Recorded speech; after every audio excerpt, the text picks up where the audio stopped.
What's up, guys? My name's Ariana. And I'm Maple. And today we are watching Invincible, Season 1, Episode 7.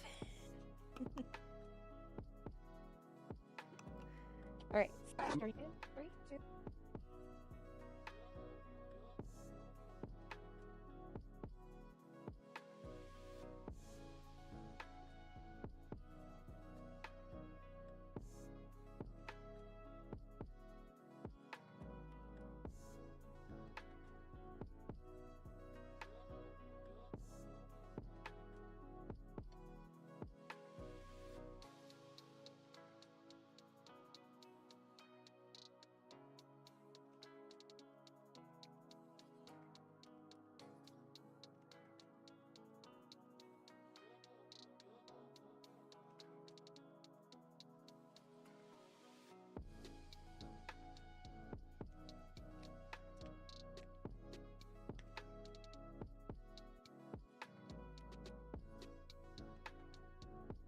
Hey, what's happening? Oh, did I put 3-7? I'm very tired, forgive me. 1-7. I was working on some other stuff that was season 3 and got confused. People edit reactions long before the video releases. That's true, but it is not 3-7. 3-7's not even out yet.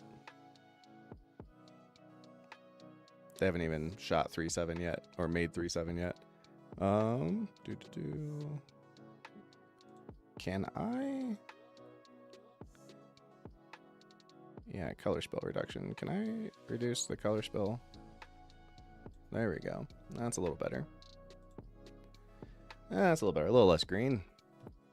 All right, cool. What's up? Tell me a joke. Love the show. Yeah, it's really good. I like it a lot too.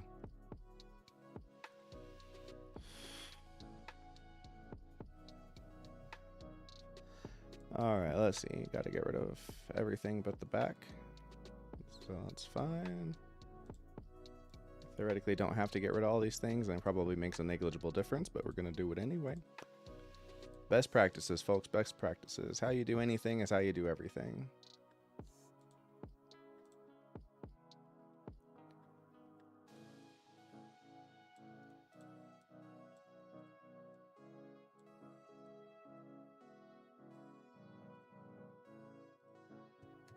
What's up, guys? Cool. Block glitch. Put that there. Take the girls, duplicate them. Separate them. With good old-fashioned cropping.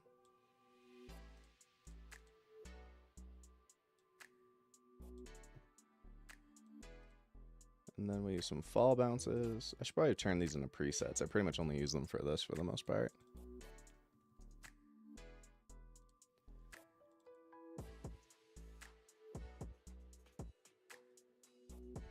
What's up, guys? My name's Ariana. And I'm Maple. And today we are What's up, guys? My name's Ariana. And I'm What's up, guys? My name's Ariana. And I'm Maple. And I'm and I'm and I'm What's up, guys? My name's Ariana. and I'm Maple. And I'm Maple. And today we are watching Invincible, Season 1, Episode 7.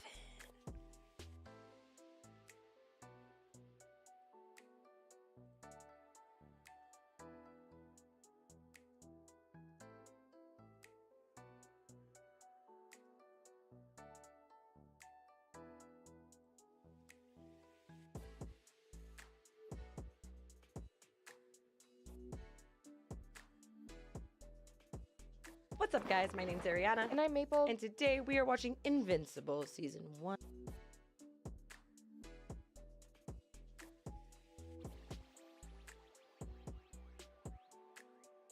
Episode 7.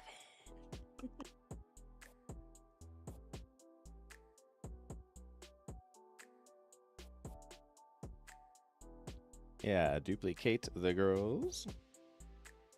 Tropic Thunder just broke 1 million views. It's our first video to ever break 1 million, so it's exciting.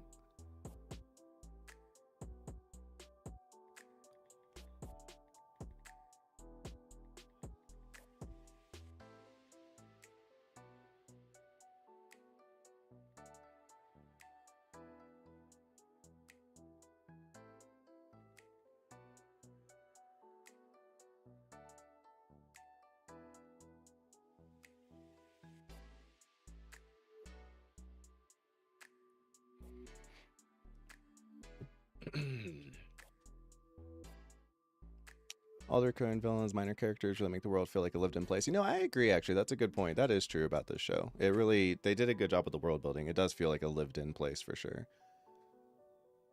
Working, how's it going? Hey, what's happening, man? How's it going? It's going terrible. How are you doing, Sovereign? Sovereign is one of our editors. He works on Breaking Bad. What's up, guys? My name's Ariana. And I'm Maple. And today we are watching Invincible Season 1, Episode 7. Okay, cool. So that's that. Now, I'm still not going to have anything new to show, which means I should just use the one I've been using. Where is that? Is it this one? Yeah. Due to illnesses, we weren't able to record anything new. 2. Oh, just 1. kidding. It's just Project Blue Beans.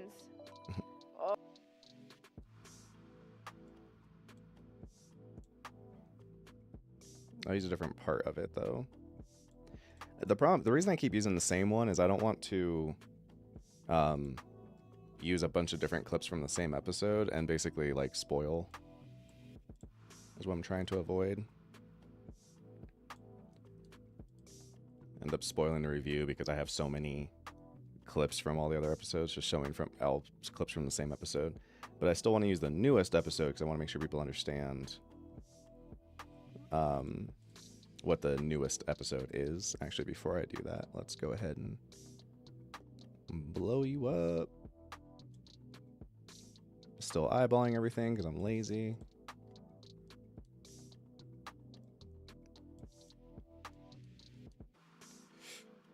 All right. Oh, just kidding.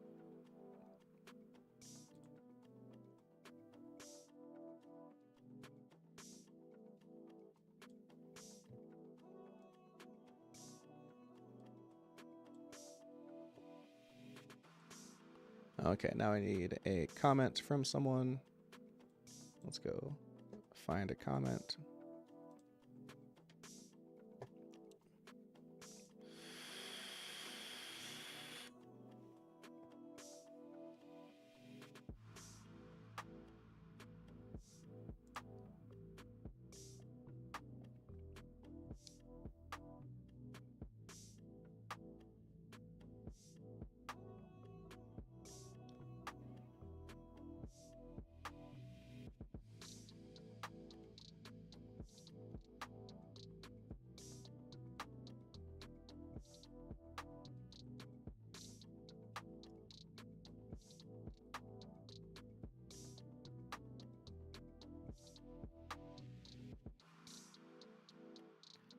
I'm gonna hide the subscriber count because it looks kind of funky to show it.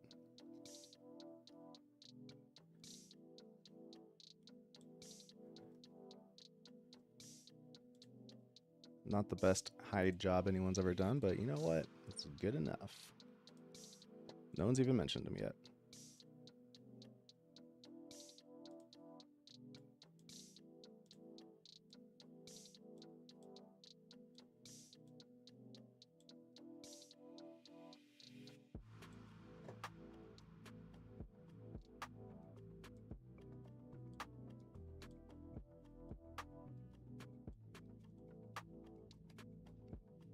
All right, what are y'all talking about?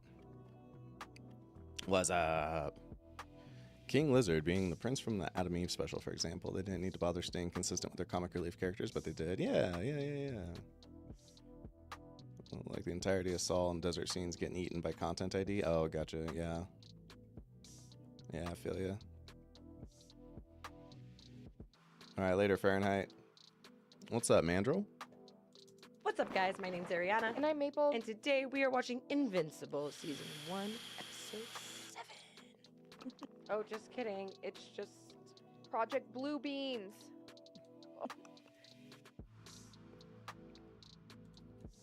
Yeah, that's fine. Beans.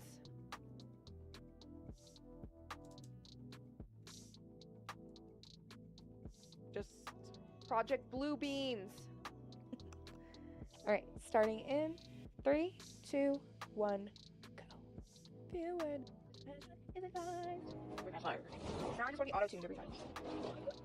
Can't tell anyone. Where the hell you go? This isn't what it looks like. Wait, Amber. Was tenuous sometimes. You know how hard it is to grow cells this quickly. Do you want to see the schematics when you finish your work? We need some assurance. This is the oldest one on the system. No one spoke first. Why did you do it? I didn't do anything. Fucking Nolan. No, his face is red. Like he's like red. Yeah, Nolan. He's Big neon. dumbhead. I don't know. I'm scared.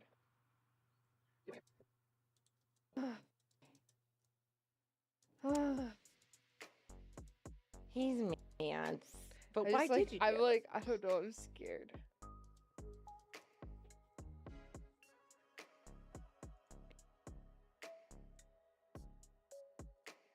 Do you want your pabu? Oh, sure.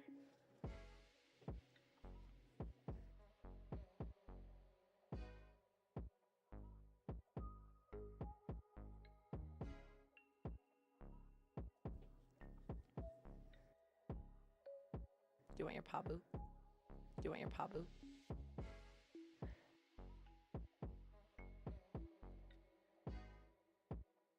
Oh, sure.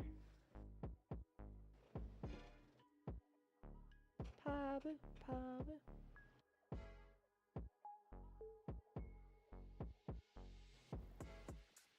That was stupid.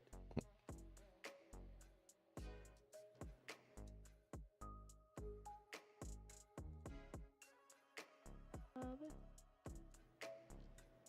That was stupid.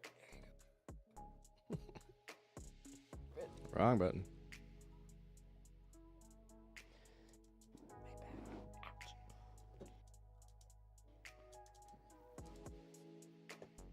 Why is this show so quiet?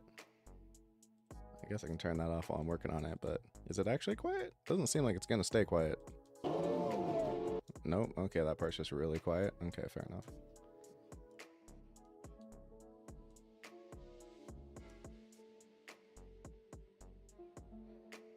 Where do you find it? Oh, under the thing. Yeah, fair enough. Okay. I can explain everything.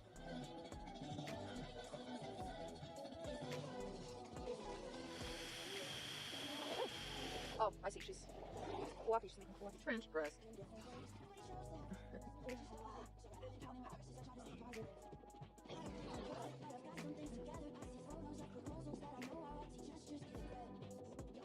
How cute. And my fan doesn't work very well, huh? Turn it up. Is it a crime? I don't know.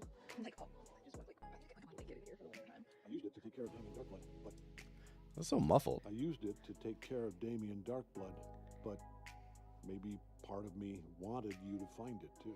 After 20 years together, I deserve to know the truth. A blanket in here. Why did you keep it? I used it to take care of Damian Darkblood. What does that even mean? I used it to take care of Damian Darkblood? I guess he...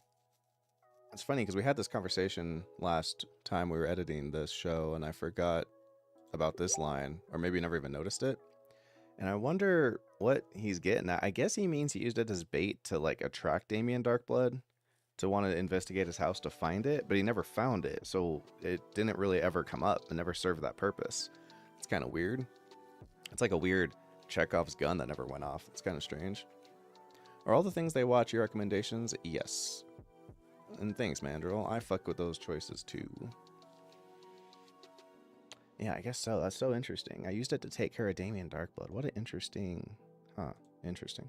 What's up, guys? My name's Terry, and today we're watching Invincible Season 1, Episode 7. Oh, just kidding. It's just Project Movie. Hey, neons. But Why like, did I you- like. Thought something sounded off. I don't have my little audio thing for that. I was like, why doesn't it feel right? There we go.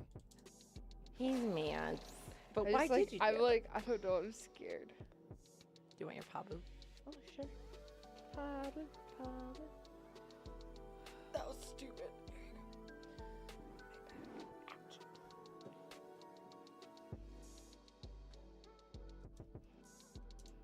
Okay, so then we'll cut to why did you keep it? Use it to take care of Damian Darkblood. I need to get like a blanket in here for the. A blanket in here Why did you keep it? for the winter time. I used it to take care of Damian Darkblood, but maybe part of me wanted you to find it too. Okay, liar. I won't trust that. That's a bad lie. Am I crazy or does it seem really quiet? What are my audio settings at? 50 is normal. I mean, I guess the background music is kind of loud. We can turn that down. I just need something to stim my broken brain. After 20 years together, I deserve to know the truth. I could have swore I modified all these audio levels to push it even further for the dialogue, and I did, so what the fudge is the problem?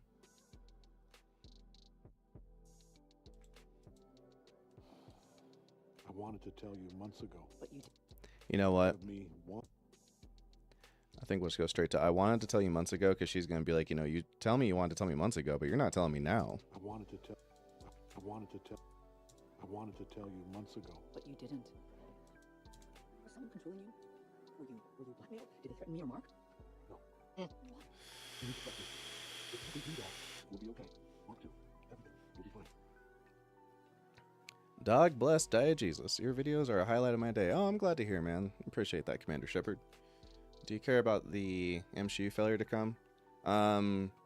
What do you mean by failure? Well, I mean, so I don't particularly take nicely to the MCU thing, because I think that characterization makes it sound like the problem with the MCU is that it's being predominantly female-led. That's not the problem. The problem is that the movies suck. You know, it could be women all day long, and if the movies were the quality of Alien, you know, starring Ripley, or Annihilation starring 4 women, they would be perfectly fine. So I don't, you know, it's when you say things like the MCU, you're making it sound like you have some kind of issue with, like, oh, it sucks now because there's all these women in it, which just makes you sound like a misogynist, you know? So I try to avoid that part of the conversation, but the movies just aren't good. They're just not interesting. They've been like this for a very long time. There's plenty of male-led movies that suck too, you know? As much as I have no hopes that the Marvels is going to be any good, I did go see Multiverse of Madness, and it wasn't any fucking good, and it stars a man, so it's like, it's not really the women thing that's a problem. To you.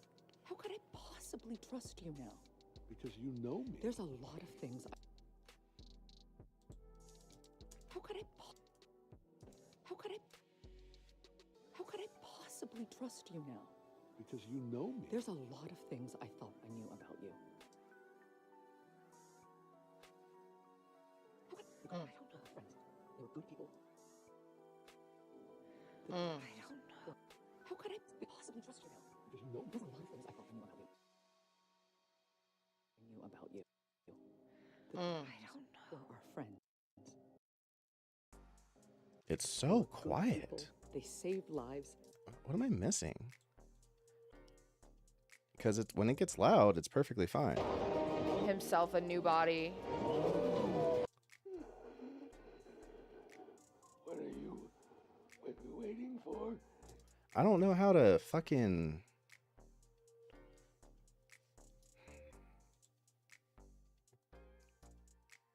crunch it anymore without having, like, audio irregularity problems.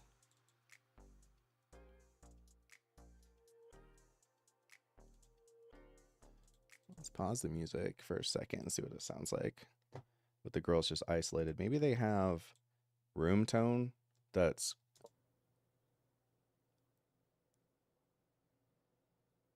Nope.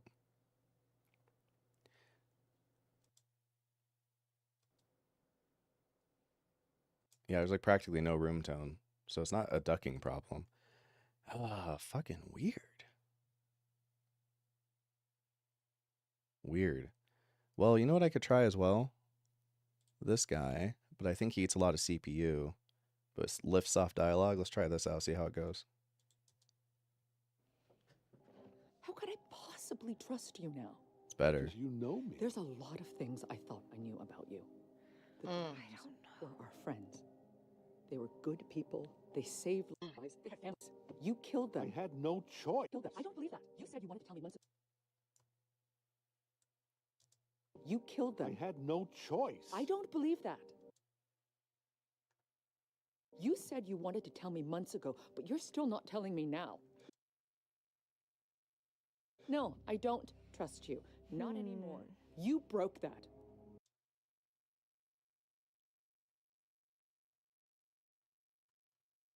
The look on his face is kind of funny. It's very like, am I gonna have to hit a person? Like, woman? Am I gonna have to slap you? What's up? EQ different? Well, that's what I was trying to do, fixing it wise, but I don't know, man. But they follow the same formula. Weak man, strong woman, men are dumb, women fix the problem a man created.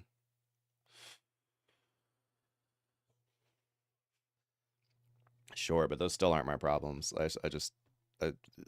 I think those movies have myriad other issues.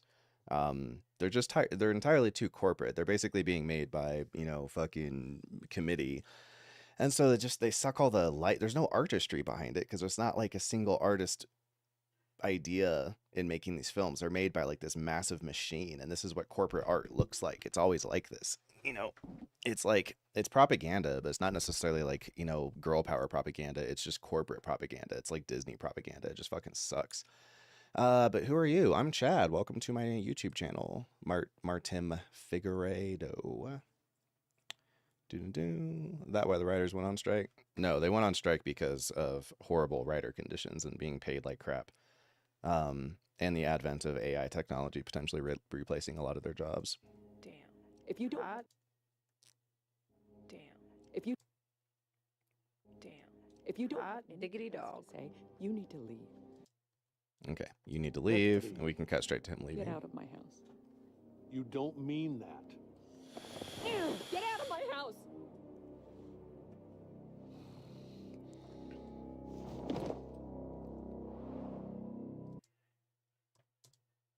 We'll talk later. The fuck? We What will. a You goddamn. just put a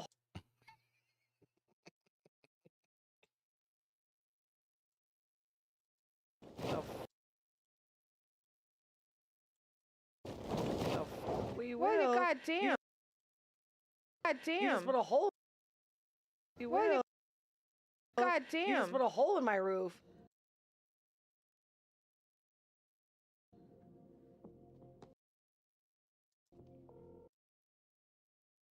Ew. Mark, it's Mark. Listen to me. I'm not around.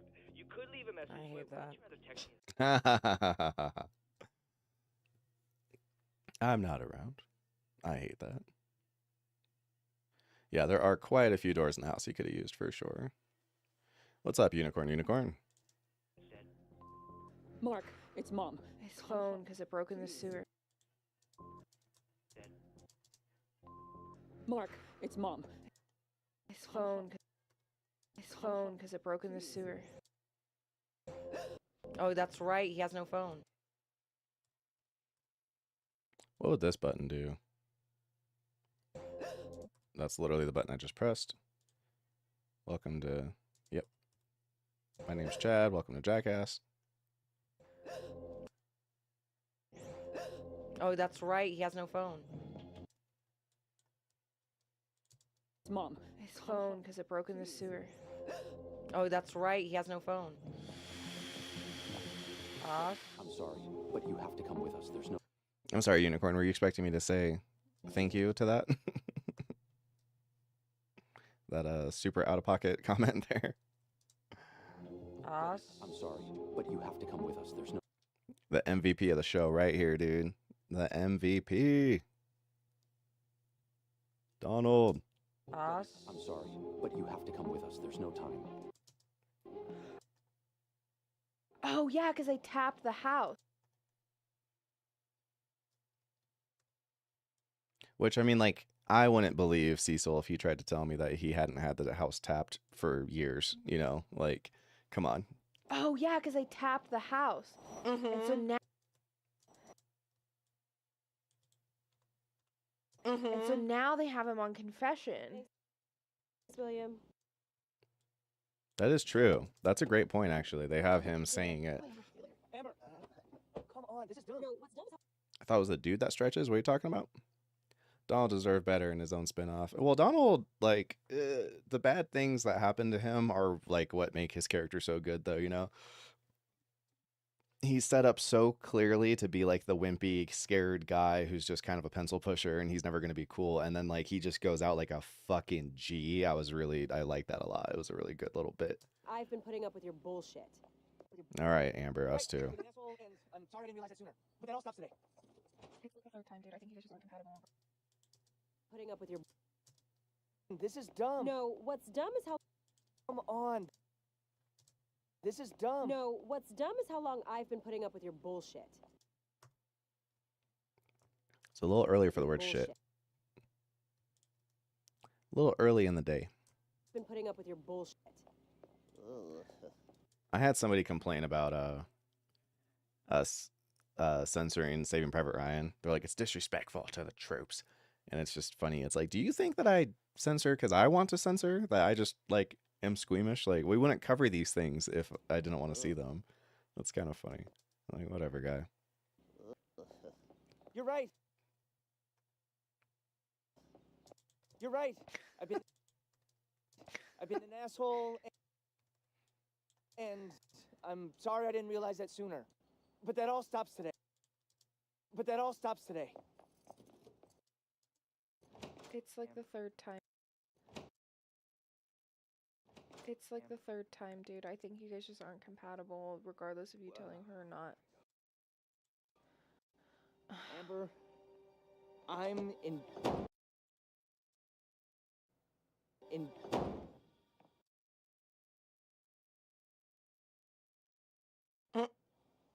It's not meant to be. It's not meant to be.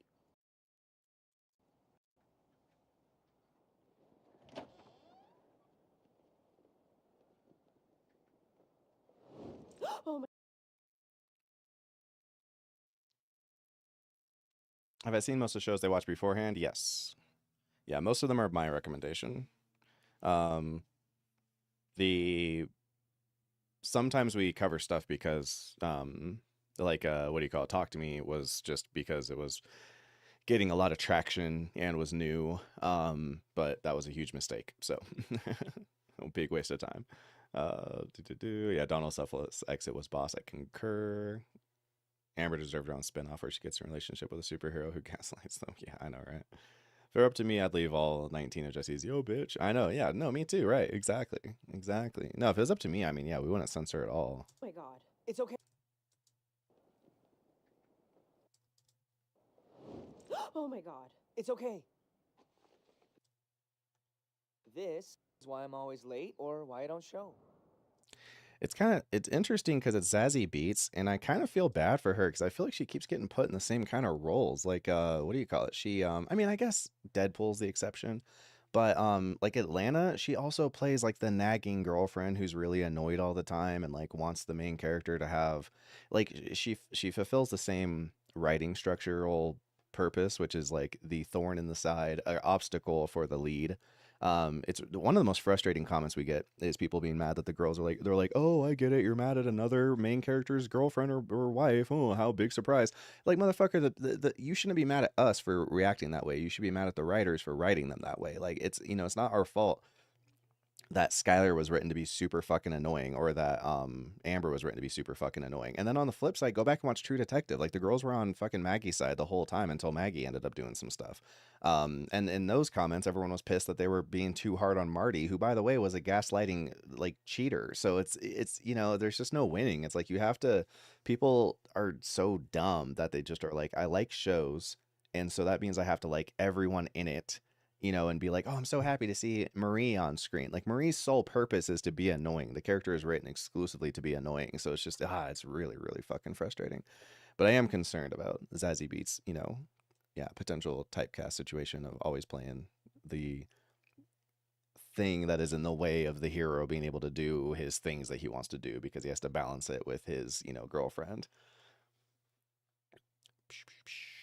Editing must be much harder when you don't understand the material beforehand. Not really. It depends. The thing is that like shows and movies follow such a formula. It's all like the monomyth. It's all the save the cat formula. So you kind of know what all the beats are going to be when you watch a movie. It's like, okay, character's going to be down on their luck, and then they're going to have an idea or have a call to adventure that's going to say, here's the thing you need to go do.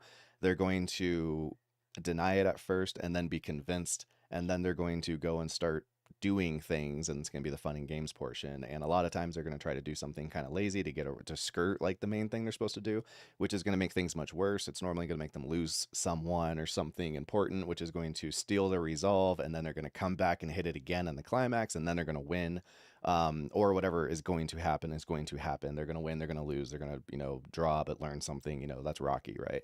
And then the credits are going to roll after the falling action. So like you kind of know that no matter what you're watching, these are the steps of a story. So you're just going to kind of hit those beats anyway and just look for them. So it's not really all that hard if you do something you haven't seen. I had only seen probably like 2/3 of the MCU phase 1 through 3 when I had Maple go through it, and all the ones that I didn't see, it was like the same, editing ones I hadn't seen versus the ones I had seen, because they all just fit the same formulas.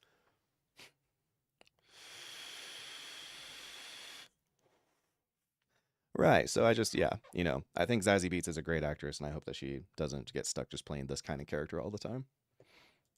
It's a tiny bit harder if you're really into the material that you're editing. Yeah, I kind of agree, actually, Sovereign. Yeah, I think you're right. Some of our longest edits are movies that I love, and I know like every line, and I love every line, and it's really like hard not to want to just keep everything, because you're like, oh, I love all this stuff, I'm off saving lives or stopping some bad guys or. Mars, I wanted to tell you so many times. Did you hear what I just said? I know you're a superhero. Oh, I know you're a superhero. This right here, like any defense I ever would have had of Amber went out the window when she said this. Like up to this point, it's like, no, I get it. If you thought he was just a normal guy and he was flaky all the time, then yeah, that guy sucks. But once you know he's a hero, first off, like, why didn't you bring that up? And then you should have understanding of like, oh, well, when he's off doing things, he's not just fucking around with his friends playing video games. He's saving the world. Like literally, he was stopping a meteor one time, and that's why he was like late for some, I think, engagement. I think it might have been the dinner party or something like that. So it's just like, so what the fuck? Like, that's just mad, just insane behavior. I know you're a superhero. You know. I'm not an idiot. I figured it out weeks ago. Then why are we fighting? We're fighting because you... Ridiculous. You lied to me. Bitch, we have been dating for all of 6 months, and you expect me to tell you my secret identity? And we live in a universe where you know about superheroes, so certainly there would already be like an understanding that this is kind of what superhero life is like. There's no excuse. There's absolutely no excuse. You're just the worst. You're just a garbage person. You're just awful. We're fighting because you... You lied to me. That is so insane. It's like, how long do you think we should be together before I tell you the most intimate details? That's like, oh my God. Have you been this whole time telling me all the things that you keep, super secret for yourself? Has our whole relationship been you just like nonstop divulging, like, oh, and by the way, like my most embarrassing moments and the things I'm the most not proud of that I've ever done are these things, new boyfriend? Like, that's just insane. Lied to me. You made me feel stupid and lied to me. You made me...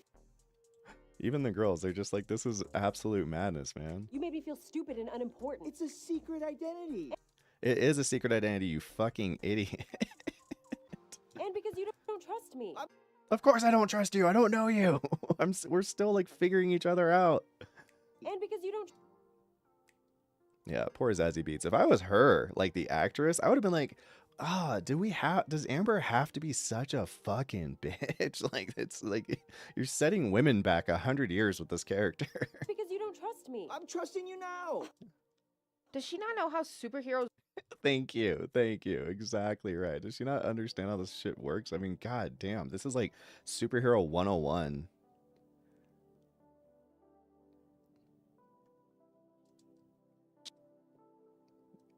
Gosh, it does not like having that processor on live. Does she not know how superheroes work? Does she not know how... Does she not know...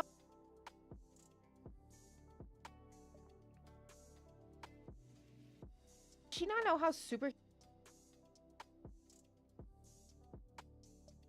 Does she not know how superheroes work? Superheroes work? Cute. You think that's enough? But... think that's enough. But... Amber... Yeah, Amber blows. Just go find Adam Eve. She's awesome. She's way more compatible. She's like understanding, mature. Yeah. Okay. She's just way too much. I just can't. Give a shit. I just can't. Really don't give a shit. I I'd like to be alone. can't stand her. Yeah, me neither. She's just the absolute worst. If you figured it out weeks ago, why didn't you why didn't you just tell her? Him. I mean, okay, let's trace back though. And then what's that stupid look? They are living in a reality where superheroes are they exist. It's not the end of the world. You know what I mean? Right, which gives her less excuse because it's like a very realistic thing to understand that like superheroes are going to have secret identities. It's very dangerous for people that you like, you know. Let's see. What are y'all talking about? Amber blackmailed a fellow student just to get her number to Mark. Yeah, in essence, yeah. But they played that off by making him a bully, so then you don't feel bad for him. Yeah, I know, right? I need to vent to you and you're saving someone from certain death. Like, I'm more important. It's just crazy. Type girl throw herself off a building to end an argument she started with Mark. Yeah, I wish you would. Are Maple and Ariana going to react to other animations? Yeah, maybe. We're talking about maybe doing Arcane.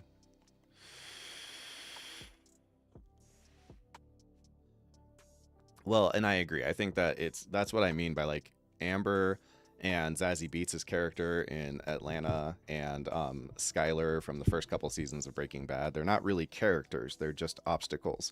And I understand the desire to write like that, you know, as if I'm in the writer's room, I see how you're like, okay, we got this guy and he wants to cook meth. So what are some obstacles we could have? Well, what if he has a pregnant wife who's like really, really, you know, kind of persnickety and is going to be in his business all the time? That's going to be, you know, a lot of drama for us to write around of him trying to figure out how to navigate that. What if he had a brother-in-law who was a DEA agent? Ooh, that would be really spicy. How's he going to navigate that? You know, so they're thinking, they weren't written as like, these are characters we want to have in the show. They were written as, here's our protagonist. Now, what are all the obstacles he has to overcome? And some of the obstacles are people. Same thing as the villains, right? Like, you're going to write Skylar in the same conversation that you're probably writing Crazy 8, and you're going to be like, well, he's the physical violent force out, you know, externally that he has to deal with, and then the internal emotional force that he has to deal with is at home. So he has battles against different, you know, titans outside of, you know, his life and inside of his life. But all of those characters end up being basically just there to service the main character, so then they feel really flat. So when you look at them and go, well, that's, you know, I'm getting villain vibes the same from Skylar as I am from Crazy 8. And then people in the audience are like, what? Harumph, I can't believe this. It's like, what do you mean you can't believe this? Like, the girls are feeling how the writers want you to feel. They wouldn't write the character this way if they didn't want you to be like, oh, that person's being a bitch, you know? So unless the writers are just absolutely psychos, but we know they're not because they're tonally consistent within the show, you know?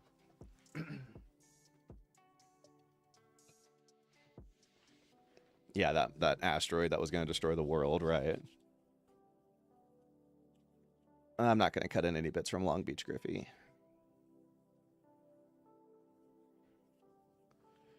I'd love to see what they think of Arcane. Yeah, a lot of people would, so we're probably going to try that. That's a good example of one I haven't seen. I've only seen the first 2 episodes. At the end of the series, Amber's the real villain. I mean, yeah, basically. You know, the thing too, people are like, I don't get it. Like, Sinclair was like killing people, and you know, Amber's just being, you know, annoying. Like, why is she getting more hate?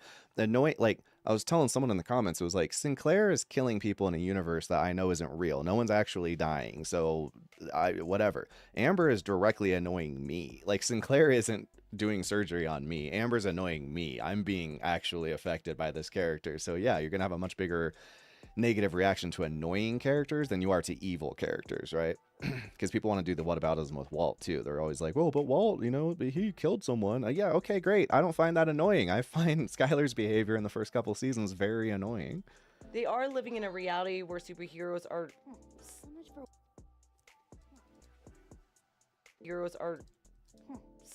they exist. It's not the end of the world. You know what I mean?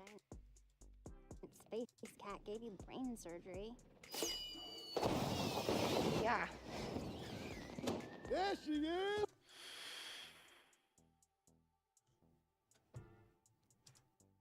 There she is! So good to see you. This was like a really nice moment too. That's the thing too. The show knows how to make likable characters. The show has put substantially more effort into making Rex likable than making Amber likable. And like normally speaking, that should be very hard to do. But by the end of this show, I'm like, yeah, Rex is great. I like Rex. You know, I don't think he should be dating Adam Eve or anybody probably, but I enjoy when he's on screen. When Amber's on screen, I'm like, oh, okay, I hope this isn't too long of a scene. You know.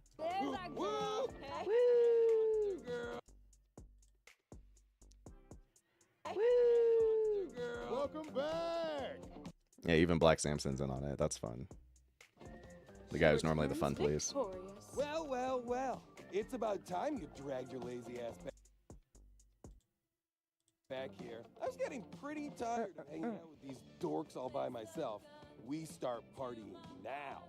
Well, and I like that too. Like, you know, him and Monster Girl, their first interaction is super negative, but then they actually become kind of homies by the end of it. And that's really cool too. Like, again, the show knows how to write likable characters and likable interactions. So it's not like an accident that Amber's the way she is. Like, she was designed to be how she is. We start partying now. It's 10 a.m. It's so crazy to just be like, yeah, we're, you know, I like the character who is thinking that she's more important than the world, you know? That's so 10 nutty. a.m. 10 a.m. We're the guardians of the globe, baby. If we can die at any time, we can drink at any time. I put your picture on the side. Haha, cute. Picture on this. Okay, I gotta turn the voice thing off. It's slowing down the computing way too much. I put your picture on the side. Haha, cute. But I'm lactose intolerant. Whoa, hold on. All right, Azula. You know, I filled them with beer. You're welcome. Guess how long it took him to do that? I poured it all down the drain. I would too. Some dustbin's gonna involve shrinking. How come I get my head beat in and it's a week in the hospital? You get your head beat in and your powers come back. I think it's karma for putting up with this guy. You're welcome. I'm delighted at your recovery. How come I get my head beat in and it's a week in the hospital? You get your head beat in and your powers come back. I think it's karma for putting up with this guy. Putting up with this guy. You're That's actually funny. I am delighted at your recovery, Monster Girl. Very much. I wouldn't be recovered if it wasn't for you. You saved my life. Of course, I would never. You saved my life. Of course, I would never let you die. Oh, Never Let You Die is the most insane thing anyone says in the entire show. Die, die. Die, die, die, die, die, die. Die, die, die, die, die, die, die,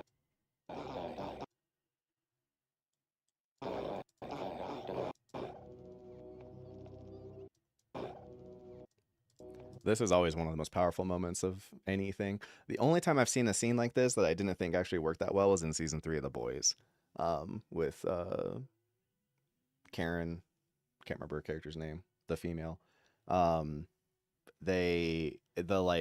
The person that you like or trying to protect or something is afraid of you. That's always like a really powerful scene, and it worked really well in this one. It's like, no. Apologies. A small programming error. Soon to be fixed permanently. A small programming error. Small programming error. Soon to be fixed permanently. Holy shit! Or he's growing a body for him that will look like. Pretty sure Maple already said that, but yeah. Rex Thing I've to be That's with what I'm Monster Girl. Yeah, she totally has already said this. To be That's with what I'm Monster Girl. saying. Oh. Monster Girl. Saying. Oh. I literally was like, maybe he's trying to create a vessel for himself. Yeah.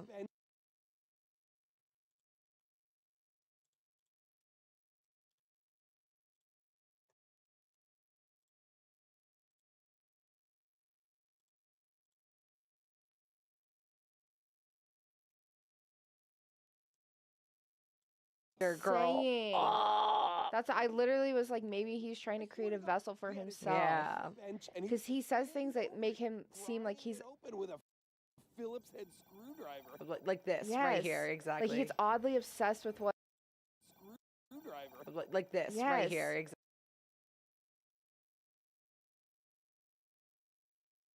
Oddly obsessed with what other people or like humans are saying or doing or how they feel or process something. Oddly obsessed with what other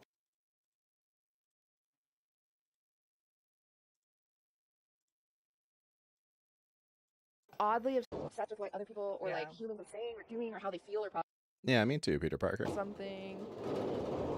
Firefox plushies, they are Pabu plushies for Avatar: The Legend of Korra.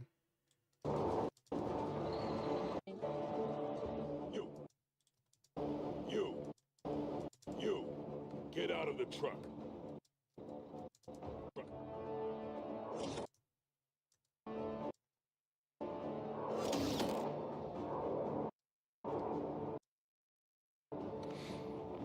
Cecil should have hired the Mahler twins. They are very, very resilient. I said, get out of the... Hologram.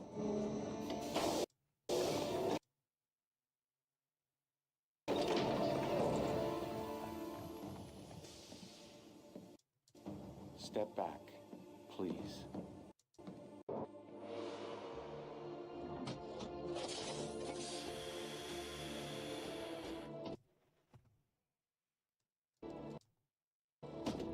Okay, actually, I don't need the step back, please, if they're going to do the same exact reveal with actual robot.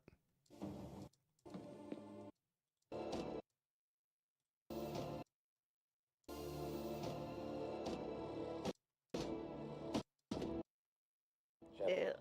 Oh, what is that? Come now, I believe you can answer that question on your own. I agree. It's the real robot. Well done. Perhaps you were the original then. That's funny. He's been growing you a new body. And now introductions are complete. Show me your work. We've been growing you a new body. And now introductions are complete. Show me your work.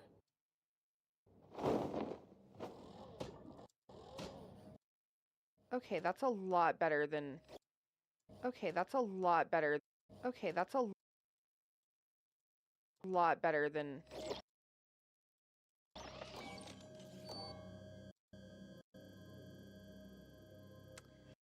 Oh, so he's been using his brain to power the robot. Brain to power the robot. I see. For the timed release, mycotoxin sacks, the embedded cortical override, and the 8 synaptic transceivers. Maybe I'm old-fashioned, but I prefer to. Maybe I'm old-fashioned, but I prefer to be the only person in control of my body. Call me old-fashioned.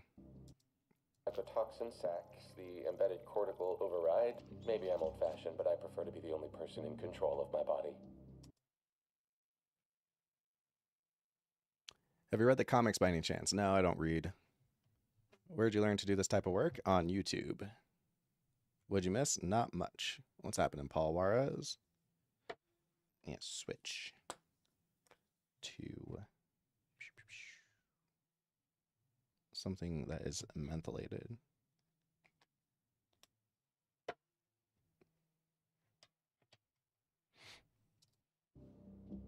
Please.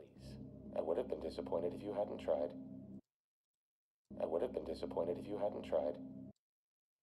Remove all of that, add in this small upgrade of my own design, and we can discuss your payment. Let's discuss our payment, and we'll do all that. The Global Defense Agency control code produces the strongest of wills, a highly restricted technology. It's encrypted. Besides, a little trust goes a long way. Actions go further. Yeah, I can read. I just don't like to do it. There. I am alone and helpless. See you guys. There. I am alone and helpless. Were they always in this vid? In the vids? No, they go back and forth. They also have the Appas. Oh, yes. Pillow Pets. Helpless. I Pillow doubt it. Pets. Do what he wants. It needs to be placed on the upper brainstem. I recognize it early when I see one. Yesterday was messed up. Okay. Is Rick ever gonna be okay? God, what that Sinclair guy was doing to people. Cecil's team knows what they're doing. They'll help Rick. Honestly, if he hasn't checked into this right away. Someone in the comments brought up actually a really good point. They were like, they put so much focus on like the Amber and Mark issues, but like William went through something 1,000 times worse. Like the guy that he was courting, potentially would be dating here soon, got like just absolutely devastated by some, you know, monster mad scientist. And then like the next episode, everyone's kind of like, yeah, that's rough, buddy. So man, these Amber problems though, huh? It really is kind of insensitive. It's kind of insane. Like they don't put very much gravitas on, like, William has been through some serious shit in the last episode. This would have ever happened. If He hasn't checked in with his mom right away, none of this would have ever happened. I know. I'm sorry. I suck. I finally fall for someone and then boom, cyborg. Yeah, see, like that, they turned it into a joke. Someone and then boom, cyborg.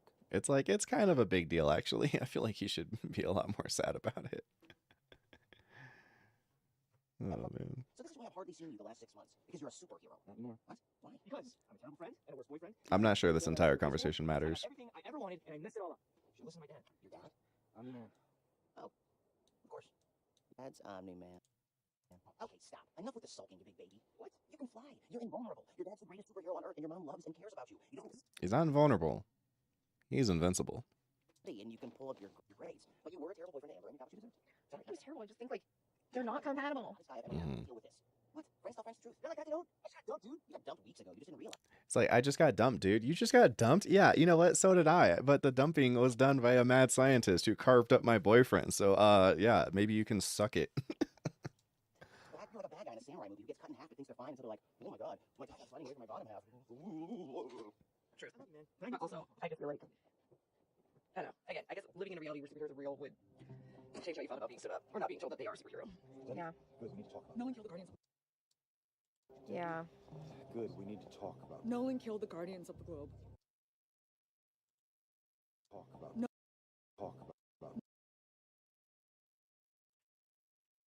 I would have been disappointed if you hadn't tried. Nolan killed the Guardians of the Globe. Guardians of the Globe. Guardians of the Globe. How could you know and not tell me? I couldn't risk Nolan finding out we knew. How could you know and not tell me? I couldn't risk Nolan finding out we knew.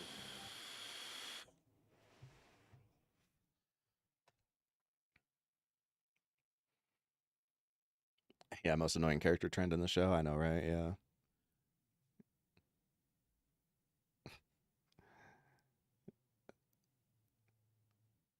I don't think I know who Magus XLR is.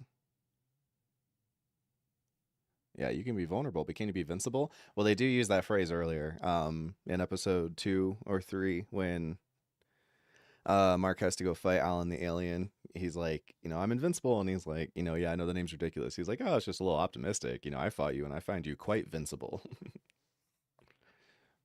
Picking up editing tips from you. Oh, cool. Well, I mean, be careful because my editing is very, very focused on reactions, and so it's our whole system I've created is designed around making reaction editing simpler. So if you're doing other types of editing, this probably won't be very useful for you. Not until we figured out what he was doing. Stop it. We failed on both those counts, by the way. What do you mean stop him? Do you mean kill him? Not until we figured out what he... Couldn't risk Nolan finding out we knew. Not until we figured out what he was doing and how to stop him. We failed on both. Not until we figured out what he was doing and how to stop him. We failed. Do you mean? Do you mean kill him? Cecil. I'm not sure we could. Cecil. I'm not sure we could kill him. Not us, anyway. There's only one person I know who might be able to go toe-to-toe with Omni-Man and come out on top. I know who might be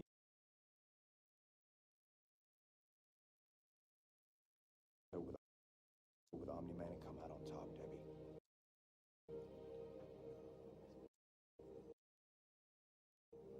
No. I'm cynical? Where's Mark, Debbie? Where's...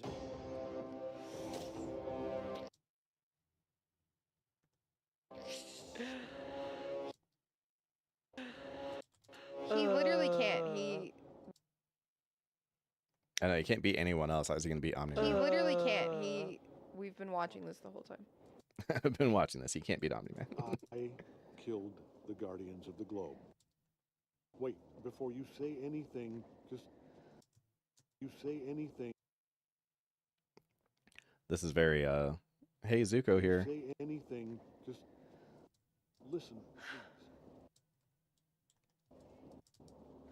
I'm not a monster. I didn't want to do it. XLR is the 2004 cartoon about a guy that has a giant robot with his car on top of it for its head. I do not know that show. Thing is, though, they do know someone else who could go toe-to-toe with Omni-Man. The same furball that almost caved in Mark's chest. Yeah, I don't know if they have a way to contact homie. But it had to be done. Why? In the show, he just kind of shows up. Also, they don't know that he could handle him. Like, he beat up Mark, but who hasn't beat up Mark, you know? Had to be done. Why? It was my responsibility. But it had to. But it had to be done. Why? It was my responsibility. Other people won't understand that, but I know you can. What I'm about to tell you will change everything. It better. Okay. It better. Okay? I've been waiting my whole life. And I love you and your mother More than any pet I've ever had.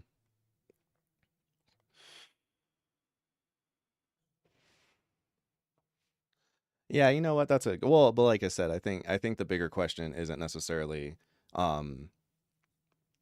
could they get in contact with him, but are they convinced that he would actually do anything? Now, having said that, they did pick up the Cybermen because they beat up Mark, and so since he beat up Mark, they should have made that offer, but maybe he just said no thanks because this planet was just filled with a bunch of insects and he thought they would be stronger, and he doesn't believe that Omni-Man's actually that much stronger. That's a good shot, actually. What am I doing? Are you lying? Are you telling the truth? Are you lying? Are you telling the truth? Pets do need love. Is that Cat's Race one of the only ones not on the Viltrium? I have no idea. I only know what the show has told me up to this point. I've made it a point not to dig into the comics because a lot of people want to talk about the show, but then they keep bringing up information from the comics, and it's like, well, but we haven't established any of that stuff from the comic yet, so I'm just going off of what the show is talking about up to this point. Disgusting. Disgusting. I didn't design it to be drained or ever opened. What changed? I met someone. Make it real, please. Hurry, please. There's toxic.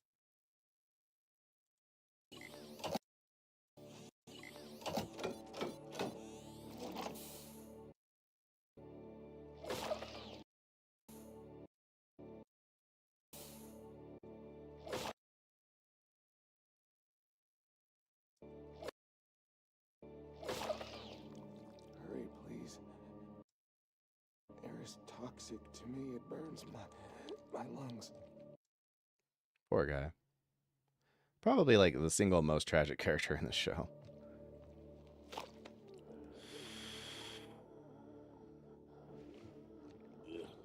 Don't make it. My assumption is he didn't start in this thing. I think, yeah, it's one of my favorite episodes too. This is a very good episode. My theory is he didn't design it first. Like, they were doing whatever measures they could initially to keep him alive and had some kind of more human-oriented thing. Iron lung type of thing that he was in, and then from there he designed the next phase, which was this thing. Face, you lost the coin toss. This It just seems awful. painful. It just seems It does seem awful. It just seems awful. Yeah. Like terrible, terrible. Life has been painful. Oh. Has been painful. Oh. Yeah, I feel really bad for Robot. You realize this procedure doesn't transfer you to the new body. It creates a copy of your mind. For you, nothing will change. For him, everything will. I understand. For you, nothing will change. It's like, you do understand, audience, blah, blah, blah, blah, blah. Stuff that this guy already knows. For him, everything will.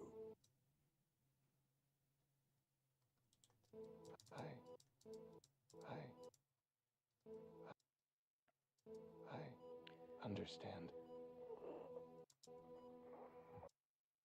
Okay, copy paste. 3, 2. It's like what they do with the select.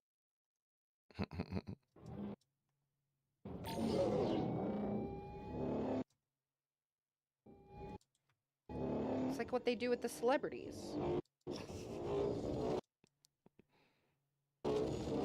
Right?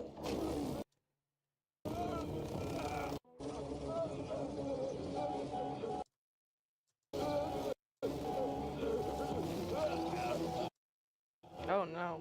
Uh-oh. Oh. Oh. Oh no. Oh no. Oh no. Uh-oh.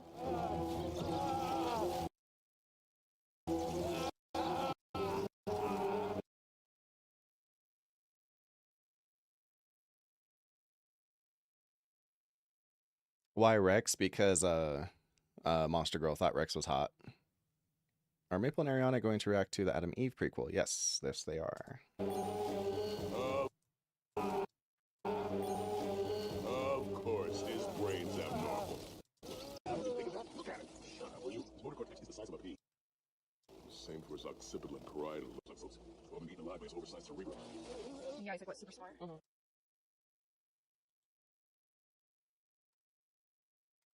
Yeah, he's like, what, super smart?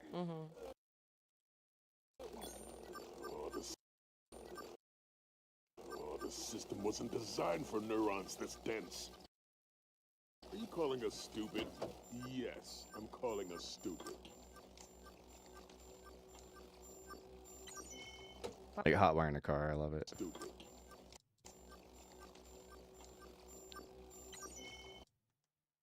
Wow. Compensating now. But it's gonna be close. It's no surprise it's painful to normal people. Well, it's part of why it was painful for him is because it wasn't designed for neurons that dense. You know, it was bottlenecking the energy. The stuff doesn't actually make sense, but it's a good enough job for some sci-fi thing. I hope this works out for him then. But I mean, it's not really him, but yeah. I hope this works out for him then. This is very, I mean, what's it called? Very, The Prestige. I mean, it's not really him, but yeah.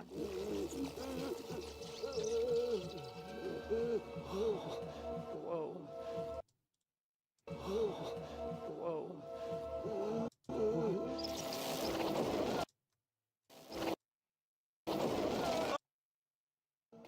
See, like, it exploding wasn't part of the plan, you know? So it's not just that it was designed for them. It's that something's going wrong. The guy's just a lot smarter than they were ready for. Man's reach exceeds his imagination, but I say man's imagination exceeds his nerve.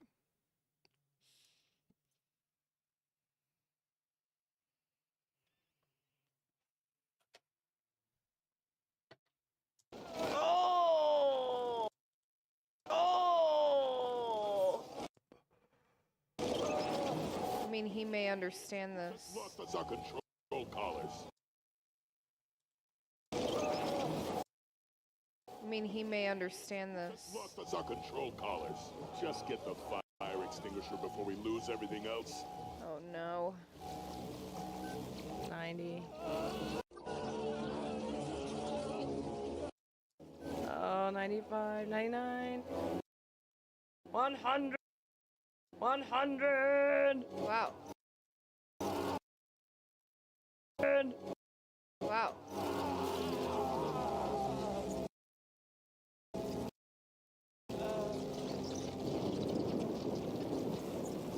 Whoa. Whoa.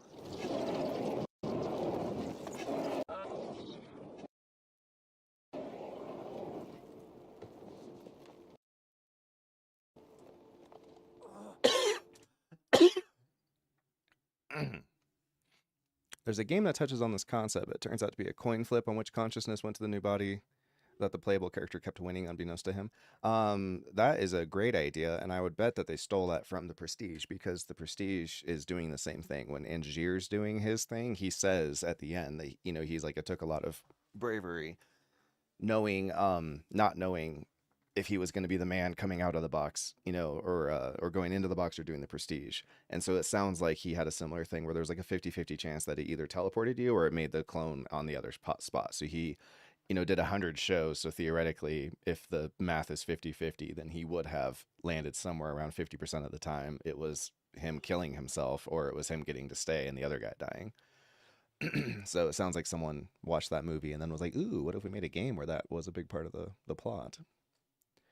Basically doing this with a resurrection tech for the Cylons too. Would Cylons care? I don't know enough about Cylons, but aren't they just like programmed robots? Are they like emotional and like another race of people, or are they just like some kind of Terminator situation? So is it you after 100 times? Well, if you die once, it's not you anymore at all. So if he died on the first one, then it was 99 times, not him. So it was a clone, or was it him? Full memories? Are you talking about in this show, or are you talking about in the Prestige? In both clones do have full memories anyway, which gets very into the whole question of like, what even makes you you? If I made a perfect copy of you and he had all your memories and then I shot you, you know, like, is this other thing you, or is he a clone, right? You know, that's kind of a philosophical question. Very Prestige-like. Just wasn't of his own design. He was kind of led to believe. It wasn't of Angier's design either. Nikola Tesla built it for him.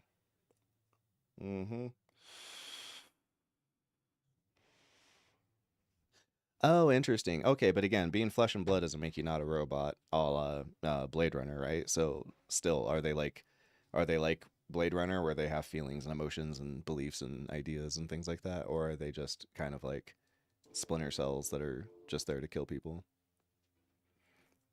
Yeah, so it's a fax, right? Yeah, teleportation is a fax. That's a great way to put. Well, I mean, not all teleportation. It depends on what teleportation. Like Star Trek teleportation is a fax. They have a replicate, like they scan all of your data that makes up your whole body and send the data to another place where there's a teleporter. And it takes the data digitally and then it recreates you molecularly in a new location. And then it disintegrates your old one. So every time someone in Star Trek is stepping into a teleporter, they're basically committing suicide, and then making a clone. So everyone has got like thousands of clones, you know, basically. So then flip a coin, but a clone can flip the same coin and have a different result. I don't understand the metaphor. The question really just comes down to like, what makes you you? If you don't have it, that's part of why I think people innately, not everybody, but you know, lots of cultures have come up with the idea of a soul, because they kind of want there to be some permanent thing that is connected to your physical body, that, you know, if you believed in the soul, you would believe that you die and the new thing that comes out isn't you. And I'm one of the people who would disagree and say that, like, you know, that thing has all the markers that make my identity as much as I do. So if I were to be disintegrated and the perfect copy of me walked in the room right afterward, it would be, you know, as if I was alive. But a good question though then is that if you were to go into the Star Trek transporter and they took your data and they made your clone copy, but the part that's supposed to disintegrate you broke, would you be okay with them being like, oh crap, it didn't disintegrate the original, okay, well let me go get a phaser and I'll come back and shoot you? Like, would you be okay with that? Would you feel like that was you? You know, probably not. So it's interesting. But vice versa, the other one would, because he has all your memories, he would feel probably just as strongly that he also was definitely you, which is why I think the Mahler twins thing actually worked out really well. Like, I think that the Mahler twins are actually behaving in a way that is quite accurate to how people would believe, you know? You'd be like, I look exactly like you. I have all of your memories. Like, it's, as far as I'm concerned, I'm you, you know? You would feel the strong feeling that you would have that you were you. Your clone would have that same feeling. You'd have the exact same feeling you have of like, no, I know who I am. Like I was raised here, and these were the people who, you know, were my parents, and my favorite video games are these. Like you would feel like, no, I'm just you as far, you know, all intents and purposes.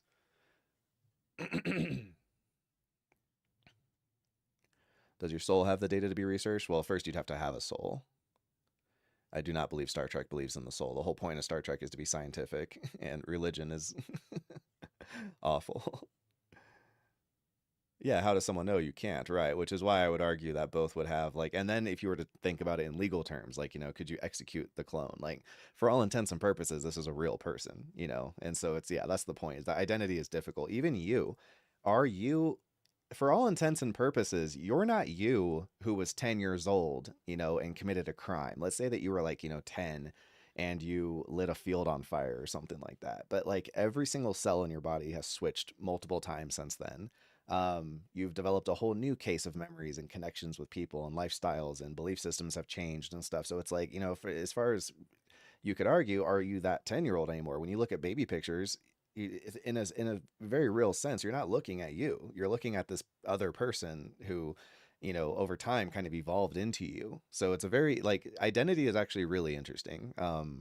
As far as like what even just makes a person, you know, like what, you know, what are the end of my molecules that make up my body and the ones that make up the air around me? You know, it's like there's just all of these very interesting kind of ideas when it comes to actually scientifically explaining what the definition of like an object is, you know, because the same's true for this thing. You know, it's like it's objects like this, everything that you're holding, you know, for the most part is basically billions of years old, because the bare raw materials that, you know, the molecules and stuff make up the atoms, they've been around forever.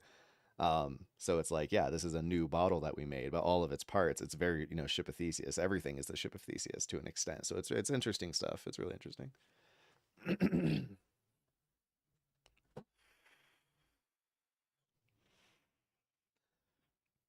You don't need to be religious to have a soul. Okay, so I mean, yeah, I guess so, but you need to be non-scientific. You have to have some kind of woo-woo philosophy, the same as believing in Santa Claus or magic. But can your clone do time for something that you did? Well, only if they confuse them. I think as soon as there's two bodies, people will treat you like you're identical twins. You know, like if one of you slaps somebody, then they'll blame the body that physically carried out the act. Unless, of course, they got confused, which I think they totally could. Schwarzenegger movie, The Sixth Day, is about this very thing. You are absolutely correct. The Sixth Day is basically exactly about what we're talking about. That's why you got to update your driver's license. I mean, I don't know if that's why, but the reason you have to update your driver's license, I think, is to make sure that your information is correct. But what do you call it? Yeah, I do agree. That's kind of an idea about the updates. I was thinking about statute of limitations. Like, that isn't necessarily why we have statute of limitations. They weren't thinking about these kinds of philosophical ideas back then, but it kind of makes statute of limitations make more sense, because at a certain point, it's kind of like, hey, look, I stole that burger 10 years ago. I'm just not even that person. Like, you want to arrest someone who doesn't exist anymore to an extent. So yeah, it's really interesting. Yeah, Ship of Theseus. Ship of Theseus Biology Edition, I think, was always Biology Edition. I've never heard the Ship of Theseus thing brought up in terms that wasn't relating to, are you, like, what makes you you? Because it's like, if every one of your cells was replaced over the course of time, then are you still that same ship, you know? And also it's pointing out kind of our limited perception, because when we think about the Ship of Theseus, the initial argument is that everyone pretty much agrees that if the whole ship burnt up at once and then they built a new ship, and then called it the Theseus, or I'm sorry, not the Ship of Theseus. What was his Ship of Theseus? What was his ship called? Wasn't it the Argos? Am I crazy? Why don't we call it the Argos problem? Whatever, I don't know. But if they called it the same thing, we would all agree that that's not the same ship, that was a replacement. But if over the course of a long journey, every piece had broken and then been repaired and replaced over the course of time, then our brain has a really hard time with, like, you know, is that the same ship or not? You know, it's like, it's a lot more, some people would still, especially when explained this way, a lot of people would still say that that's a new ship, which, if you believe that, you believe what I believe, which is that we're not the same person that we were however many years ago.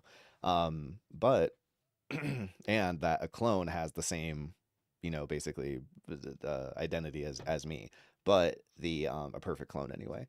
But the other argument is that it is the same ship, and that's kind of a limitation on our brain being able to understand, no, everything was replaced. So it's like, how could it be the same ship?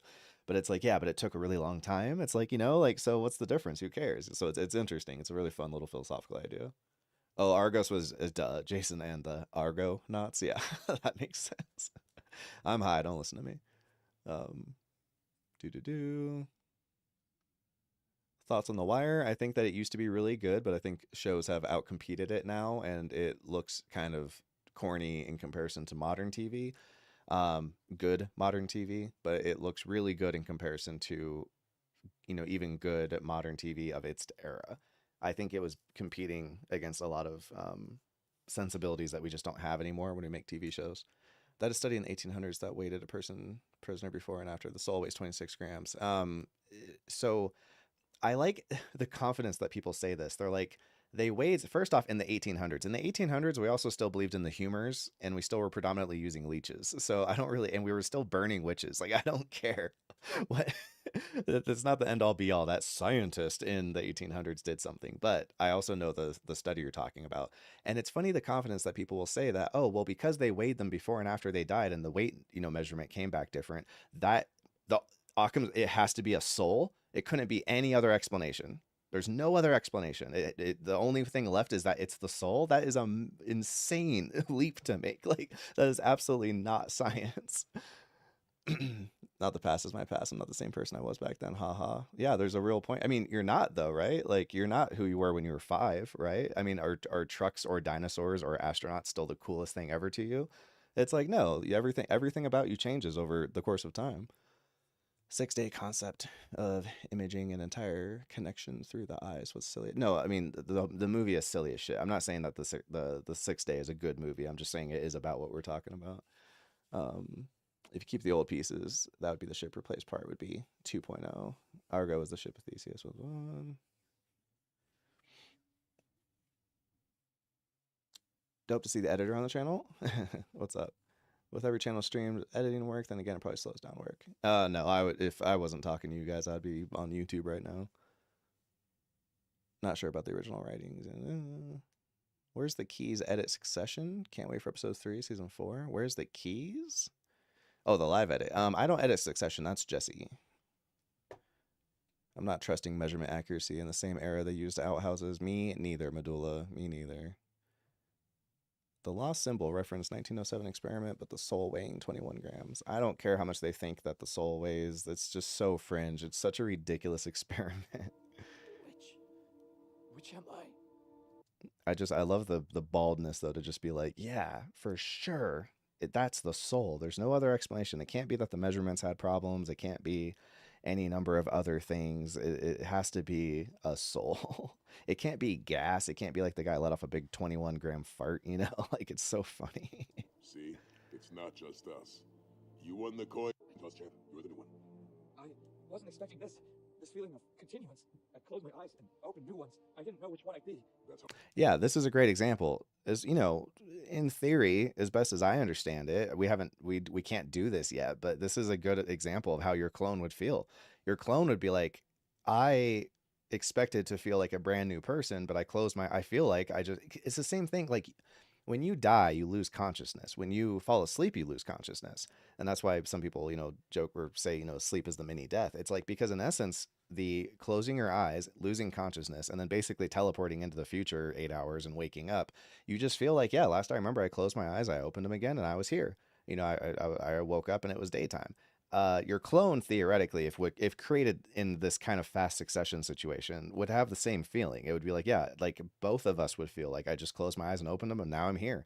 So in essence, if he was in a new spot, you would feel like, oh, that's the clone. And he would feel like, oh, I teleported, like because you just feel like exactly the same person. Now, as every second passed, the differences would start to happen and accumulate, but right there, yeah, this is actually like a really surprisingly solid example of how I think it would actually go.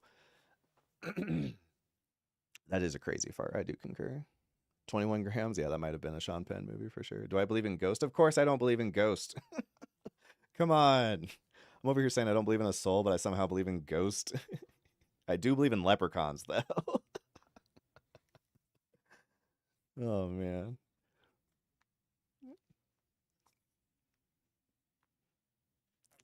Talk about body dysmorphia. Yeah, seriously. This would be the most insane case of body dysmorphia anyone's ever had.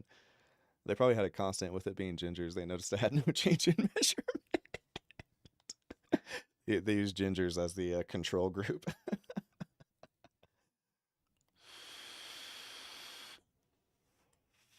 Yeah.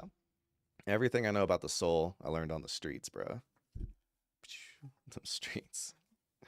That's all I know about the soul. Open new ones. I didn't know which one I'd be. That's how it works. We had to make it seamless. Otherwise, one of us knows he's the clone, and that never ends well. In your case, it's a little more obvious. Looks like that problem took care of itself. It's kind of like, what do you call it? Identical twins. You ever meet identical twins who, because of life changes, didn't stay identical, you know?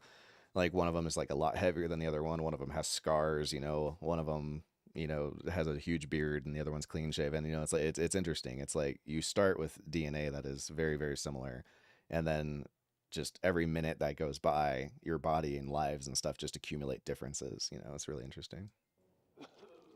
No.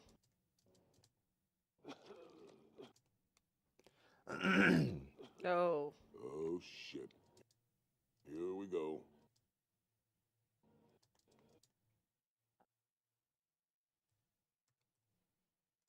Oh, shit.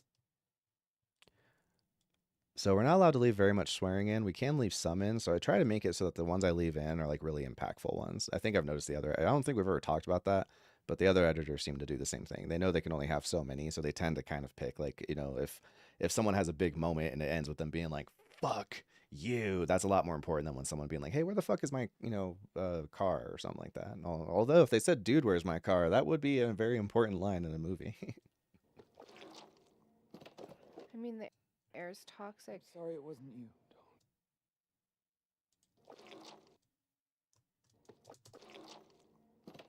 I mean, the air's toxic. Sorry it wasn't you.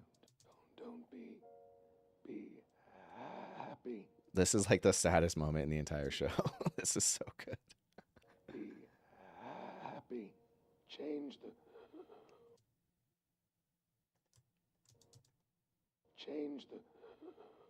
world.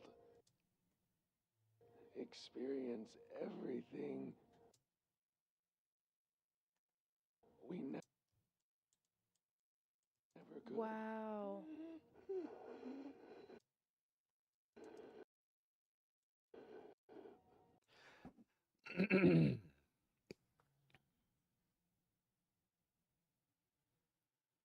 Ginger's comedy never made sense to me. Apparently, it started in Britain. In America, it was that kid Copperhead or something like that, and it was South Park, and then the Copper Kid or whatever made it like really, really famous. Would you even recognize yourself when you saw yourself? A clone? I think, of course, you would, as much as you recognize yourself when you look in the mirror. Have you guys gone down the rabbit hole of consciousness in this conversation we did? I think that's a lot more interesting than soul talk. Yeah, that's kind of what led to consciousness or soul talk. I guess not consciousness. We were talking about identity. Has anyone met an identical twin where one is gay and the other straight? I have not. I try. Unfortunately, Skinny Pete's spelling and shit line was pretty early on in the cut. Yeah, that sucks, yeah. Yeah, I ain't all about that spelling and shit. You know what? Me neither, brother. Me neither. No, it's not Carrot Top. His name was Copper something, Copper Top or Copper Kid or something like that. And he was that kid who was like, gingers do have souls. It's fucked up. You know, people going around saying gingers don't have souls. We fucking, yes, we do. We have souls, damn it. And then he became like real weird and conservative as he got older. But that's like the big, like South Park did the episode and then people who watched South Park knew the joke. And then when that kid blew up, he was like hyper viral on YouTube back in like, I don't know what, 2006, 2007. And just fucking that whole thing exploded and then like everyone knew about it. I feel like those two, that 1-2 punch brought it to the States. Like I said, from what I heard, it started and it was an English thing, and then South Park and then Copper Kid or whoever kind of brought it over. Copper Cab, that was his name. Yeah. Waiting for this was always the plan. Yeah, really sad. Started in Britain, still don't get it. There was a big ginger-haired guy in my year in high school, so no one felt safe going there. Okay, well that's ridiculous.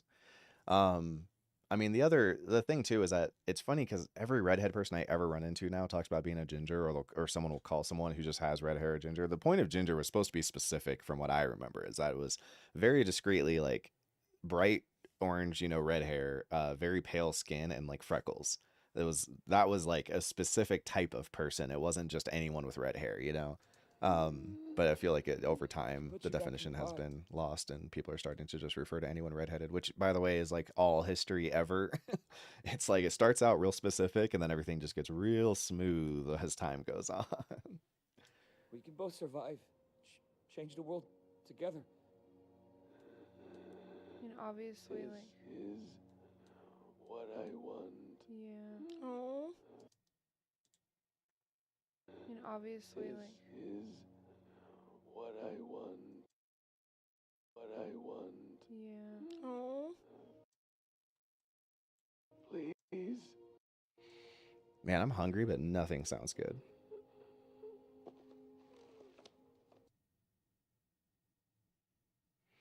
And the fact that you gotta tell me you have a soul makes me think you don't have a soul. Yeah, there you go. Ginger's mutation inbreeding? I don't know. Basically a Scot-Irish Celtic stereotype to be ginger and pale-skinned in Britain. I mean, also, like, who's not pale-skinned in Britain? Isn't it cloudy, like, 60% of the year? I'm very light-skinned in comparison to what I could be like if I ever went outside.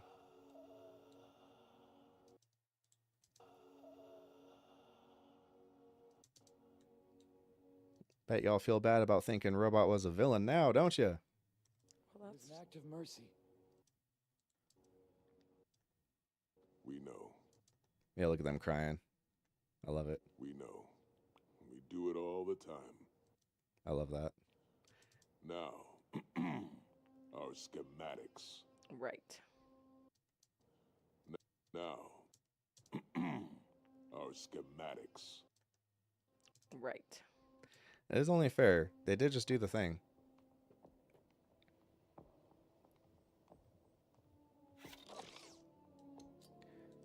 The cryptographic key is the... I wish I had a clone to make projects with.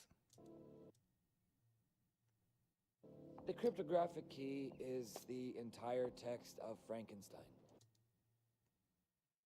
Look who has a sense of humor after all. That is a joke. That's definitely a joke. But you know what? I think I'm going to skip this part and just go straight to it's time to arrest you. It's time you both return to prison. It's time you both return to... It's time you both return to prison. I will admit, I've always thought the pacing on this part was really fucking weird. They're like, now for our payment. And he's like, yeah, no problem. Here's your payment.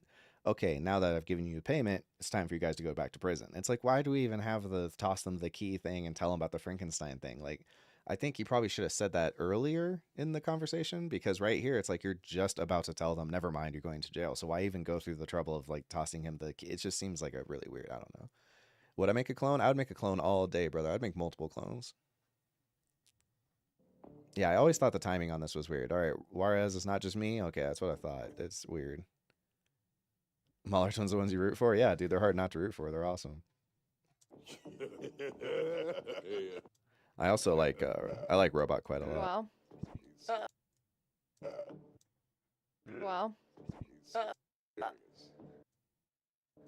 he's also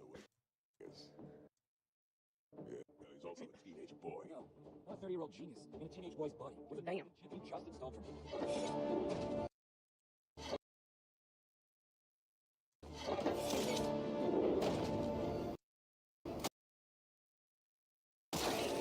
Oh wow, I never noticed that before.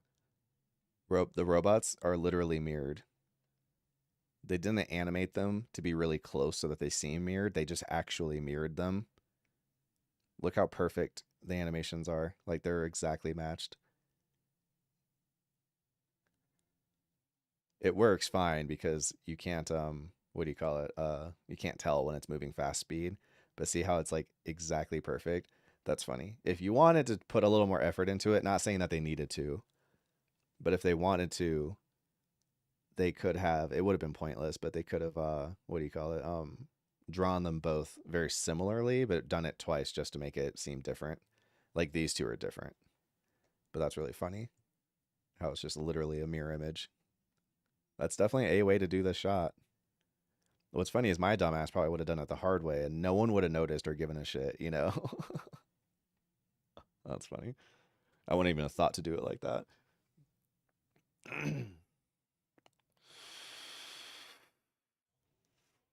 Yeah, I like how the Maulers are used in this show. Well, the Maulers are a good example of everything I was complaining about with Amber earlier, is that, like, Amber doesn't feel like a real character because she's just there to service being an obstacle for Mark. And the Mauler twins have, like, a very rich life outside of what's going on with Invincible. He barely ever deals with them. It's like him and, you know, them and Robot have all this, you know, cool side plot stuff going on that actually, you know, and that's the thing too. The girls in the beginning were like, oh, Robot must be evil because they were thinking that, oh, well, the translation must be like the thing they're doing here must be that the what do you call it, the sorry, I'm high. Fucking really bad for the memory. It must have something directly connected to Omni-Man and or Invincible because that's what all the plots in the show are going to connect around. But then you realize that, like, oh no, this whole thing had nothing to do with the main plot. This was just stuff these guys were doing because they have, like, rich internal lives. And so it's kind of funny how it's like, yeah, these characters actually made it work. And then the other one, yeah, the Mauler should go duplicate. That's a good point. Duplicate has one of the best powers. That's kind of funny. I feel like she has one of the worst powers. Because as far as I can tell, they don't really seem to show her ever have super strength or, like, super speed or super, like, toughness. Like, every shot she ever takes kills one of her clones. So then what I'm led to believe is that she's a regular person whose superpower is that she can make more copies of a regular person. But the trouble is that, like, one superpowered person is better than 10 regular people. So Duplicate wouldn't be a very impressive superhero to me unless she could make, like, very quickly and easily, like, 100 copies of herself. Then you'd be like, okay, well, you know, 100 people is actually a tough thing to fight, you know, and 100 people can move mountains, you know. So it's like, I'm one person with the strength of 100 people, but it's like I'm one regular teenage girl with the strength of 2 more regular teenage girls at a time. It's like, doesn't seem all that great.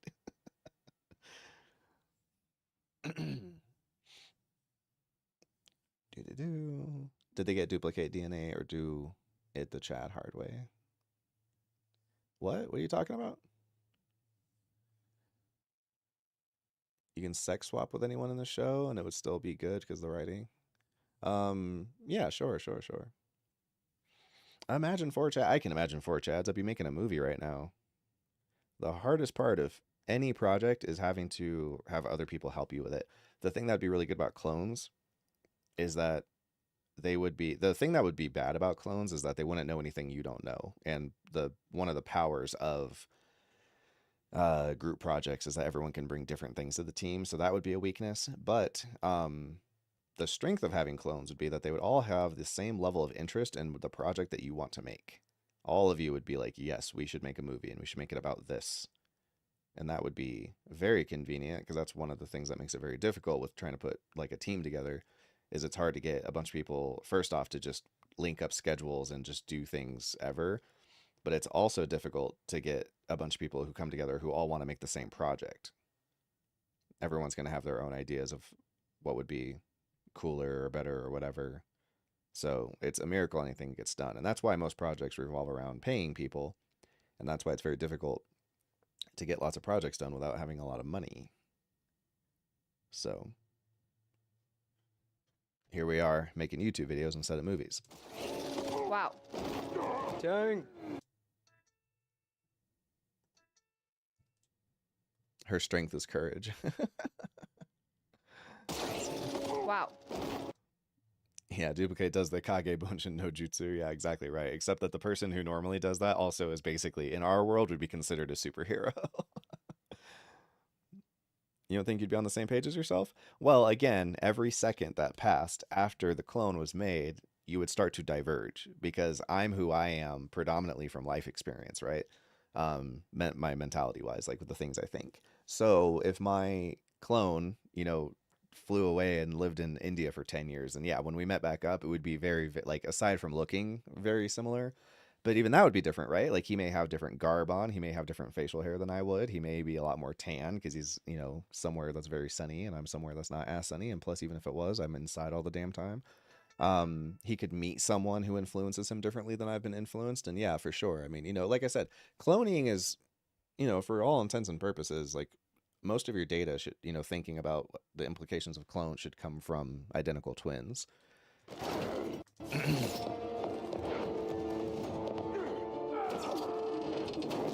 And I think part of why we don't see a lot of old identical twins like in media and stuff is that it's relatively rare that identical twins stay identical. I know a handful of identical twins that I knew when I was younger, like in basic training and in high school, and then now today it's like, yeah, you'd barely be able to tell that they were supposed to be twins. That was your plan? My plan was not to hurt you. That was your plan? My plan was not to hurt you. But here we are. Whoa.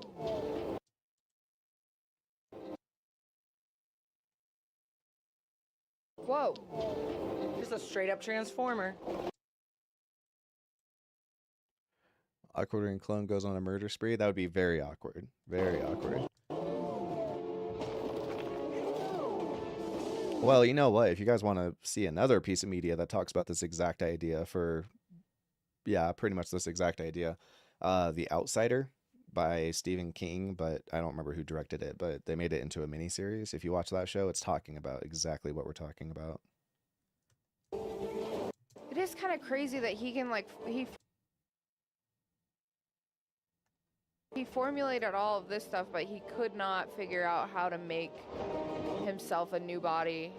All right, so I'm going to cut this part because I think there actually is an answer to this. The idea is that I think the show is doing something that I'm happy it does, because most media doesn't do this.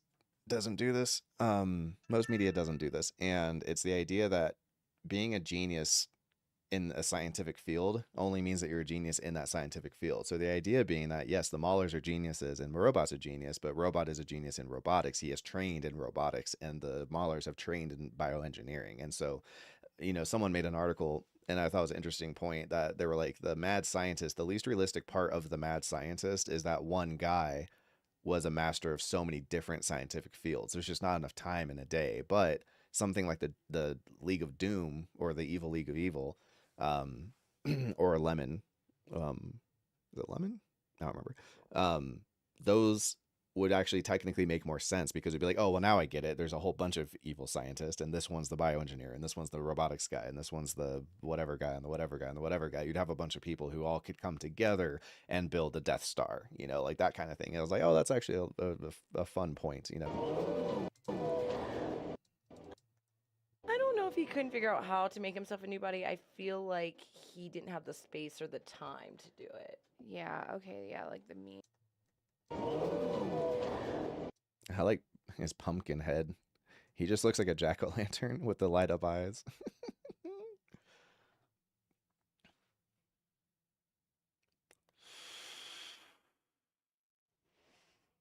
What's up, Warlock? What's up? I love pork and chicken. I do too. Jack of all trades, but master of none. But better than most. Better most than some. Maybe is the rest of the quote. I don't know the rest of the quote. Yeah, well, and I also think that, like, when you're young, that's definitely the time to be the jack of all trades, because you got to try things out to figure out which things you like. And if I was stuck with the first thing I ever wanted to do when I was a kid, that would suck. And also, like, what I do now didn't exist when I was a kid.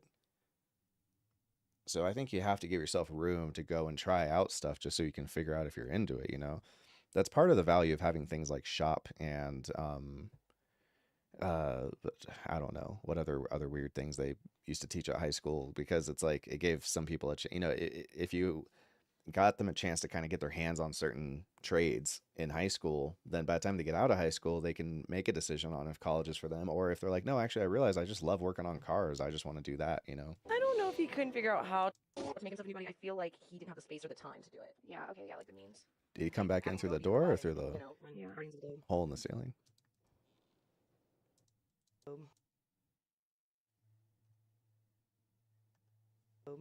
What did you do? There. Yep. What did you do? See, he says, "What did you do?" Right? Isn't that interesting?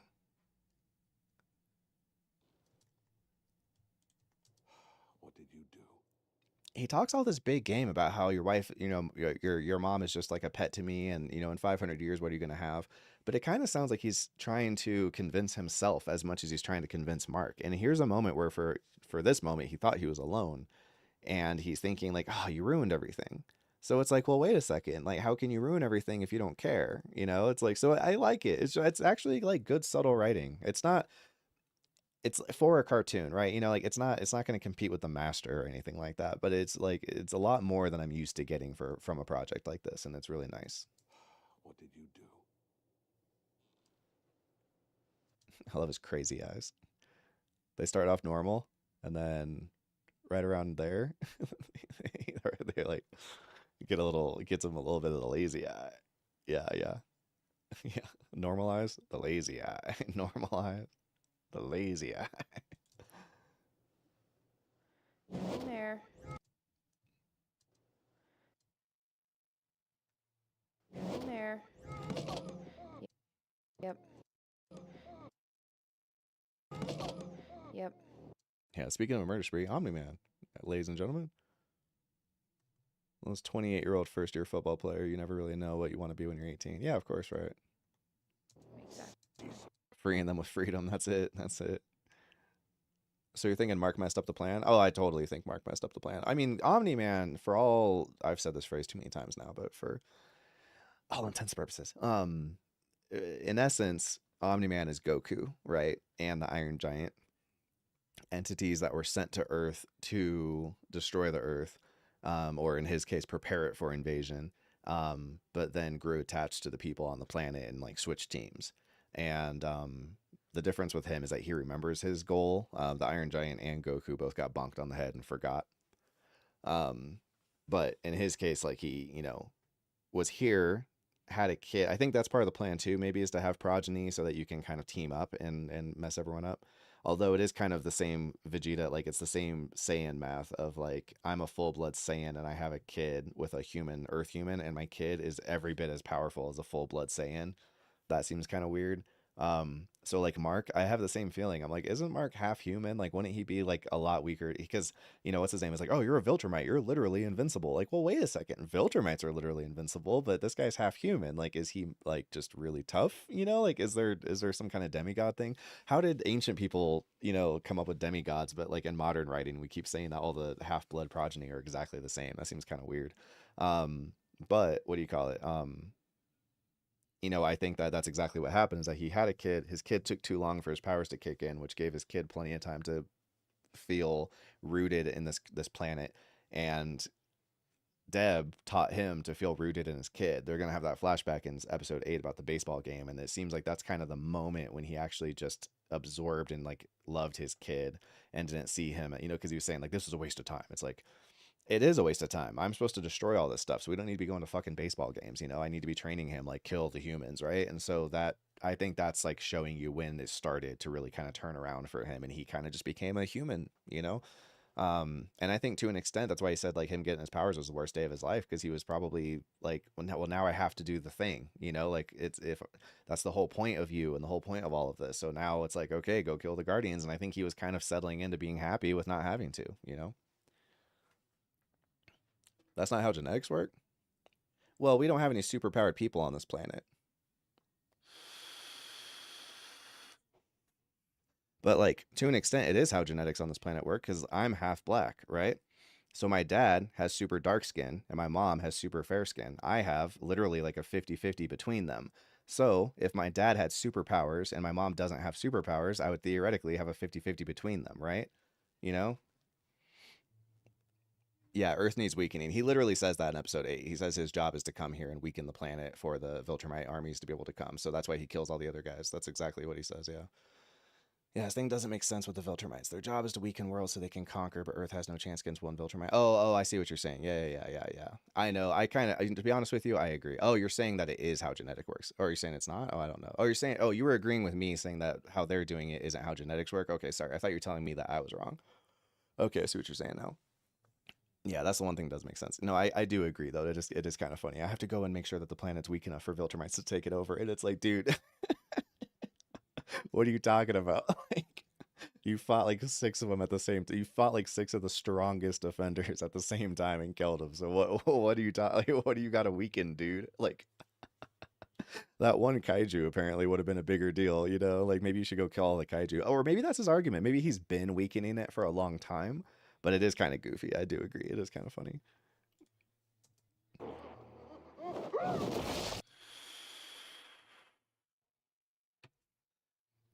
Now back to 2 episodes that are actually quite bloody. Like the last episode is actually a lot more implied violence than it is violent. I remembered it being a lot more gory, and it's really because it's just very implied. See, I love Maple's like double gasp that she does. I don't know if she's always done this, but I noticed it a lot during Saving Private Ryan. She won't just go, oh, she'll go, oh. It's so funny. I love it every time. see, I love that. That's so funny. maybe Cecil is evil and we've been reading it wrong the whole. Oh, I love that. That was a hell of a read. That was an extreme read. Been reading it wrong the whole time. Maybe Cecil's evil. Cecil might be my single favorite character. I do really love him. These guys, by the way, are fucking sick. That's the other thing about the show. The show's cool. That's the thing One Punch Man had going for it. I think people don't give enough credit for. Everyone exclusively talks about how funny it is when they talk about One Punch Man. But the part I think they forget is it's like one of the coolest action animes ever made. Like it makes me as an adult feel the same way watching its action scenes in the first season. As I did when I was a kid watching like Dragon Ball Z. Like there is a cool factor. It's actually like sick to watch. And I Cecil's like military stuff is sick. It's just really fucking cool. Yeah, right. Yeah, exactly. Yeah, that's a very good point, Nomad. Is that Omni-Man single-handedly took out an entire planet in the second episode by himself. So what is this? I have to weaken the planet. That is really fucking goofy. That is so true. I remember that's really fucking funny. Are you familiar with Final Fantasy 9? Hell yeah, I am. It's like the only Final Fantasy I played when I was a kid. I played 8, but I played 9 a lot. Well, let me think. I've played 8, 9, and 10 are the 3 that I played. And I played, and Tactics. I played the shit out of 9, though. I played 9 a lot more than 8 and 10. And it's kind of funny because when I was 25, I got it again to play 9 again. And I was like offended at what a time waster it was. Like that game makes you grind so fucking much. I was like, this game is like disrespectful of my time. Like I couldn't believe I played it so much as a kid. It's such a frustrating game. The character F99 is a monkey boy. Yes, he is. Zidane, yeah. Well, he wasn't named Zidane when I played him, but yeah. And he was supposed to be an angel of death for a planet called Gaia. Yep, but he bonked on the head. Oh, that's so funny. You know what? You're totally fucking right. It's the same thing. I never thought about that. That's so true. Zidane is also, or Zidane. I don't know how they pronounce his name. But that's so funny. You're right. He's Goku also. That Goku trope is so popular. That might be a video. I wonder if anyone's done anything on that yet. Like how many times they've done the Goku thing. Of like, I was sent here as an alien to destroy your planet, but I got bonked on the head and forgot. And then I remembered, but by the time I remembered, I had already chosen your side. But then more of my homies came and I had to defend the planet against those people. Like, that's such a popular fucking thing. That's really funny, dude. FF9's my rock. Yeah, I know, right? Yeah, I didn't really play 7. I know that's everyone's favorite. I didn't get around to it. Yeah, he's doing pest control. Yeah, in essence, right? It's basically the equivalent. Yeah, right. Superman is similar. In the big important difference with Superman, though, is that he wasn't sent here to destroy us.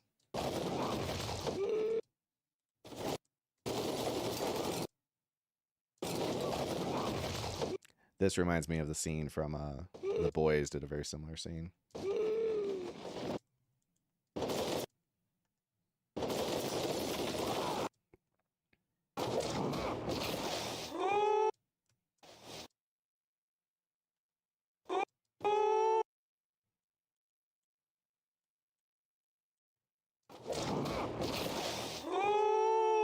Oh my god! Across the counter! He said,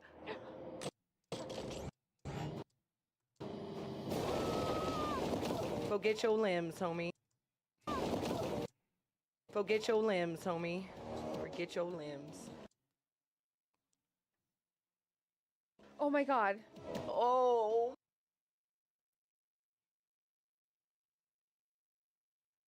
Oh my god.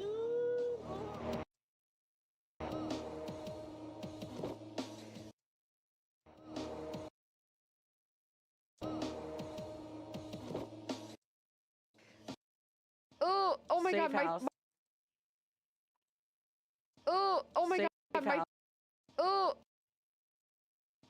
oh my Safe god, house my is foot screwed. literally just like Crammed. went numb. Oh god. Like thinking about that. No, wait. Just I have only watched, as far as One Piece goes, I've only watched ya boy Roshi's reaction to the live action. I've tried watching One Piece when I was a kid, and it's just I couldn't get it. It just felt like it was for like really, really, really young kids. So I just had a hard time with it. Yeah, amnesia. Hancock had amnesia, but that's more just like the amnesia trope. Like again, he wasn't. The specificity is the part that is surprising to me about what I'm calling the Goku treatment, because it's like it's like three things. It's like you were sent to the planet to destroy it. So you're an alien, you were sent here to destroy the planet, and then you got amnesia. And very specifically in the Iron Giant and Goku situation, they were bonked in the head, and that's why they forgot. That's just so specific. It just seems really fucking weird to me. Really weird. And Donald is the fucking man. Yeah, Donald is absolutely the shit. How much balls you have to not shoot at Omni-Man? No, it's not going to work. Oh, to shoot at him? I don't think it's balls. I think that would be a fear response. I think you would feel like, look, I feel scared, and I've got a gun. Yeah, those guys did kind of give the game away. That's true. And the gun is the only thing making me feel like I have any kind of like power. And so I'm just in a desperation act. I don't think you even think about it. I think like your nervous system just takes over and just starts shooting at him is my theory. I've never had a gun and a superhero in front of me though. Took me 6 months to binge, 1,030 episodes. Right. Well, here's the thing. I wouldn't mind. I would love if there was an anime that I really loved and I watched it, like, and it had 1,000 episodes, because I'd be like, great. It's not going to just be over soon, and I don't have to be sad. I can watch something I really like. So I don't mind that it's long. I haven't been able to understand the draw. I think as much as Batman 66 was a stepping stone for Batman media. Yep. If Batman hadn't evolved, the animated series, we wouldn't get Matt Reeves' Batman or Nolan's. I agree. Goku lost his tail too, preventing the big monkey rampage. That is also very true. That's true. If he still had his tail, then he would have done that. No. But he had it when he was a kid, didn't he? Like the whole time he was a kid. One Piece is for kid, but Japan makes those types of stories a lot more adult. That's true. I agree. That's true. You've been spying. This is surprising to me. You've been spying on me? Like, don't you have like super hearing? Just wait. You've been spying on me? On my family? No, it was for your family's protection. You were always so pathetic. You were. Yeah, see, he says you were always so pathetic, and you're thinking, yeah, like he's about to kill that sniveling weasel, and then Donald is the fucking G, and I was like, okay, never mind. I take everything back. Donald is the fucking man. So pathetic, Donald. It would have been really cool if Amber had like a saving moment like Donald did. She came in like super clutch. Cecil's little lapdog. Yeah, that's how I always saw him. I was like, yeah, like up to this point when I was watching the show the first time, I was like, yeah, he's right. Like that's who this guy is. This guy sucks. Cecil's little lapdog.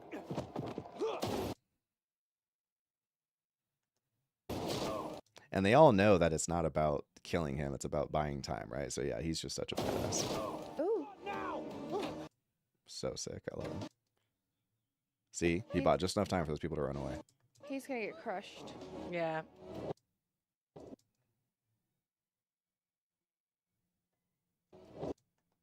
Maybe not, Bill. Not Bill. Ooh. So start watching Invincible series on this channel. Are you the art editor? I am the guy who runs this channel. This is welcome to Diegesis. This is my channel. I am Chad Chris Dos Santos.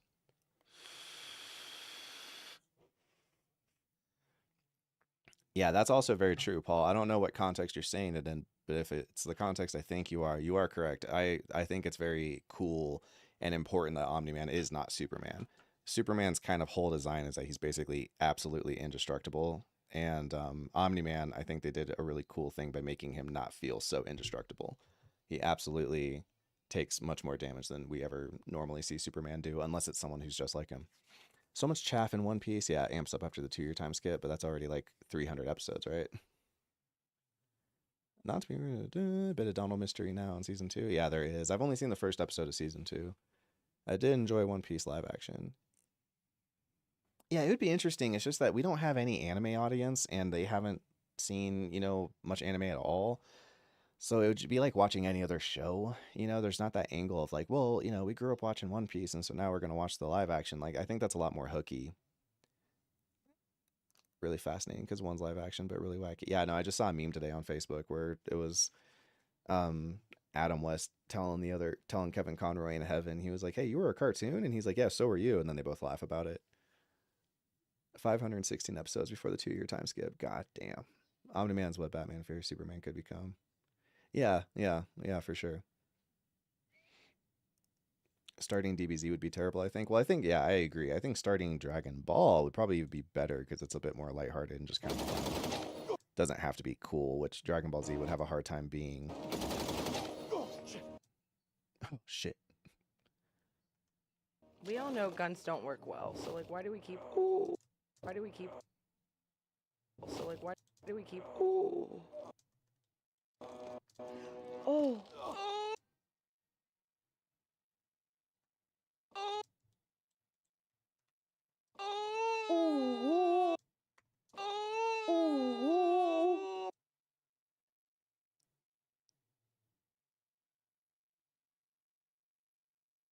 Oh my god!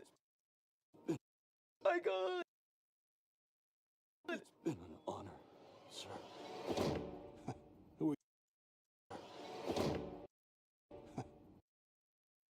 Who are you talking to?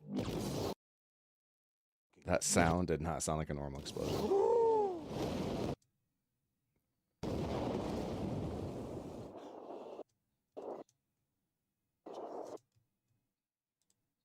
Oh, get your limbs, homie. Get your limbs. Oh my god. Oh my god. Oh my god, my foot literally just like went numb. Oh god. Like thinking about that. And spying on me? You were always so pathetic, Donald. She's a little lapdog. He's gonna get crushed. Yeah. Maybe not that. Ooh. We all know guns don't work well, so like, why do we keep? Ooh. Oh. Oh my god! Honor, sir. Who are you talking to? Yeah, dope. Shout out to Mark 1.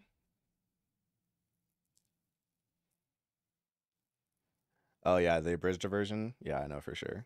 Yeah, and the abridged version did a good job of all the jokes being like very connected to things we were thinking. That's my favorite part of the abridged part, or the Team 4-star edit, is that it's like the jokes don't just, some of them do come out of nowhere for sure. The nail that comes out of nowhere, but a lot of the jokes, a lot of the Frieza jokes especially, I liked because they were like things that you were thinking when you were watching it, and they're just pointing it out. Awesome, man. I'm really new to the channel. I'm sick today. Oh, no fun, man. But yeah, I'm glad you're enjoying getting through your binge, brother. Yeah, Donald is the GOAT. Does your rig ever get overheated? My Mac does. No, but my rig's kind of expensive, so it's, it's not like a realistic. If I was using like the rig I started with, it would absolutely be having major trouble with this. Download DaVinci Resolve yesterday. Awesome. Any recommendations on what videos are the best to learn from? No, because also I wouldn't recommend watching the ones I watched, because the ones I watched are very old, and they would be about outdated versions of the software. So I would, still recommend anyone look for and try to sort by like newer videos that have good like ratios and high view counts. That's the hard part, is that it's like you can't just tech all moves so fast. It's really difficult. Like, I wouldn't recommend most people buy a book, because like books age like milk in the tech world. You'll buy some book and realize it's about 10 editions behind, and it's just, in the industry standards have changed. So it's like, yeah, it's like try to maintain your knowledge and learning constantly, and always refresh and update. Have you ever heard of a show called Lucifer? I have. It's the most overlooked, enjoyable show I've seen. I hate that show, but you know what? I'm okay with you liking it. That is a-okay. Donald's a more clerical administrative version of Coulson. Yep, exactly right. Well, he's a Coulson. Yeah, Coulson has the same exact arc. They're both doing a similar thing. Both of them start off looking like kind of dumb pencil pushers, and then when push comes to shove, they have them do something cool. The whole Ginyu Force thing is hilarious. I agree. To be fair, it was pretty hilarious in the original show too. I feel like Batman's one of those people who says, do as I say, not as I do, if you know what I mean. Yeah, he kind of does, yeah. Thanks for the advice. Yeah, of course. Have I seen the South Park Enter the Pandaverse? I have not. Oh no. Oh god. Oh yeah, the honor was all mine. It's so dope. I was very impressed. This moment really, really won me over, dude. I was very impressed by this moment when I first saw it. Oh no. Oh god. Oh. Oh. You monster.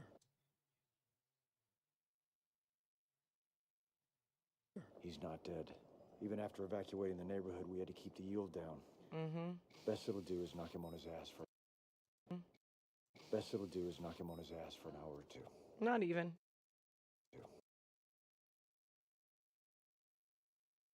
And Donald did save those people, you know? Even. Nope. Or maybe not even hurt him at all. Yep. Yep. Oh my god, he just turned to dust.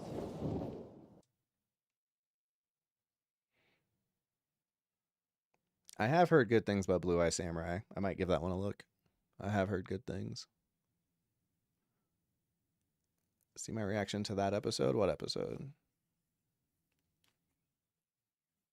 Oh, the Pandaverse thing. It's amazing just how much content's out there on YouTube. Teach people stuff. Oh, yeah. Have you read the Invincible comics? I don't read, brother. I think I have read all of maybe 3 books in my entire life.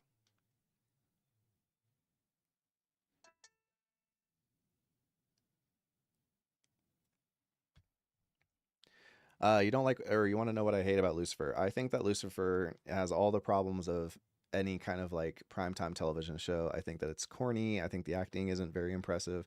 I think the storylines are overly simple. They kind of feel like the shows are made for people. I don't think that the cinematography is impressive. They're kind of cheap looking.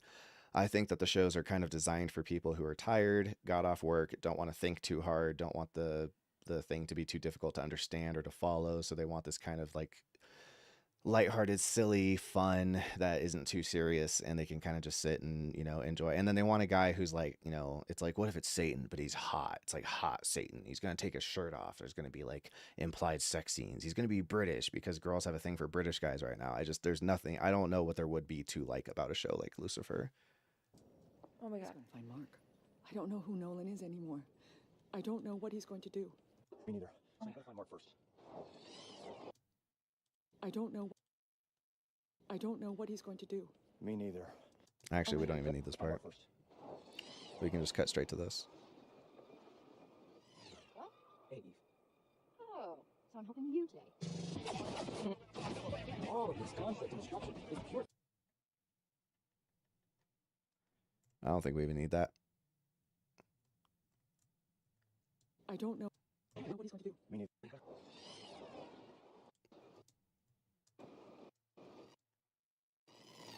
What? Hey, Eve.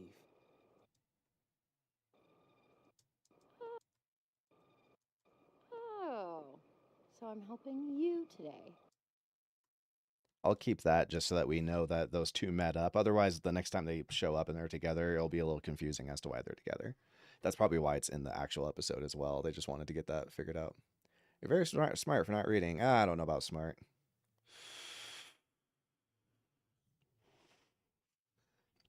So you say the last Prime show you liked was The Good Place. But The Good Place, you know, I think that it knows what it is and it knows what it's providing. And people who are watching know what it is and they know what it's providing. And there's nothing wrong with that. You know, like just because, you know, I may prefer steak doesn't mean that I think McDonald's shouldn't exist. You know, like it knows what it's providing. People know what they're getting, you know, and there's nothing wrong with people just enjoying things that they enjoy, you know, they're totally allowed. That's why I said earlier, it's like Lucifer, like, hey, if you like Lucifer, I'm totally glad, you know, that someone has made something that brings you joy, you know, like that's a good thing.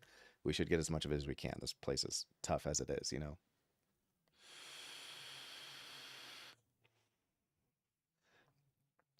I disagree with books or knowledge. I think knowledge is knowledge. You know, I learned how to do editing through watching YouTube videos. Like that's knowledge, you know, like books are just a thing you can write knowledge in, but these days it's like an outmoded thing. Like why would you write information on a book when you could put it on the internet? So I think like books being magic. I've never bought into the argument that there's like something magic and special about books in particular. It's just a medium. And I'm sure there was some guy when books became a thing that was like, no, it's all about tablets. We're supposed to be etching things on tablets. Tablets are information. These books are just bullshit. I've been told an anecdote that I don't know if I believe. I'd have to see more sources on, but I've been told an anecdote that there was complaints like that because people were saying that people would become stupid because they wouldn't have to remember anything. It would all just be in the book for them.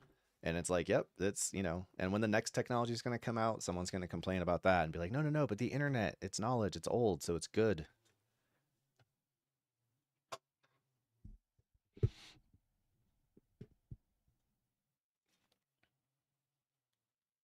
Yeah, like obviously I can read. I'm talking to you guys. The Diebers of tablets is rolling in his grave. That's exactly right. That guy was just like, what the fuck? But tablets, everyone out here, they're newfangled books.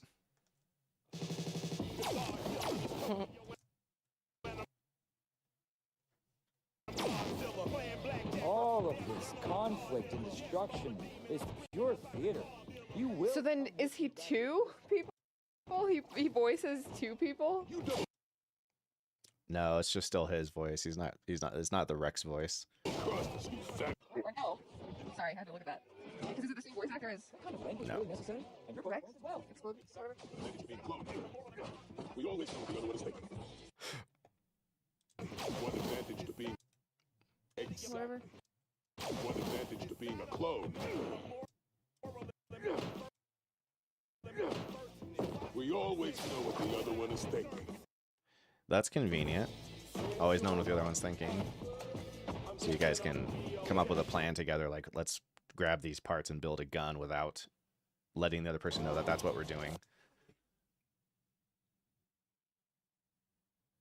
What if your clone sounds like you, but with a higher voice? Why would he have a higher voice?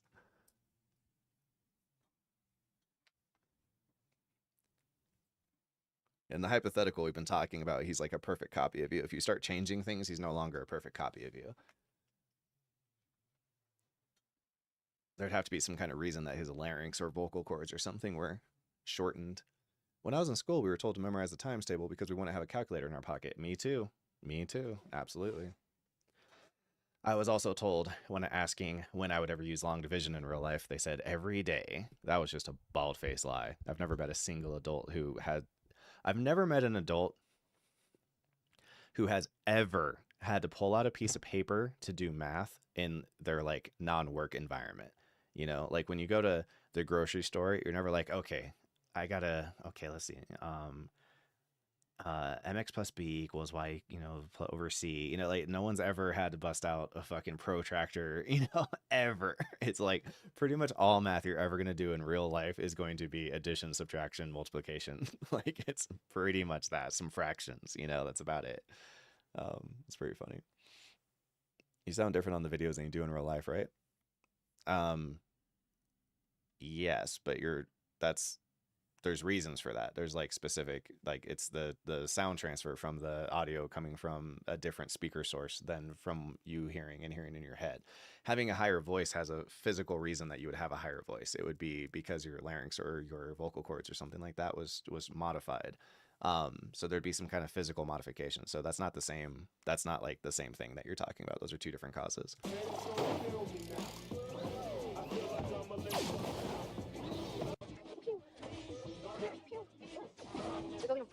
Cannon blaster? Are they building a cannon blaster? I love a cannon blaster. I love her little nicknames for stuff. She did that a lot during what's it called? That one movie, Mad Max. Like, is that Choppy Choppy?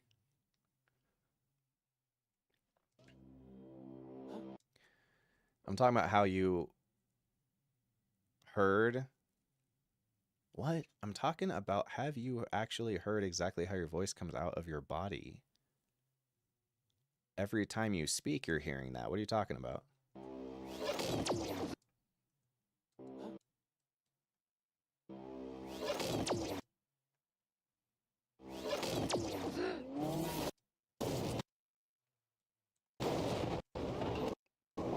the differences that you hear are because of not hearing the words bounce around, or the vibrations bounce around inside your chest cavity and your skull and stuff. And you hear that when you hear yourself recorded back, which obviously I've heard myself recorded back quite a lot more than probably the average person. Those differences aren't going to change pitch. You said higher voice, which is a pitch difference, and there's going to be some kind of physical difference for that. You're vulnerable, dude. He's invincible. Very clever. Very clever. But you don't have... Very clever. But you don't... Again.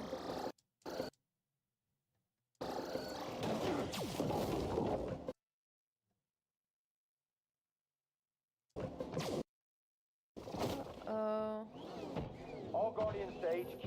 Apocalypse HQ. Apocalypse level priority. All right, 1 second. I think my food's here. And then I think while I eat, we can watch your boy Roshi's reaction to this episode. A little confused about the Mahler's explanation of cloning. They say it's a problem if one knows he's the clone, so they eliminate the possibility of knowing who's the original. How do they do that?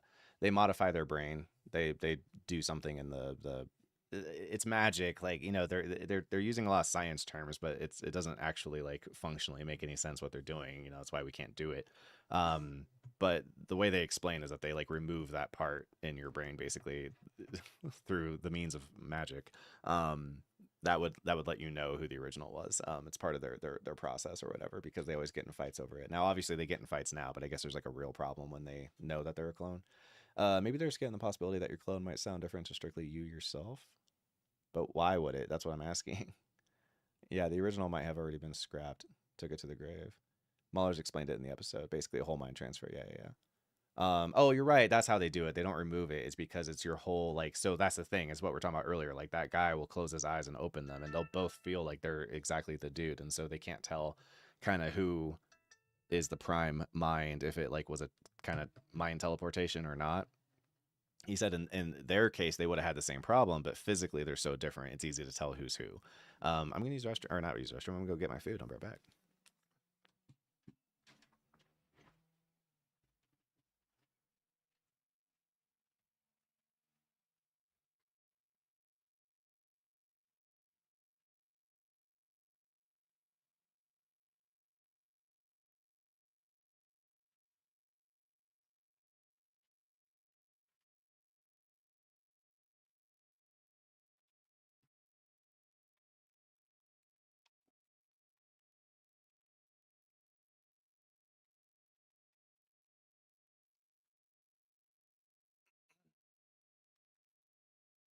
Yes, they transfer the books in their mind to the other mind. All right. I hope they don't see this as me trying to steal content from them and see it as an advertisement, hopefully. Also, there's a whopping 20 people in here, so I don't think it should affect anyone's numbers or anything, but I need to eat, which means I won't have my hands, which means I can't edit. So I figure we could watch this.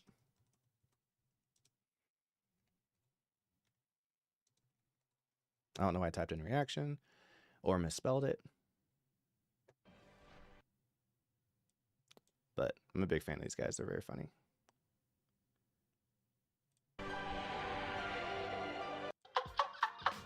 Yo, what's up, everybody? We're back for episode 7 of...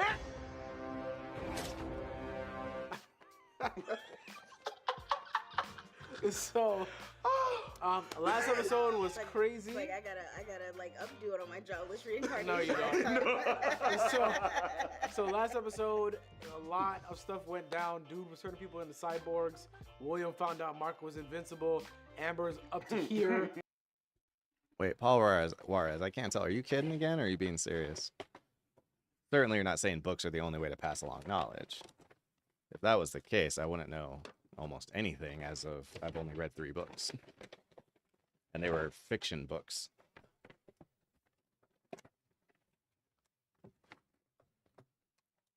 Like, if your argument is that there's something special about the medium of a book, then what is special about the information being physically on a piece of paper versus being told to you, shown to you on a video?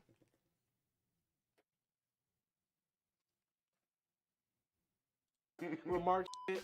Like Lupa is Deborah very funny. I agree. is now convinced. You watch them that all the time. Nolan I watch is the them one too. They're that probably killed one of the only reaction channels I watch. I thought you were making a joke just now. That Mark was in. What? I just busted out like because he was getting his ass whooped last episode. I'm like, that nigga ain't Invincible. I'm like, oh wait, that's his hero name. That's And then, so Robot is working with the Mauler twins, and then at the end of the episode, okay, this part was crazy because this part was revealed to me, right? So, all right, they were talking about drinking from, the two kids were talking about drinking from Immortal's skull, and the Mauler twins pulled up on them. In my brain was like, how the hell did these kids even know where the grave was at? Because they said the Immortal skull thing was cool too, by the way. Not the skull part, just the Immortal Guardians were backstory buried. was cool. But somebody pointed out that the kid that was there is the same kid from the first 2 episodes who stepped that like flew over our head. I completely missed that. You know, just like how So- we're supposed to pay attention to the trash bag from episode 1 and So- it landed in episode 2, but we were supposed to know that exactly that was. Yeah. Okay. So basically, we don't. Okay, I don't know what their plan is with this Immortal thing. I don't know if that's true because the Mauler twins said don't believe what you saw on Reddit, but that's their insurance for Robot. So there's a lot of going on. Yeah. So let's go ahead and jump into episode 7, and it's called "We Need to Talk." She woke up with no arms and legs. Stupid. But why did he have it there? He literally travels around the world in 2 seconds. He could have put it anywhere, the suit.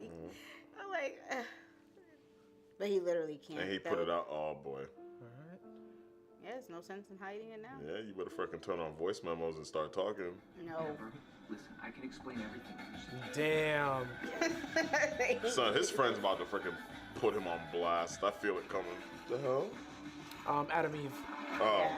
Yes, What I is have been that informed freaking that he was power? Abraham Lincoln. Yeah, she can materialize, change the molecular structure of stuff. Son, she's going ham with this shit. Relax. Top doggo, yeah. Thank you, Adam Eve. Bark. Did you see Top that? doggo. I'm done. tweet. You're dumb as fuck, I saw bro. Top Doggo. You didn't see it? That's what it I'm just said. saying, you're I saw dumb. the name, but I didn't see what it said. Fucking top doggo. So that's a dope ass treehouse. Was someone controlling you? Were you blackmailed? Did they threaten me or Mark? You need to trust me. If you can do that, we'll be okay, because you know me. There's a lot of things I thought I knew about you. They had families. You killed them. I had no choice. I don't believe that. You said you wanted to tell me months ago, but you're still not telling me now. No, I don't trust you. Whoa, my Not edit is anymore. very similar to that. broke That's them. interesting. Get out of my house! Damn. We'll talk later. Oh, damn. Yo, Roshi! Yo! He got so scared! Oh, man. Yo, this man Roshi was scared for her life, bro. What the fuck? Nigga, they saw that? Adam Eve is weird because she should be OP, but she's kind of not. Like, she gets beat up by a lot of the same people, but like when she explains what her powers are, it's like, yeah, how are you not a god? Like, you seem like you should be the most powerful being in the universe. Shit! Alright, well, at least now they know. This Metal Gear Solid shit going on. Is that why he flew off? He probably saw they were there. No, he literally. She told him to get out. Nigga. He was mad. Interesting. What's dumb is how long I've been putting up with your bullshit. Yes. But that all stops today. Yeah. Amber. Sir, can you Hang give on. it up? Amber, I... Slamming the door. Oh, I thought it was coming. Dummy. About to fly through a damn And window. even then, she might still be like, no. Because He needs to be flying Oh my God. right there. It's okay. Oh, This is why I'm always late or why I don't show. Did you hear what I just she said? knows. I know you're a superhero. What the fuck? You know. She would be Not dumb an not idiot. to know. I figured it out weeks ago. Then why are we fighting? We're fighting because you lied to me. You made me feel stupid and Like I unimportant. said, It's a secret identity. she's upset that Bitch. you lied. Me. I'm trusting you now. Oh my god. I mean, it's cute. You think that's enough. Amber. Fly away, fly boy. Or take the stairs. I really don't give a shit. Well, I like to be alone. so much for that. Like I said, it probably isn't gonna matter even if he tells her at this point that. But she's stupid. like- It's a secret identity. What the fuck is wrong with you? Why would I just tell you that? Okay.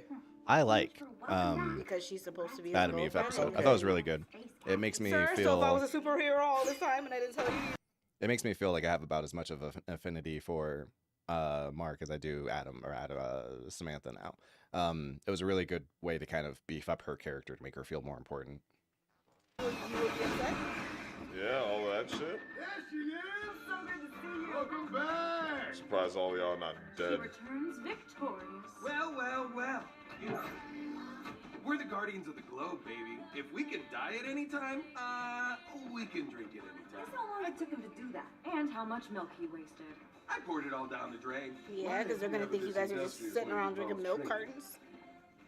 How come I get my head beat in and it's a week in the hospital? You get your head beat in and your powers come back. I figure it's karma for putting up with this guy.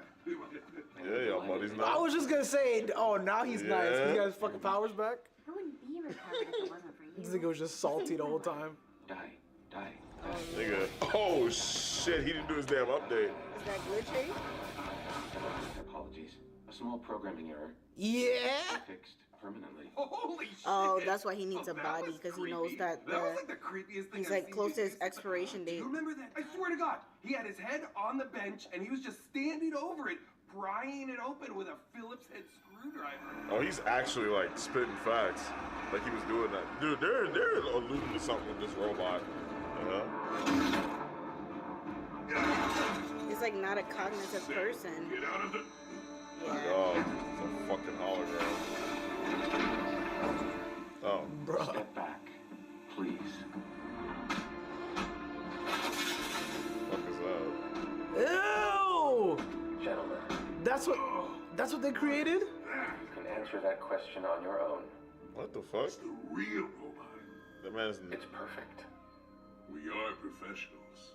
Except for the timed release microtoxin sacs, the embedded cortical override, and the 8 synaptic transceivers.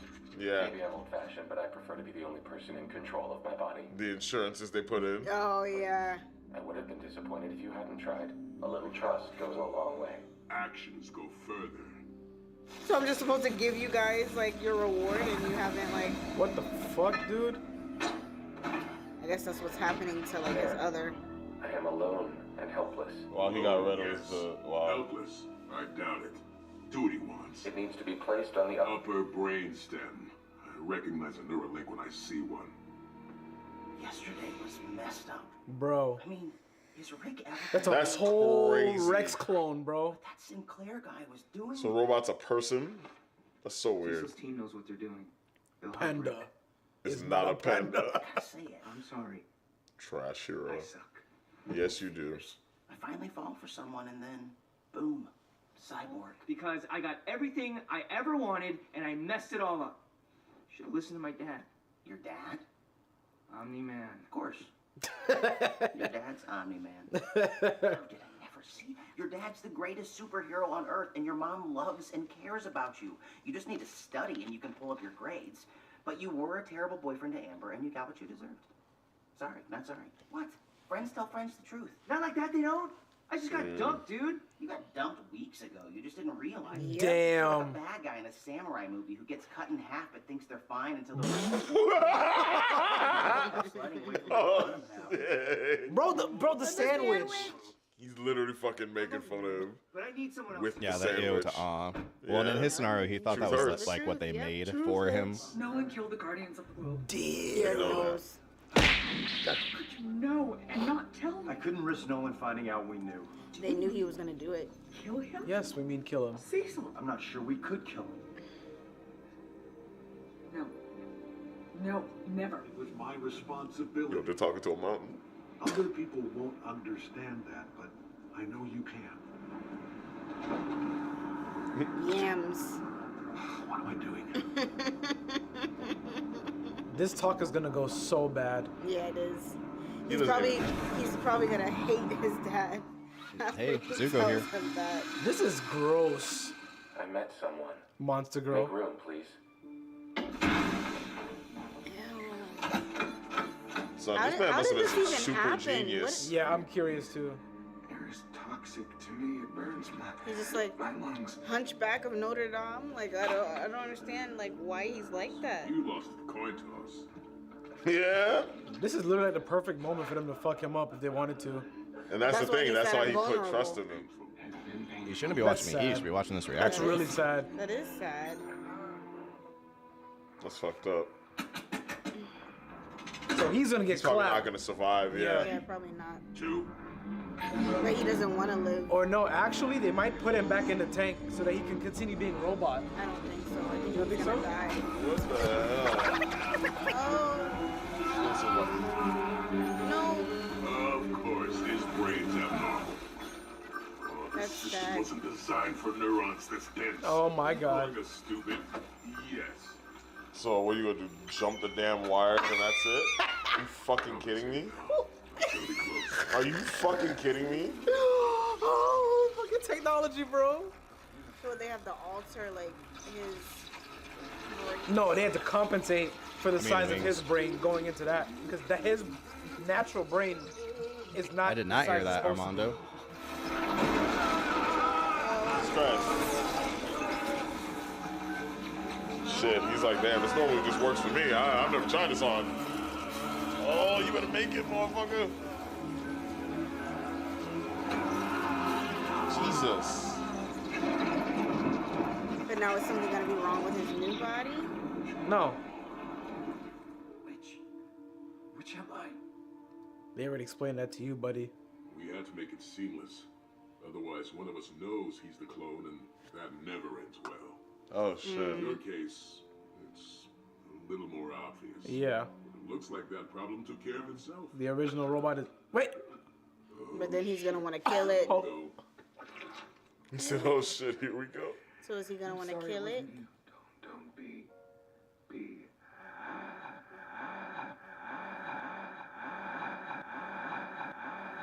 happy. Change the world. Experience everything we never could. That's depressing. What the fuck, dude? This was Oh, to kill him. Yeah. Oh no. Because he's like his own yeah. person. He has Back in the pod. We can both survive. That's what they meant by it's not us transferring you into a new Yeah, body. It's exactly. That was obvious. So, okay, I'm curious to see how they're gonna explain robot's disappearance. We do it all the time. It's time you both return to prison. Yeah, if I cloned myself through this process, Burke and I might be the same way. It would be instead of both of us fighting over who's the real one, we'd both just think we were the clone. We just both assume we were the clone. What? Oh, he's gonna put them back in prison and watch. He's gonna be a whole problem. Nigga! As I said, he's gonna be a whole problem. You can still control it. Wow. Oh, wow. This answers my question. That was your plan. Here we are. Nigga, what in the Bro. Gundam is going on, bro? They can't fight him because then he can destroy like all of their equipment. It's fucking Megas XLR. What the hell? Megas XLR. What is going on right That's funny. Someone else brought that up in the comments earlier, so apparently Lupus saw the same show. Mark? Mark? Debbie? Yep, Invisi niggas always in your house. Oh God! Yeah? He's so unlucky. Run! What is wrong with them? Yeah? He's gonna kill all of you. Bro, they're just dumb though. He pushed his ass. You should have Nigga! Nigga. Wait. No, wait. Oh no. Lapdog. Yeah, nigga. Oh, what? No, he about to fuck him up. No! Don't do it! His spine, don't rip it out. Don't. Who are you talking to? Oh! He blew up the whole fucking house. He's not dead. Obviously, he's not dead. Away in the neighborhood, we had to keep the yield down. Jesus Christ. She was about to kill him anyway. Oh, he's coming. Oh, so I'm helping you today. You double-crossed us, you fat, grown piece of shit. I'm mad you double-crossed them like that, though. I'm not. They're bad. Facts, they're villains. Are they making like a cannon? Yep. I fuck with these Oh, dudes. Yeah, dummy. Look at his face. Well. Oh no! Thanks, Paul. Very clever. I'm telling you, all it would take is for him to threaten to destroy the little clone pod. But they're already that doesn't make a difference. Yeah, They can Rick's always going make wrong. new stuff. I'm gonna go put this food away, and then I'll be right back and wash my hands so I can get back to editing. But that sucks, though. It sucks that they are going to split the show up because I'm trying really hard to catch up. And now it sounds like we're not going to be able to catch up. We might catch up for like episode 4, so that blows. But nah, shit happens. All right. I will be right back. He leave? Yep. He left. Yeah, because they almost fucked him up. He was like, maybe No, this 'cause isn't he worth just got it. that call. Yeah. They said apocalypse level. This man stepped on the brakes with 2 feet. What the hell was that? No, good thing he just found out that's Ew. his dad. Call him. His phone's broken, and all of a sudden, Nigga. Where's Eve? that's not blood on you. Oh, Is it? shut up! No, he's not doing that. So Yeah, because Mark would hate him forever. he's just being a piece Son, of look shit. at the handprint in my you just car. Just sit tight until I call on you. Oh, Oh gosh, because he's not there. keep on coming. Look who crashed again. What the fuck? Yeah, it's Who the you. hell are you? You all know me as Robot, but my real name is Rudolph Conrad. Why the fuck do you look like me? How the fuck do you look like me? Forget the crisis. You can explain now. I've got him. I'd be pissed off too. Let's bring the hammer down. Yeah, you got a Fucking hammer hammer Dawn. of dawn? That's What? annoying. You're the one who told me not to tell Amber I was invincible. That's not what she said. But I didn't tell you to string her along for She 5 just said months to while being an asshole. decide about it. if you're Why gonna didn't tell you her figure or that part not. out yourself? True. I was with Team for 3 years. And with Rex for Team. much longer than that.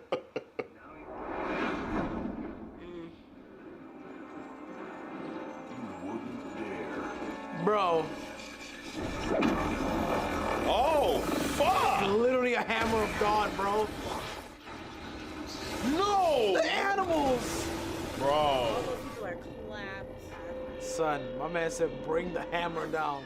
They hit you with a fucking satellite beam, nigga. He said you wouldn't dare. They did. Oh, damn. He's- He knows about that shit, too. Son, that's Oh, fucked like I up, said, bro. Look at everything that. that was in its path is just clapped. All of that? Damn. Bro? Come on, man. One alien, you mean? Not just one guy. I'm Yeah, and Yeah, it he's didn't gonna do take shit. care of that shit. casualties. Hubby's gonna break it. Nigga, it's not Nah. even doing it. Hubby's gonna break it. Bro, this is not gonna end well at all. Like, You know, That did hurt him. They're trying to stall at this point. what is that? Nigga, he's hurt. $1 billion for the world's most expensive nosebleed.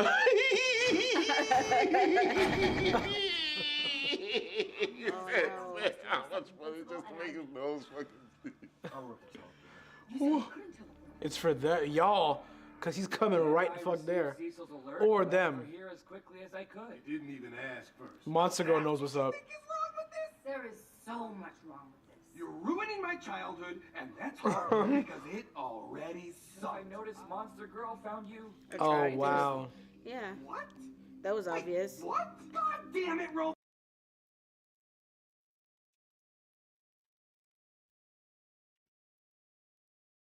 That was an interesting fade right there. Ask first. Monster Girl knows what's up. There is so much wrong with this. You're ruining my childhood, and that's hard because it already I sucked. noticed Monster Girl found you. Yeah, that's weird. They don't normally do that. That's so interesting. Part of why we don't have to do fades or jump cuts like that is because we switch back and forth. So if I need to delete an amount of time, but we're staying on the same shot on the camera, I can cheat by just having us cut from here, cut out some time, and go, to there, right? Into HQ. And then it hides Even you don't see something that looks like this. face, even machine busy. Or what they did in particular, which was Apocalypse. bad example. Or I guess let's just do something like this.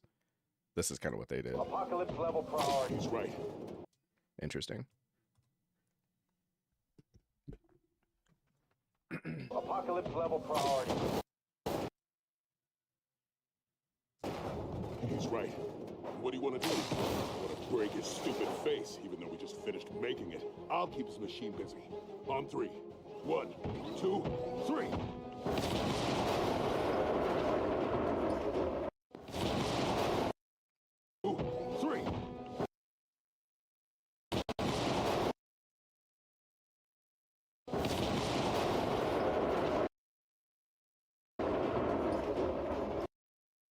They gone. They gone. Just gotta go when duty calls. Go when duty. But go when duty calls. Duty calls, man.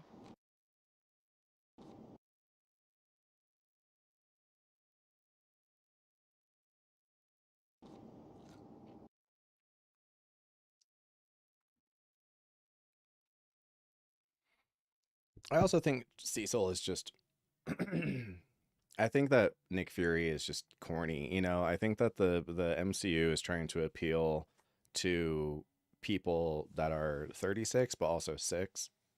So all their characters have to have some kind of like silliness level appeal for like the younger audience. And he's like, just I don't know. I like everything about Cecil better than Nick Fury. But they're definitely contemporaries for sure. Like obviously this was their version of Nick Fury.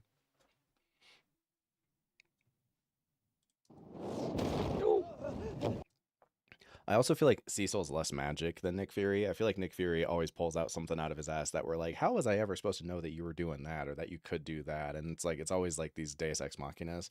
And the stuff with Cecil, I feel like they do a better job of showing how he really is a guy who's on the edge of capability and that he knows he can't beat this guy. And so having to go through so much energy just to slow Nolan down for like a second at a time, it makes him much more harrowing and more convincing and just more interesting for me.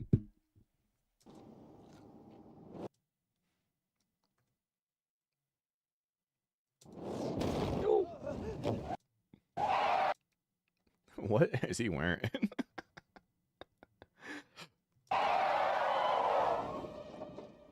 What the hell was that? What the hell was that? It was Omn-Man. What the hell was that? It was Omn-Man.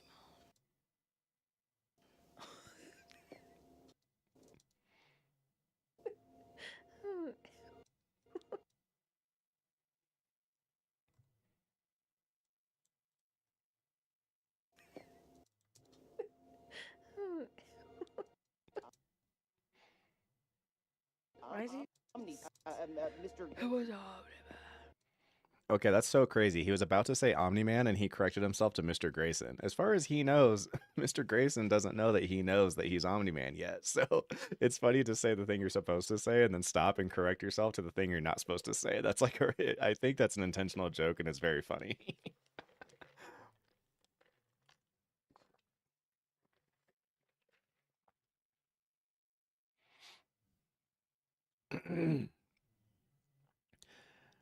Black Batman needed to be took out because Omni-Man knew his capabilities if he has the same characteristics as Batman. I would argue that Batman doesn't exist in this universe, so they wouldn't have anything to compare him to.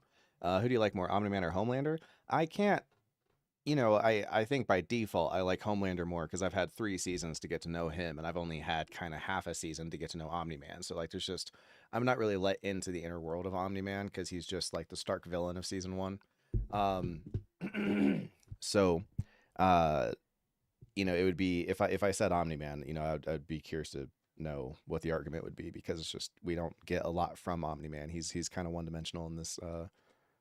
He's kind of like they do some work on him to make him a little bit more layered, but we don't get that much time with him to really get to know him. And I've just spent so much more time with Homelander, and Homelander is a well-written character. Gives me big picture vibes. Yeah, I think that they both do. You know, I think that Fury, they try to do the same thing. It's just, you know, Nick Fury has the MCU stuff to work with, and Cecil's just in a much more interesting universe from the ground up.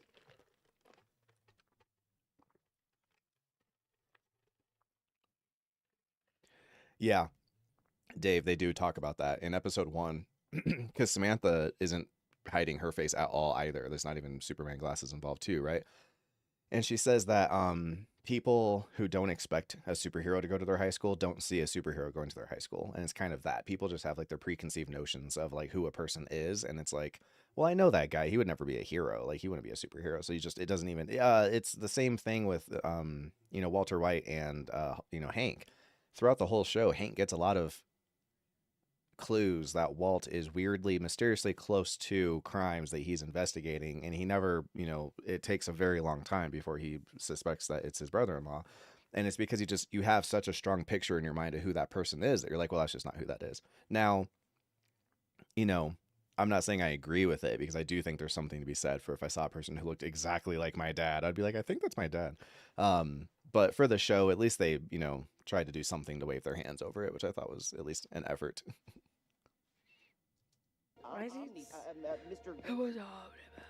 Well, you only count Omni-Man saving the world from invasion if you think he's doing it for altruistic purposes. Like, why you do something matters. And the problem is that the reason he's saving it from invasion is because it's not theirs to conquer, it's his people's to conquer. So it's like, the French come to invade your country and then the English save you from them and kill the French, but just so that they can take over your country. You're not going to be like, oh, thanks for saving us from the French. It's going to be like, no, it was just two assholes fighting over who got to take over my country. Like, get fucked. Will this be uploaded tomorrow? Yes. Yeah, do we even really see each other? Yeah, not really, actually. Are you okay? You look kind of recently on fire.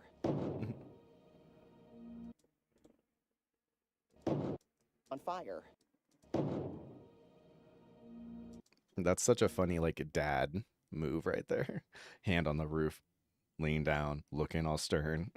He just looks like he's in trouble because he didn't get Mark home on time. Where's Mark, William? You were supposed to... Yeah, it's like protection money from the mob to an extent. Yeah. It seems like there's less celebrity about the heroes compared to other universes. I think at this point I've seen like a 50-50 split. Some of them who do the what if superheroes were real do they would be rock stars, and some of them do that they would be blue collar workers. I feel like Watchmen kind of had the blue collar worker thing where it's like, oh hey, look, it's a superhero. The Invincibles kind of had that too, because we're post a huge like protest against heroes. So I've seen a handful of properties where they've handled superheroes where they were like, oh, it's like a janitor. It's like, oh hey, look, it's a, that guy's a superhero, whatever. And this one, like, people are still fans and kind of excited, but you're right. It's not like this, huge, like, oh my fucking God, it's like they probably, the average girl would be more excited about seeing Taylor Swift probably than seeing Adam Eve, So I've seen kind of a 50-50. Have I seen Better Call Saul? I tried it and I didn't like it, but we're going to watch it anyway. Because people are really responding to Breaking Bad. But they said they can cure cancer. What? So I don't care. You don't get to force take over my planet, kill half my population, and then be like, yeah, but we're going to cure cancer. Oh, okay. Well, never mind. You're the good guys. It'd be like America doing what we do, like force taking over some country and then being like, oh yeah, but now we're going to give you our shitty pay healthcare. Like, okay, well get fucked. Like that. You don't get to just make that decision for us, asshole. Oh, he has a stash because his dad does. Well, isn't Kirkman the guy who adapted the show? Is he connected? Did he write the comic too? The same guy? Saul gets really good. Okay, fair enough. Well, I'll find out. Because like I said, we're going to cover it. To drop him off an hour ago. Yeah, the girls were supposed to record yesterday, but obviously because Ariana's sick, we weren't able to record. You were supposed to drop him off an hour ago. Oh, that's funny. I said it's like a dad who's mad because you got Mark home late. I forgot he literally is mad because he got Mark home late. Supposed to drop him off an hour ago. Amber dumped him, and and he didn't like my advice, so he went to go find Eve. Call him.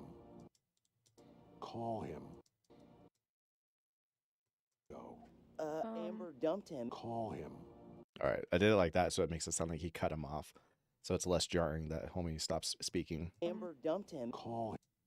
Actually, if I want to get really sweaty about it, I could actually bring this out a little bit more, and then do a little crossfade. The band, and then it'll sound even more like he's being interrupted. Amber dumped him. Call him. See? You were supposed to drop him off an hour ago. Amber dumped him. Call him. His phone's broken. There was this attack at the college, and all of a sudden... Thanks, Paul Juarez. I appreciate you. So Kirkman... Oh, you're right. It says comic by Kirkman. I keep thinking Kirkman's the guy who directs this. Who directed it? I'm going to hurt you really bad, but afterwards you can go to Disneyland.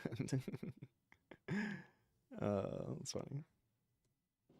Why? Where's Eve? Mark said she got a place out in the woods, a couple hundred miles west of here. Got a place out in the woods. Blood on you, is it? That's not. His phone's broken. That's not blood on you, is it?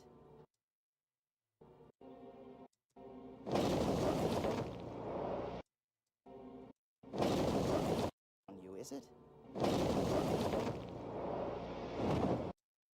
I would never recover. I would never recover. Like, be quiet. Bro. Look, Like, be quiet. bro, your dad dented my car. I know, right? Yeah, your dad scared me. Yeah, that's true. Because honestly, William at this point still doesn't understand like the dire straits that everyone's in. So as far as he knows, Omni-Man's just like a perfectly normal dad guy, and he's just kind of weirdly perturbed, you know? Like it's, dude, your dad totally dented my car. Like, are you guys gonna figure that out? Like, are you gonna pay me back? Like, I can't afford this, you know? My insurance won't cover superheroes, you know? Like, that's so funny.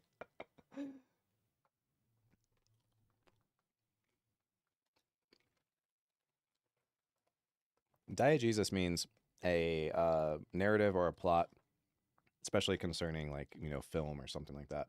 You've probably heard the phrase when people talk about diegetic music or non-diegetic music, which is like if sound or something or anything is happening in the universe within that story, or if it's something only we can hear, like when score music plays, like was just playing. The assumption is that these characters can't hear the music that's playing in the background, but we can, so it's non-diegetic. Call him. His phone's broken. That's not.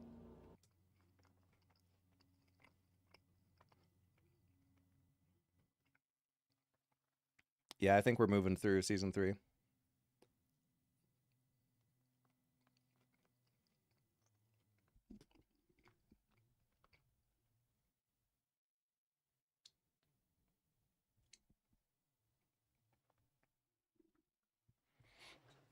Yeah, it would be funny, like not being able to use a cell phone if you're out there in mountain ranges or like just really far in the middle of nowhere, or if you're like too far out in space. Dented my car. Hey, we're not your kids in the back seat while you run in to buy cigarettes, Cecil. What the hell's going on? Hey, we're not tight. Hey, we're not your kids in the back seat while you run in to buy cigarettes, Cecil. What the hell's going on? I said sit tight. Oh. Tight. What the hell's going on? I said sit tight. Oh, Yeah, you call for an apocalyptic level. For once, you're right. For once.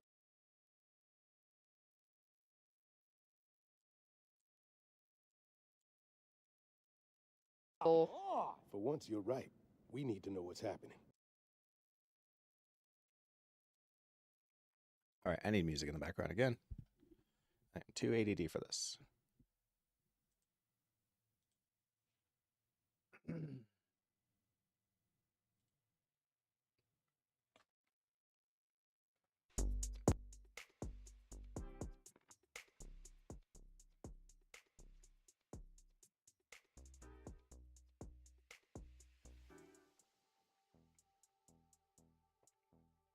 Once, you're right.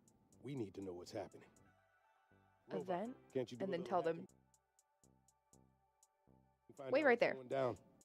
event Can't you do and a then little tell them, and then tell them, wait right there. Down.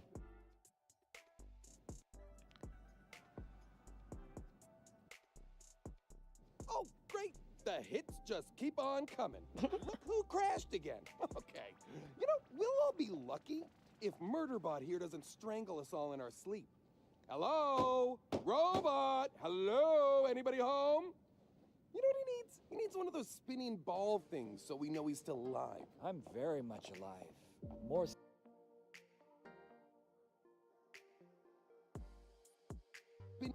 Spinning ball. You know what he needs? You know what he needs? He needs one of those spinning ball things so we know he's still alive.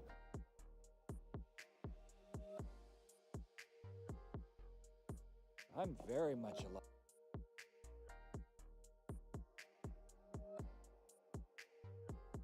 I'm very much alive. More so now than ever. What the fuck? Who the hell are you? You all know me as Robot. I don't know.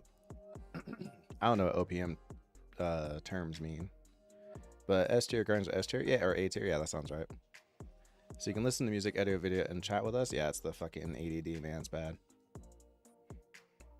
If they explore more natural themes, characters in the show, like with the Demon Detective. Yeah, I agree. That would be interesting. I also hope he comes back. Damian Darkblood was definitely one of my favorite characters in the show. Who are you? Fuck. Who the hell are you? That little punch and zoom. In a cartoon. Who the hell are Who you? the hell are You all know me you? as Robot. But my real name is Rudolph Connors, though I'd prefer if you called me Rudy. The robot you knew before was simply... I don't need all that. The robot you knew before was simply a drone I controlled remotely. What? How do we know you're telling the truth? Ask me something only Robot would know. What? How do we know you're telling the truth? Ask me something only Robot would know. Why the fuck do you look like me? How the fuck do you... How the fuck do you look like me? That is a You can tell the much girls are longer super invested. story. They've just been One quiet that for the can last like wait 20 minutes. until whatever crisis this is has been resolved. No, no, no. Forget the crisis. Yeah, Rex is super funny in this scene. Until whatever crisis this... Wait until... One that can wait. One that can wait until... Story. One that can wait until whatever... Look like me. Wait until whatever crisis this is has been resolved. No, no, no. Forget the crisis. Forget the crisis. You can explain now. Got him. Invincible. Got him. Invincible anatomy. Approximately 300 miles away. Traveling northwest. Stole his DNA. You were ruining my childhood, and it already wasn't great. Stole his DNA for the vanity. Omni-Man's closing in on their location. Estimated time to intercept, 6 minutes. Damn. Damn. Can't you use your teleporter to bring Mark and Eve back here? You need to be wearing one of these, and it can't do us all at once. We need to buy some time first. All at once. We need to buy some time first. Let's bring the hammer down. The hammer. The hammer. Project Blue Beans. That weird cat thing, maybe. That Oh, weird, funny. I forgot weird- Ariana thought it was him. weird cat thing, maybe. Once I told the truth, we'd be good. The Oh. truth, we'd be good. Stupid. A little naive, maybe. Hey, you're the one who told me not to tell Amber I was invincible. Yeah, but I didn't tell you to string her along for 5 months while The occult ceremony, couldn't they do that with Omni-Man? Put him in another dimension? No, what do you call it? The occult ceremony was built around Damian Darkblood. He was like specifically cursed, and it's from the Demonicus Erectus whatever book or something like that. So he has like a very specific thing because he's a demon, so it comes from that thing. Nolan being a human, like it doesn't just work on anybody. It's specifically for unsummoning demons. Yeah, the recruiting episode's a fun episode for sure. Have you seen a movie called How to Train Your Dragon? I have seen that. It's not for me. It's kind of a kiddie movie, but I think the girls would like it. And yeah, Ariana talking about Battle Beast. That's really funny. I forgot she mentioned it again. Yeah, but it is. But you're string along for 5 months while being an asshole about it. Why can't you figure out yourself? I haven't figured out anything. I don't know who I am. I'm supposed to be. Yeah, it took me a while too. I was with Team for 3 years. Team. I'm still Adam Eve, and I saved more lives in the last 3 days than I did in the last 3 years. Sorry. And trust me, being out here is an upgrade to living with my parents. I should call my mom though. I feel like having a treehouse in Yellowstone, but with. I should call my mom though. Yeah. I should call my. Be The hammer. that weird cat thing, maybe. Once I told the truth, we I should call my mom though. Yeah, that'd be like having a tree house in Yellowstone, but with. You wouldn't dare.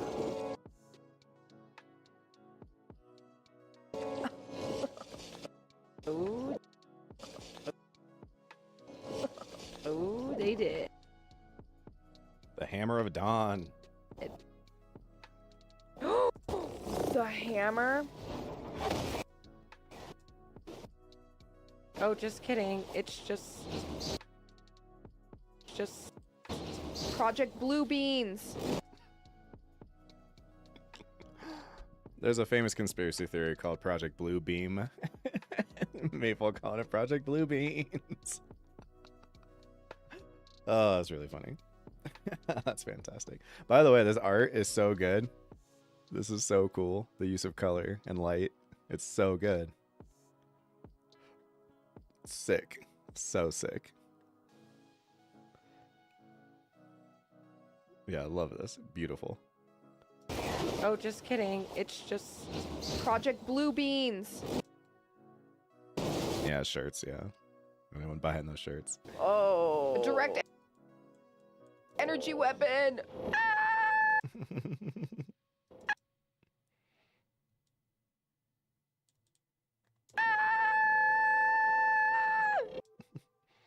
Okay, so that's very piercing to listen to.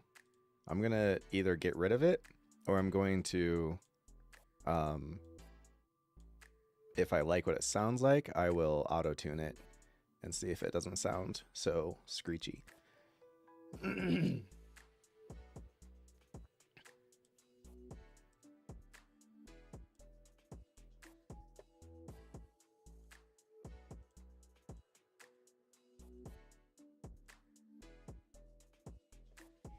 Oh. A direct energy weapon.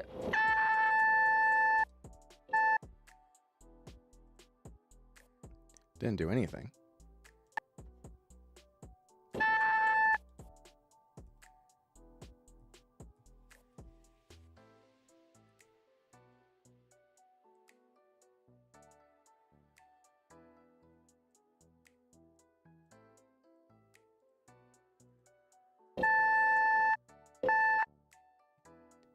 It may be because there's not enough variance in the noise. It's just one note, so it doesn't know what to do with it. Direct energy weapon. Yeah, see? It's working on the part where she's talking, Direct energy weapon. but it doesn't work on this part because it's just one note. Hilarious. Okay, so it didn't work. All right, we'll get rid of it.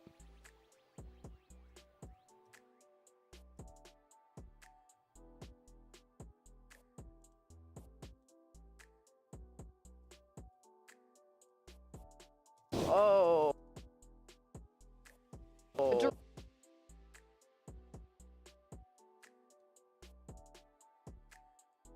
Direct energy weapon.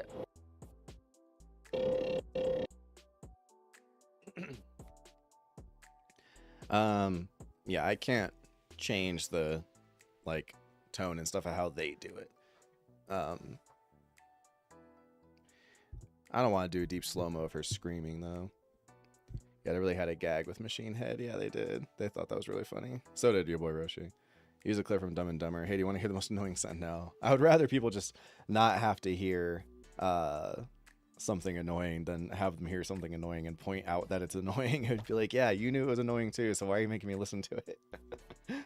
It's like Adam was pissed about Deadpool because there's a point where Deadpool, something convenient in the plot happens, and Deadpool goes, well, that's just lazy writing. And he's like, you saying it's lazy writing doesn't make it not lazy writing. Like, I would rather you just not do the lazy thing than do the lazy thing and then look at the camera and go, yep, that was lazy. Do I ever put random fart noises in? Absolutely not. How did I learn all of this? YouTube videos.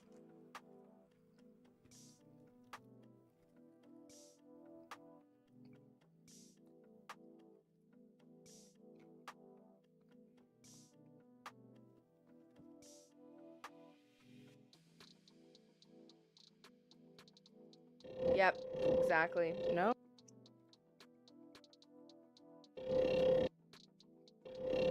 Yep. Exactly. No, it's just a satellite. I know, a direct... It's a satellite. I know, a direct energy weapon.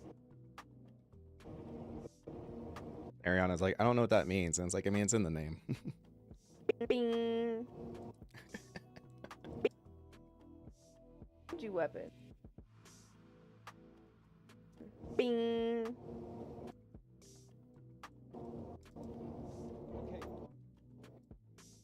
I'm not up to date.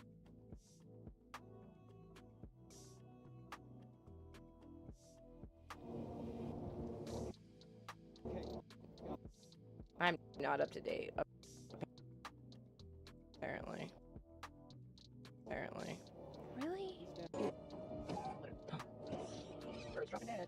All right, we'll cut all that out. I thought their interaction was more funny. I'm not up to date.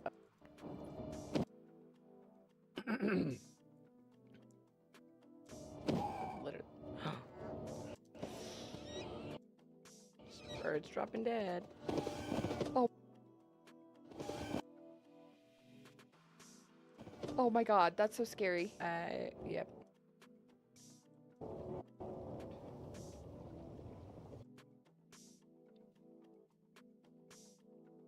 A fart noise in Severance or Hot Rod? I don't know. I didn't do it.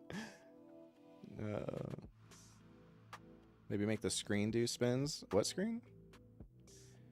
Have you thought about doing gaming content? I have not. The new Airbender teaser? No, we were supposed to watch it yesterday, but I'll wait till the girls get here. We might watch it together. And he's done, and he's back. Oh my god, he's just gonna go knock it out. Knock it out. He's pissed. The sky.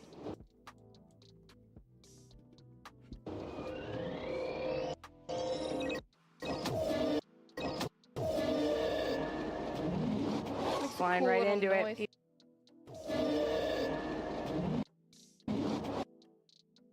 Flying right into it. He doesn't give a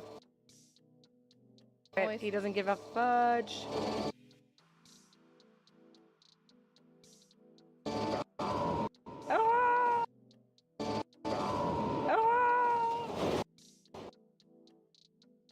I was a little surprised they didn't have it explode immediately. If this was any other anime, it would have immediately exploded when he went through it. Oh! Oh! What?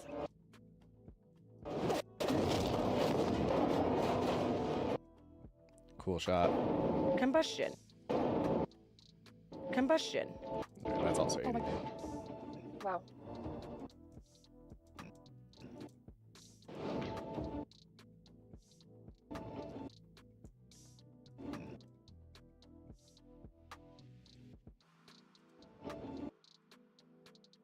Wow.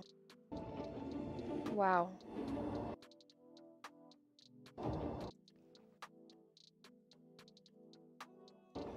What the hell is that thing? The hell is that thing?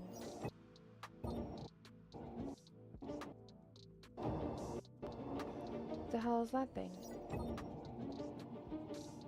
400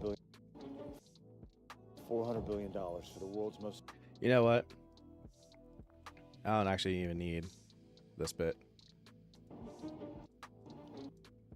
400. You get it. Wow. $400 billion for the world's most expensive nosebleed. Yep.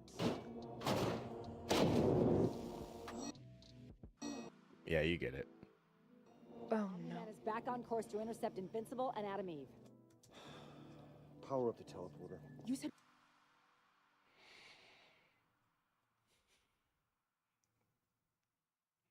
What Eve does at the end of her origin story to the government agents made me think she could do that same thing to Omni-Man. I agree. I've been saying the same thing. Is if like her powers feel like they're like something, she should be like not even a superhero. She should be like a god. Like if you can. It was funny. I think one of her lines is ridiculous. She said something like, I can like manipulate atoms on a molecular level. I was like, well, wait a second. But she, the fact that she can basically, she has the, reality, stone. It just seems like she could do anything. So it's like, yeah, who cares how strong a guy is physically if you can just be like, oh, you're made out of jello. Like it seems easy. What's the problem there? Like, yeah, she should just be like the most powerful person ever. Yeah, she's like Dr. Manhattan. Like, okay, great. Your muscles are real strong. Okay, well, great. Well, now you're made out of dreams. Like she can just do anything. It's like crazy that she just makes like shields. She has a very similar problem that superheroes have this problem a lot. The Green Lantern has the same issue. Every hero who has some power that's like, I can create anything I can imagine. Somehow that power is always given to people with the worst imagination ever. It's like 9 times out of 10, Green Lantern just makes a big fist. It's like, you can make anything. In the movie, they really pushed it too, because he makes like a fucking minigun. It's like, why isn't that one of your openers? Why don't you just make like nuclear bombs? Why are you just making big fist? Like, what the fuck? Why is Adam Eve always making, just big shields? She should have just turned all of the aliens who tried to invade into puppies, like it's just, she can create life from scratch. Like she was out there just like making corn grow in the middle of the desert. Like if you can just create corn, like if you can modify everything that way, why don't, like, I don't understand. She seems like a power who's like completely limited by her own imagination. Or like Mark and Omni-Man are kind of interesting. I do kind of like this design space on them because they're actually like quite a few steps below Superman when it comes to like power count. They don't have ice breath, they don't have laser vision or heat vision, they don't have like, they literally are just, I'm extremely durable, I'm extremely strong, and I can fly. And that's it. And they show how intense a person could be, like what a serious problem they could be with only those 3 powers. Adam Eve is can fly. They don't super show her being really strong, but she can do strong people things using her mind powers. But then she has like a suite of mind powers that seem like god tier level, so it's just really funny how she's always like, Mark's like, oh no, they're gonna hurt Adam Eve. It's like she should just be pooping on everyone. Like she'd be like the closest thing to a real life god that's ever existed.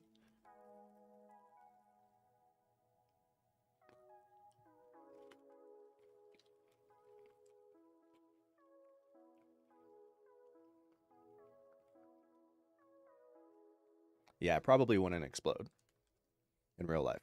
Why did you go through Invincible so fast? Yes, anticipation for the new season. I'm trying to catch up. But now I'm hearing that the stupid second season is probably going to get cut in half and pushed off, so I did all this work for no reason. Yeah. Yeah, she could micro-nuke Omni-Man's brain, totally. Or just turn him into mush, What are you going to do with the Green Lantern ring? What are you going to do with it? Well, the theory would be you do whatever would be the exact perfect thing to have as a counter to whatever your problem was. He, most of the time, is just kind of making like wedges and fist and stuff, like, yeah, I would make a fucking laser suit and just shoot everyone to death, like.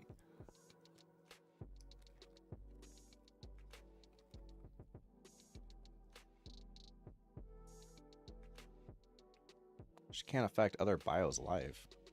But she was making all kinds of, what do you call it, freaking trees in her treehouse, and like she was growing corn out and like growing back trees that had been burned down. Does it matter only if it's like mammal life? Yeah, exactly, Kubla. She made plants grow. Homelander's the heart rate guy. He has Toph Beifong's power.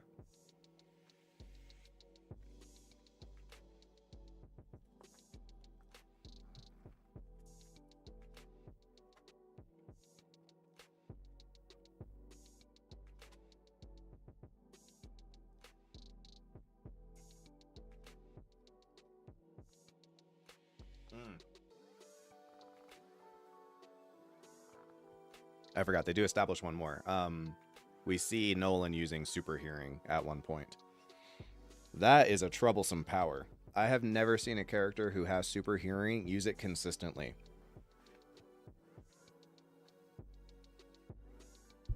Homelander and Toph are wildly guilty of this.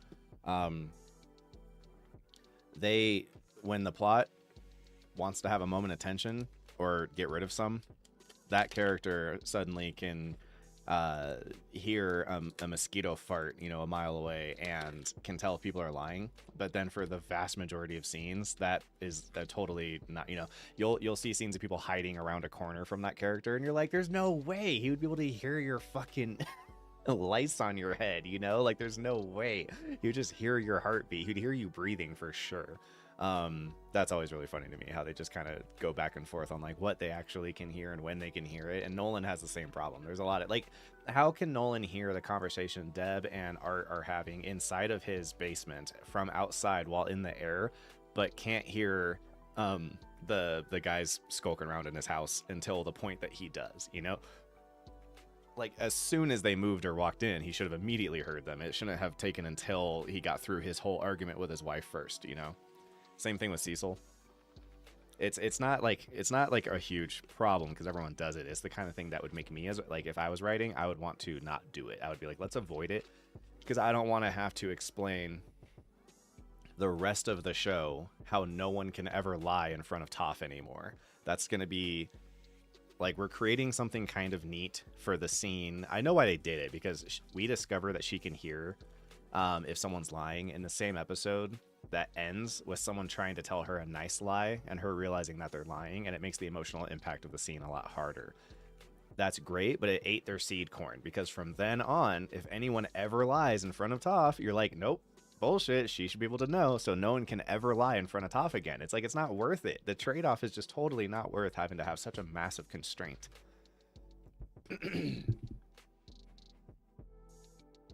Yeah, he doesn't detect the guys across the street. Get out of here.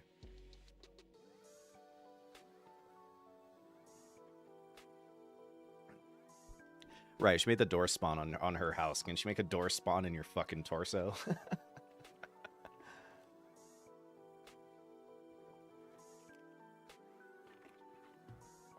Well, then the show's being, again, inconsistent, because if she can't do it to living things, then she shouldn't be able to make trees grow back that were burnt down and stuff like that. So that's kind of funny. They're just being inconsistent, which it happens.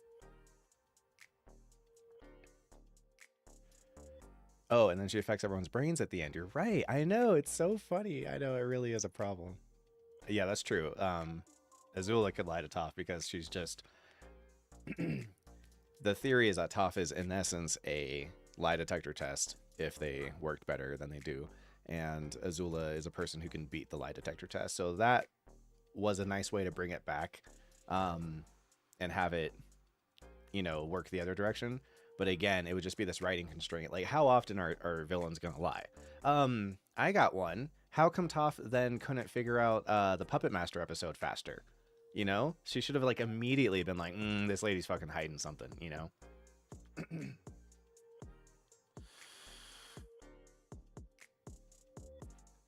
If they ever want to know anything, they should be able to go to anyone and ask a yes or no question and then get the answer, because if they say yes and they're telling the truth, they're telling the truth. If they say no and they're lying, then we know that the answer is yes. So it should be, like, shockingly easy for the heroes to get information from people from that point on. Like, it creates too many writing conundrums that your viewers have to basically just ignore and just be okay with knowing that that's gonna go away and come back.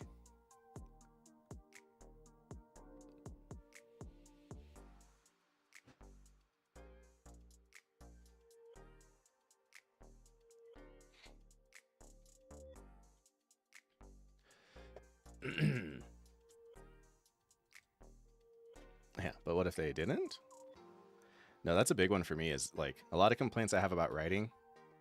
People will be like, yeah, but if they just did that, like, you know, the Eagles, right? Why didn't they just ride the Eagles to Mount Doom? And people will try to jump through 10,000 hoops to give you sub reasons, you know, that would make sense, which, by the way, I haven't heard a single one that I thought was good yet. The most infuriating one is the one where it's like, oh, but they're regal and they're not just horses. You can't just ride them wherever you want. Motherfucker, the world is at stake. It's bigger than that. Also, they show up to help fight at the end, so they'll fight, but they're too good to fly someone somewhere to stop the whole war. Get out of here. I don't want to hear that. But what do you call it? Sorry, I spilled barbecue sauce in my in my mouse, and I'm trying to dig out barbecue sauce. But what do you call it? People will be like, well, really the answer is that if they did that, you wouldn't have a book series. So that's why they didn't do it.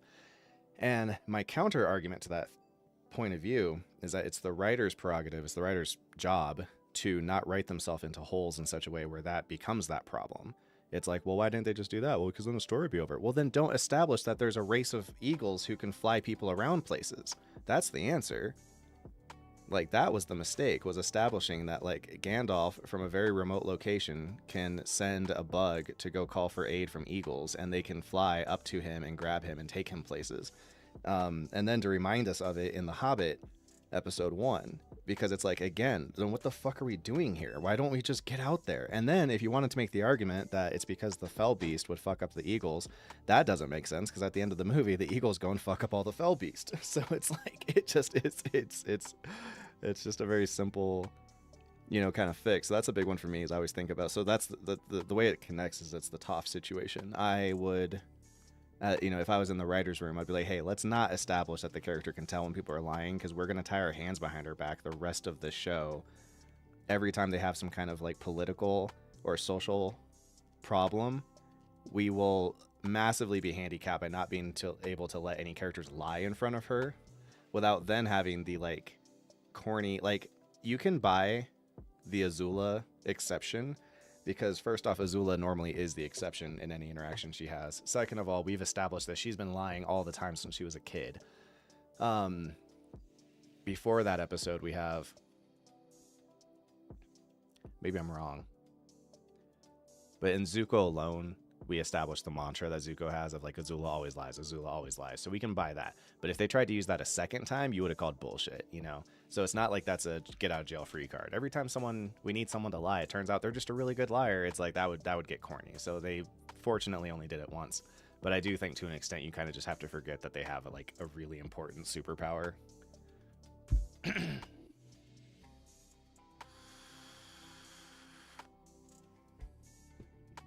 Hey, Berknam, is that, but what if they didn't? Was that a Royal Tenenbaums joke? Because if it was, high five. I think Toph hides her lie detector abilities for most of the series so she can use them on her friends if needed. I mean, but where are you getting that from? You know, that's you playing kind of like backseat writer, and that's fine. Like, we all kind of make headcanon things, but to then say it out like it's a point, you have to have some kind of like, where's your evidence, you know? Because I could do the same thing and be like, you know, well, the reason so-and-so did this is because of blah, blah, blah. And it's like, well, where'd that come from? Well, it just makes sense to me. And it's like, well, sure, but that's not a legit source.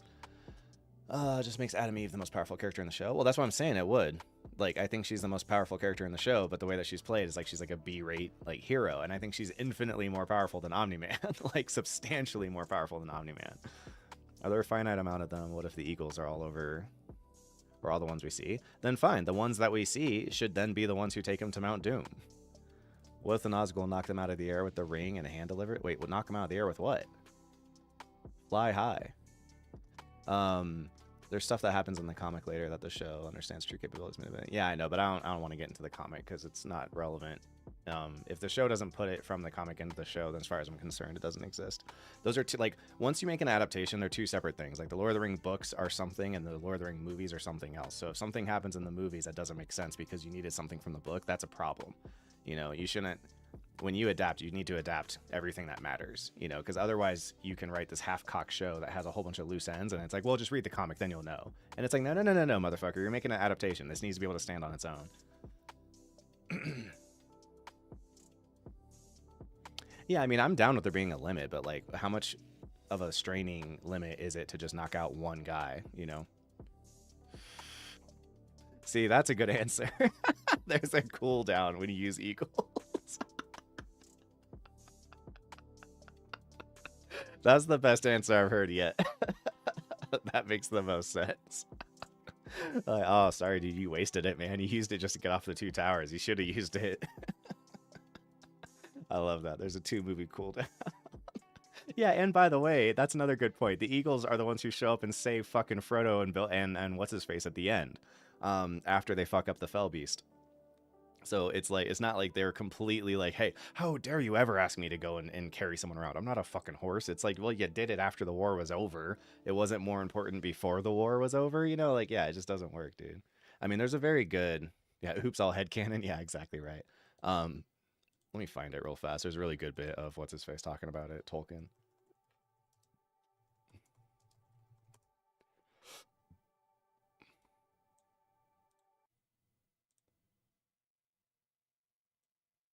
And I actually have here a letter written to me by a fellow who's very, very fond of the Lord of the Rings. And he asked me in the letter why they didn't just fly the eagles into Mordor. And I told him I get this same question. The people who run into me at the pub and ask why didn't they just fly the eagles to Mordor? It would have made the quest a whole lot easier. And I told him the same thing that I'm telling you right now. Shut up.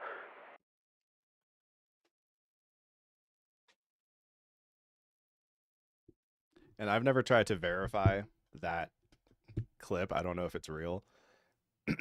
But I do think that it is the truest answer that probably actually exists. That is the actual answer, is shut up. Okay, I didn't think about it. Deal with it. You know? If you know, it's not maybe the best answer, but I think it's probably the truest answer.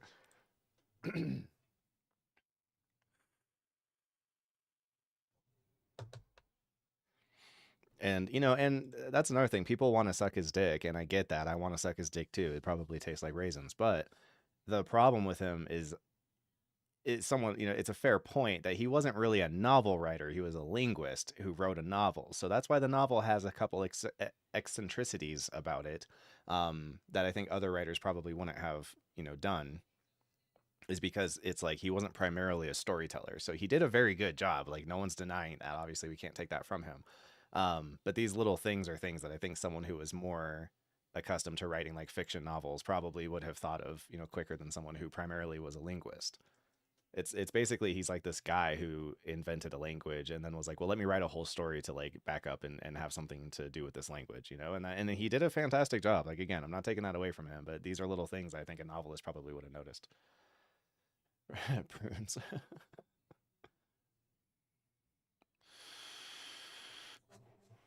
Well, Armando, but that's my point though, is that when people say it would have made a bad story, I agree with them. It would have made a bad story. So the fix isn't to have them just forget to call the Eagles. The fix is to uninvent the Eagles. Come up with some other reason why Gandalf gets off the 2 towers. Because up to that point, that's the only time it really matters, is, you know, because of that. Or even better, you could come up with something else, like actually put something in the story that explains why the Eagles were predisposed, you know? Maybe because they saved Gandalf, Sauron hit up, you know, Saruman hit up like Sauron or something and had all these like, you know, the men of the East or whoever the bad guys were, and had them go and like round up all the Eagles, and the Eagles were like predisposed for a long time or something, so that's why they couldn't do it. You could make reasons, like you can fix these things, but it's just kind of this huge open, it's like, you know, there's another issue that's exactly as bad. It's super fucking bad. It's the I'm asking the ghost men of the mountain to fulfill their oath and, you know, help us in this endeavor,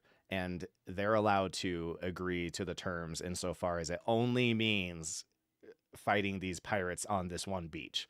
And it's like, well, no, motherfucker. Like, I need you to go kill Sauron, you know? Like, run through Mount Doom. You guys can't die. Murder all of the orcs, and then I'll say your oath is fulfilled. It's like, why do they get to decide what the stopping limit of that is, you know? It's and it's not even like I'm asking you to go that much further. It's like, it's not like I'm saying, okay, for all of eternity, you have to serve me. It's like, no, I just need you to go and take out this one guy who's the real problem. I don't need you to kill a handful of dudes. So the Ghost Army is every bit as big of a fucking problem as the Eagles are. The value of raisins, they're delicious.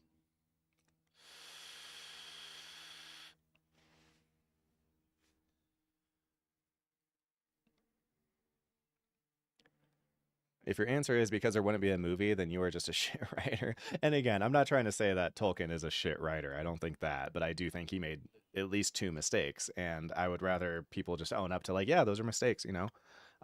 Rather than trying to jump through a 3-ring circus to explain to me, no, you see, it's because they're like regal, and you can't just ask them to do that because it would be embarrassing, and that's rude, and they're better. It's like, no, motherfucker, their world is at stake too. Like, no one is okay with Sauron fucking completely taking everything over. Like, that's a real problem. It's worth putting your pride down for 10 seconds. It'd be like saying, you know, an army officer is like, I'm not going to shoot at the enemy. That's below my rank. I'm not supposed to do that. It's like when we're being overrun, you're going to grab a fucking rifle. You know, everyone's going to do what you got to do to fucking win the war.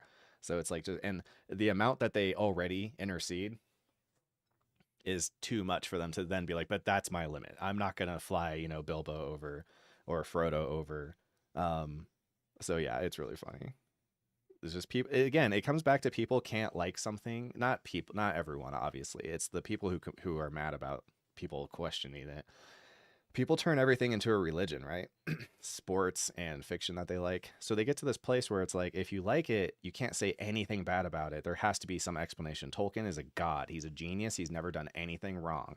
And so if you're like, hey, what about the Eagles? It's like, well, but it's like they're trying to be, you know, when you're saying like, oh, there's holes in the Bible. Well, no, there's not. It's perfect. Well, let me explain. What he actually was saying was, and so it's like, yeah, dude, it's okay. Like, you can like it and notice that there's problems with it. If anything, I don't trust how much you really like something if you don't notice the problems, because it shows you're not paying that much attention.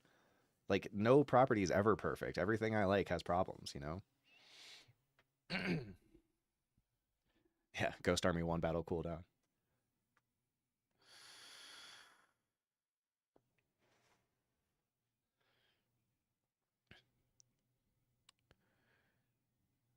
Gandalf, yeah, this is what your editor's for. You're right. That's true, actually. That's a very good point. That's exactly what your editor is for. That is a very fucking good point, you know? Like, who was proofreading it and never came up with that? Because I've heard it from everyone, you know? A little too shy to ask more of the Eagles. Yeah, but he wasn't too shy to ask 10 minutes after the battle was over to go and pick up Sam and Frodo. So it's like, where did that go, you know?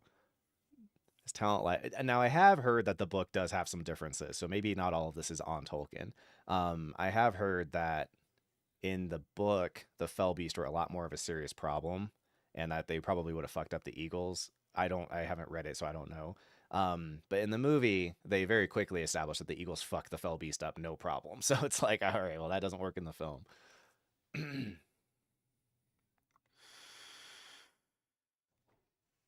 Yeah, that's the real issue. Kubla Veruca is totally right. It's that he just wrote himself in a corner a couple times, and that's what happens. You can't avoid that. You're going to write yourself into corners, but then what you should do is go, oh, fuck, I've written myself in a corner. Now let's back. Like, it's not real life. In real life, when you get backed in a corner, you're like, oh, fuck, you know, like, I'm screwed. But in a book or in anything, in any kind of, you know, fiction, you can always go back and go, oh, wait a second, let me back up and let's fix it. Let's rearrange the past to now make the present have more options, you know. It's going to happen. It's just, how do you fix it? And I think the worst thing you can do is go, yeah, fuck it. Hopefully they won't notice.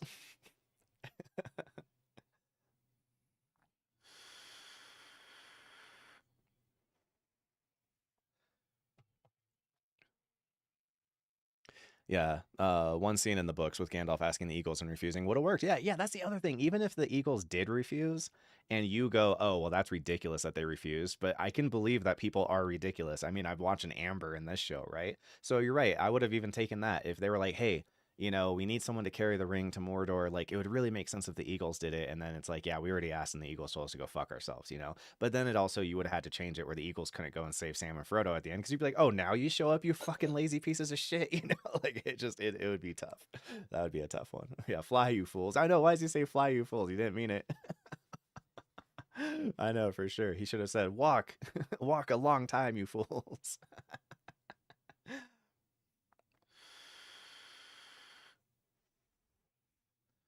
Right, that's what I mean. Is like they should all be helping as much as they can just out of pure self-preservation. It'd be like if in real life for us we found out, oh, hey, by the way, this Satan is real. He's been gone a long time. He's coming back and he's raising armies. And then someone was like, nah, doesn't sound like my problem. It's like, what the fuck are you talking about? Not your problem. Like, it's gonna be your problem, motherfucker, you know? Yeah, they actually used one more eagle than necessary to get Frodo and Sam. There was another one hanging out just flying around. That's so true. Yeah, Gandalf easily weighs at least as much, if not more than 2 hobbits. Oh, for sure. Well, and again, they already grabbed Gandalf before, too. So, like, we've weight tested this. We know they can do it. It's really funny, too. Yeah, right. The Ents were ready to refuse. That's true. That's true. Now, the Ents in the movie, that was also done really poorly because they're basically like, oh, it doesn't affect us. And then all they had to show them was that, hey, they're burning down trees. And they're like, oh, it does affect us. It's like, you didn't think that was happening? Like, what? What did you think was like, what did you think was going on out here? What the fuck? I'm describing the Wheel of Time. Oh, how so? I don't know anything about the Wheel of Time.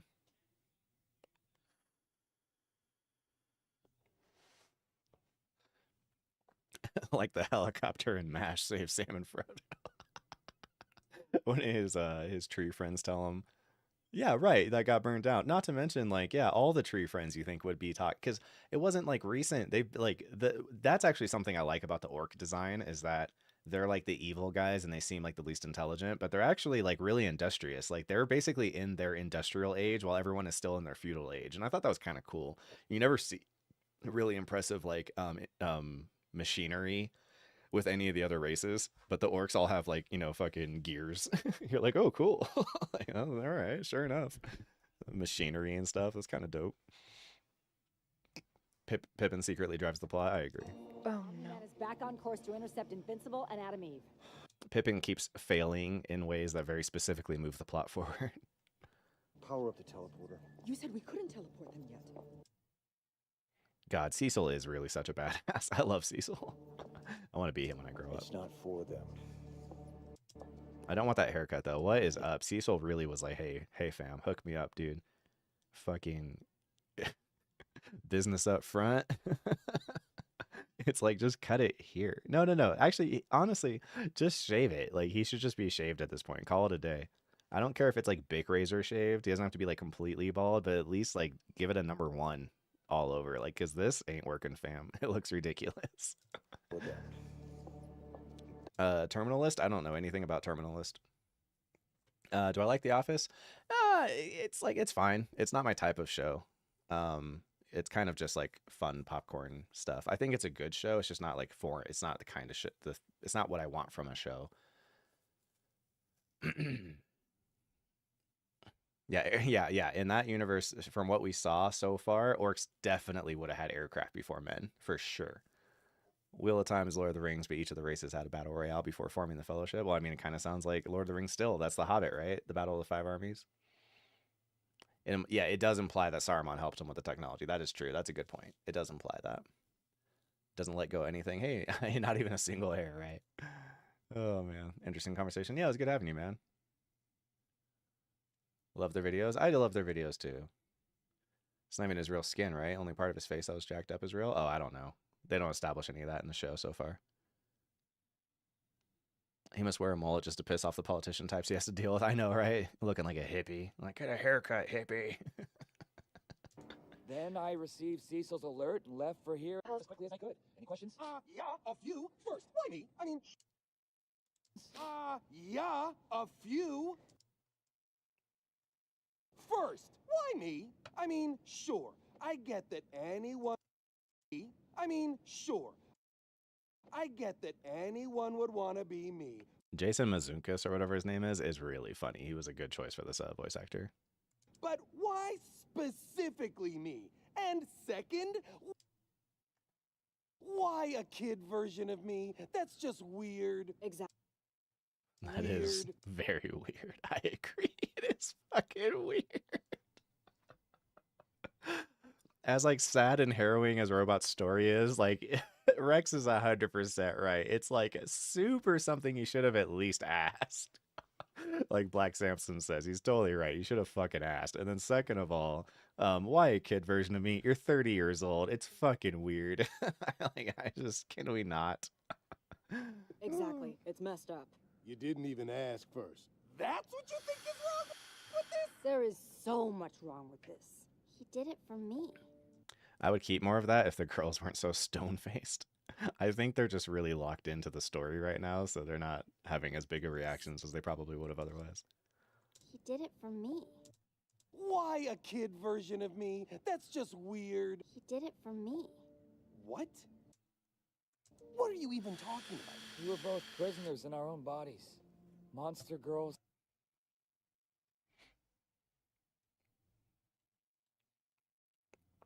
Is the right age to have been at Woodstock? Oh, yeah. Cecil, for sure. Megan Fox, GOAT voice actress, should have been Amber. Yeah, she's really good in Mortal Kombat. It's probably not canon, but I like to think Cecil got his scars from his soup when he was a kid, motivating his whole life. Yeah, that's fun. That's fun. Yeah, I think I have. If you had to guess, that I wouldn't probably say a kid. My head canon would probably come up with that it was something on the job at some point, in like when he was like a rookie or something maybe. But yeah, I think that would be the most poignant, is that it was directly from a superhero. It would be weird if it was like, oh, what happened to your face? Oh, it was a grease fire. I used to be a fry cook. You'd be like, okay. Weird. Yeah, Rex isn't kidding either. His childhood was pretty fucked up. Yeah, I've heard. What are you There's even none at this talking point. about? I just think they're really dialed prisoners in. in our own bodies. They're not like in a super laughy kind of mood. I think they're more in the mood of like trying to figure out what's going on. What are you even talking about? We were both prisoners in our own bodies. Monster girls slowly getting younger. Yeah, we know. We've seen the show, bud. We were both prisoners. Yeah, don't do it like this. Who voices What are you even talking about? Robot? We were I both forgot. prisoners in our own bodies. It's someone weird. Monster girls slowly getting younger, and me trapped in a mechanical tomb of. Yeah, quite literally. I Yeah, escaped my prison. that's crazy. Now I'll help you escape yours. No! Don't give him any sympathy. Shun him. He still hasn't told me. That is really funny. I mean, it's like Rex is right. Like he's totally right. Like we happen to feel sympathy for Robot, so you kind of want to be like, oh, I don't know, it's not that big of a deal. But like Rex is totally right. It's really fucked up. That would stress me out if I knew a robot, and as far as I knew, it was just a robot, and then later he shows up in my kid body. I'd be like, what the actual fuck is happening? And there's no way you wouldn't think he's gonna murder you. I'd be convinced. Oh, you're trying to replace me. I see how it is. Okay. Oh man. Canadian safety shorts? I don't think so. Yeah, shaving accident. You'd be like, God, man, what were you shaving with, a chainsaw? Omni-Man probably hurt him. I mean, it could be. Oh, Zachary Quinto. You're right. That's who it was. Yeah, Zachary Quinto. That's who it was. I remember. It was yeah, someone weird. Someone you wouldn't expect. Someone you haven't thought about in a very long time. He still hasn't told me why he stole my kid face. You're ruining my childhood. Actually, we'll just go straight to you're ruining my childhood. It wasn't even that good. You're ruining my childhood, and that's hard because it already sucked. This voice actor, though, he really is. In every show he's in, he's one of the funniest parts of it. I remember being concerned with him in The League because I felt like him and Taco had too much crossover, but he was like so much more crazy than Taco that it worked. And then Pimento is really funny in Brooklyn Nine-Nine. I think that character works really well in that. What else do I know him from? Oh yeah, he's really funny in his episode of Community. Like it works. It works. It's really funny. Walton Goggins as Cecil it's weird because I don't hear Walton Goggins. It's so interesting. He does such a good job of doing a different voice than he often does. Like I don't hear it. I don't ever see Walton Goggins in my head when I hear it. When most of them talk, I can see the person who's doing the voice acting if I know who they are, which is most people because this show is stacked. It's got a really famous cast. I really like Steven Yeun for Invincible. I thought he did a great job. I actually thought Robot was weirdly emotive through lighting and angles. Yeah, they did a good job. Yeah, they did a good job with that for sure. I adapted your DNA because I noticed Monster Girl Where's your Tom found you Cruise? interesting.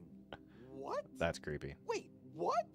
Oh my god, I don't even know how to feel about that. Yeah, it's God gross. damn it, I know, Robot. I'm sorry, Rex. Will you please stop fucking me up? I do love that. Will you please stop? God damn. God. Feel about that. God damn it, Robot. Will you please stop fucking me up? Lied to us about who you really were. Freed the Maulers from prison, stole Rex's DNA, conspired with criminals to grow yourself a new body, and you expect us all to who you really were.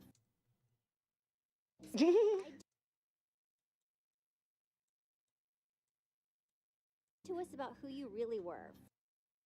Freed the Maulers from prison, stole Rex's DNA, conspired with criminals to grow yourself a new body, and you expect us all to be like, oh sure, who wouldn't? I'm kind of autistic. I'm sorry. I've been in a jar my whole life. I haven't had to work out a lot of social cues with people. Most of my interactions are very, very utilitarian. Yes, I mean, I did. I did. Based on the tone of everyone's voice, I'm starting to feel like maybe I was wrong.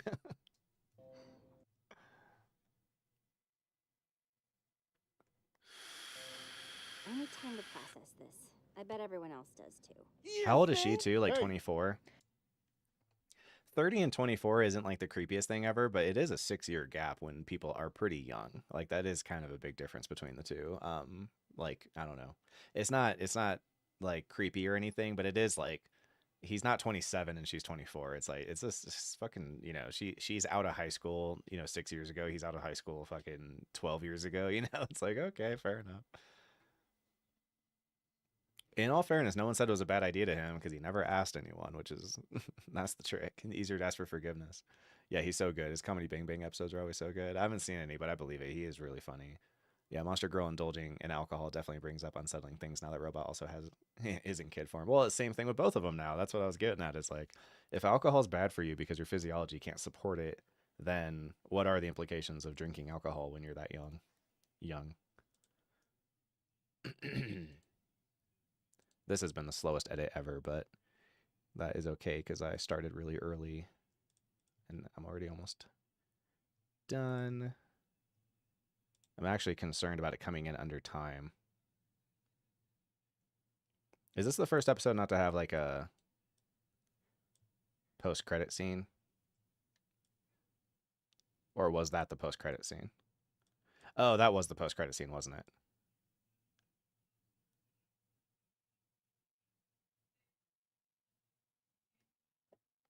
Or did they just not have one? The girls didn't skip it, did they? If they did, I never even noticed. No one said anything on Patreon, so I'm going to assume they didn't. Because if they did, people on Patreon would have said something. Okay, I only have 14 minutes left. Not bad. And it's 13 minutes left now. I probably, honestly, need to try to extend the edit a little bit, because I feel like I'm going to... Well, we'll see how it ends up. I'll try to be a little bit more liberal with my edits, though. Part of it is I cut some long scenes out, because most of the Amber stuff it just doesn't matter. They're just rehashing stuff we've already talked about. You know, blah, blah, blah. I'm mad at Mark. Blah, blah, blah. We're getting, you know, we're breaking up. Then him talking to Adam Eve. You think? Hey, I know why Cecil's holding us at high alert. Yes, I mean, I did. You think? Hey. I did. Hey. I know why Cecil's holding us at high alert.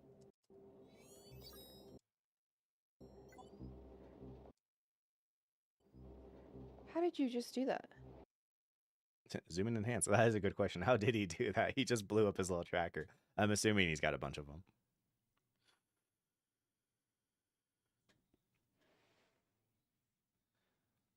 I've only seen the first episode of season 2, and I'm still trying to figure out what I think about the Amber thing. Because not only did Amber come back, but she, in episode 2-1, is a 180 on how she was in the first season. So my theories, like I said, I don't know everything because I've only seen the first episode of the second season. But I also noticed that in 2-1, Donald is alive, and we just saw him not be alive anymore. So that leads me to believe that we are being misled and that the universe that we're watching is actually not our universe. It's a universe that's very similar, but not exactly the same, which might lead to like Mark dying and us going, what? They killed the main character? And then them being like, haha, fake out. This wasn't our universe. So careful in the comments. Please don't spoil episode 2 for me. But in 2-1, Amber was a total 180. So the other theory I have is that they took notes from people bitching about Amber in the first season and were like, hey, let's fucking chill. Let's calm it down on the Amber situation. Let's make her not so rough. So those are the two theories I kind of have bouncing around, but I still need answers as to why Donald's still alive. My roommates think that he's a clone, and I don't think that they're going to go something that corny. Another one. Instant replay. Instant replay. What's going on today? Yeah, today's a tough day, Rex. I heard.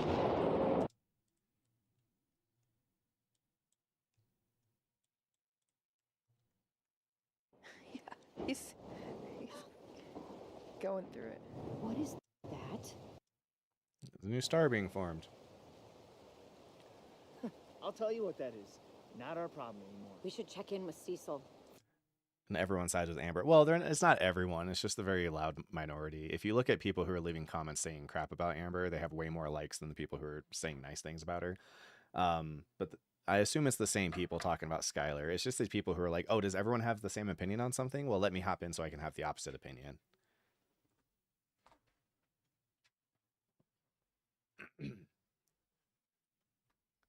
Yeah, that's my theory so far. My strongest theory is that they're just trying to rehabilitate Amber, rehabilitate her image. Because I want to like Amber. It's not like I want to dislike her. They did such a good job of writing Eve to be extremely likable, and then made the love interest the one that they made super unlikable. It's like, just have Mark get with Eve. She's way cooler. Or again, I would just rather them not date at all. That's like always the weakest part of every of these like stories to me, is always the dating stuff. I just don't care. Like, Legend of Korra would get an entire letter grade higher from me if just no one was like sexually interested in each other. If there just wasn't any, like if they were just all asexual, I would be much happier. You never seen anyone side with Amber? Go check out my comment section, brother. They are all over the fucking place.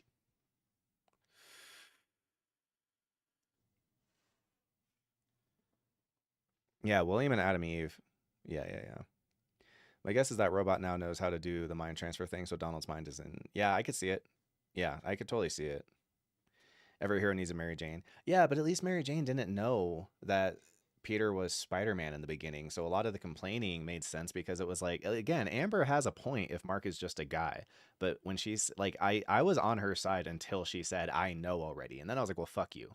Like if you already know, then you know what he's doing is more important than meeting your mom. Like it just let it go. Like people were going to die. You would rather those people die and then Mark come and meet your mom. Well, then you're a piece of shit. So go fuck yourself. Like I have no sympathy for you. Forget it. I'm done with all that. So are you. Literally one of the times he's late is because he's actually saving the world from an asteroid. Like shut the fuck up. That's not why I came out here. You came out here to get away from Rex and all that superhero bullshit. Rex had nothing to do with this. I came out here because I needed to start over. But that doesn't mean ignoring the world when it needs me. The world was fine. Yeah, I feel like that was more...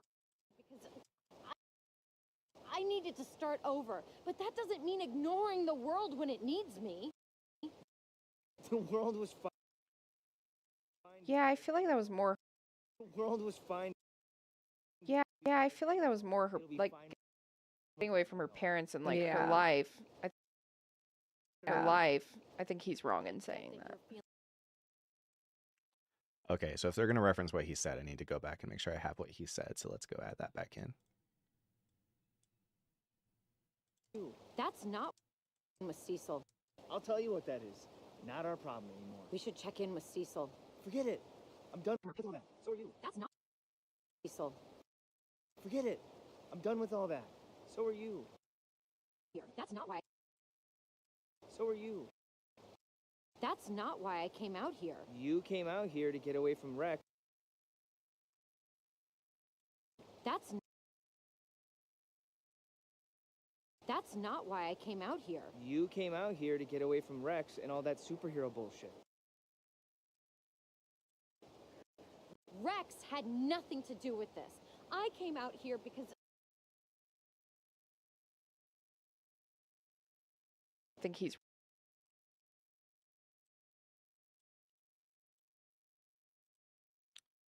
Oh. I needed to start over, but that doesn't mean ignoring the world it needs me. I feel like that was more. That doesn't mean ignoring the world when it needs me. Yeah, I feel like that was more her, like getting away from her parents and like her life. I think he's wrong in saying that. You're feeling shitty because Amber dumped you. Yeah. But trust me, you'll feel worse if you trust me. You'll feel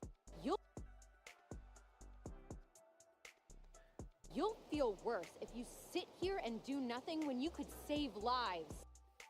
They are watching Barry on Saturday. Ariana is sick right now, so they couldn't record this last Saturday. Black Samson, I think it's a reference to the 70s exploitation things. I think that's why he's named like that. It's like an inside joke, kind of. Yeah, Amber's red flags are popping the whole season, but like I said, I did understand if you don't think he's a hero, then he's just a super flaky guy. So it's like, okay, I mean, I get it. I'd be upset too. I also would have handled it different though, because I wouldn't keep being like, you know, bitching all the time. I would just be like, hey, look, this isn't working. I need someone who's like dependable, and you're just not dependable. So you need to find a girlfriend who's okay with being able to see you every so often. Do you have a favorite MCU movie from before Phase 4? No, I don't like all of them pretty much equally. Eve needs to take the don't ignore the world stuff and tell the exact shit to Amber. Yeah, that's seriously true. I know, right?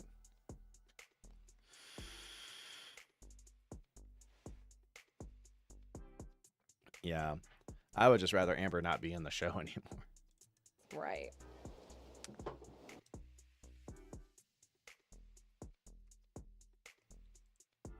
Right. Right. I doubt it. Fine, but I'm going. I just don't care for like the love interest characters. I just don't find them very interesting.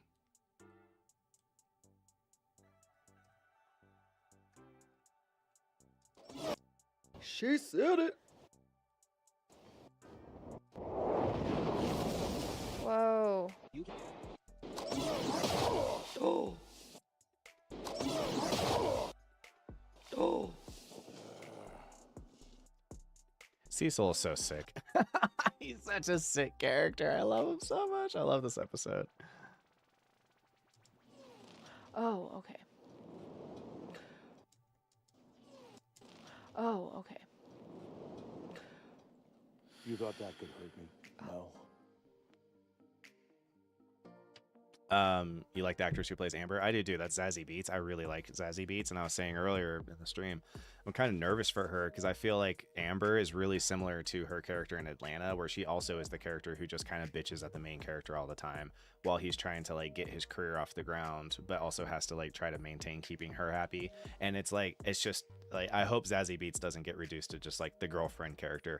And she's not the same type of role in Joker, but she also is just a like an add-on to a main character. Like, she isn't her own person in that movie either. She's just there to be a plot device for the Joker. So it's like, I'm getting kind of worried. Like, Domino is the only character I can think of in the last couple of years I've seen her, you know, play, where she felt like she was kind of like her own thing and not just like an accessory to another character.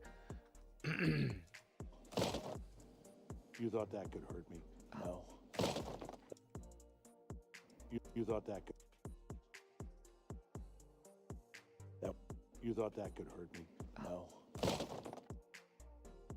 That was just to get your attention. That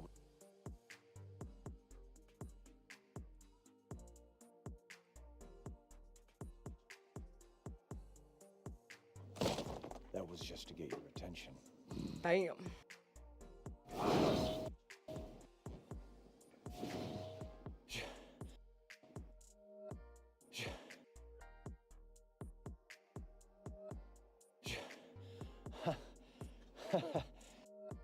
I love that. Just makes him feel very Jesus, human. Nolan, right for the throat. After all we've been through? Jesus, Nolan, right for the throat. After everything that we've been through. Keep out of this, Cecil. Keep out of this. That's so funny. Keep out of this. when I take over the whole world, I'll leave you alone. You just leave me alone, I'll leave you alone. Like, again, it's like what it's like Sauron saying that. You're like, well, how is what you're doing not going to directly affect every single person?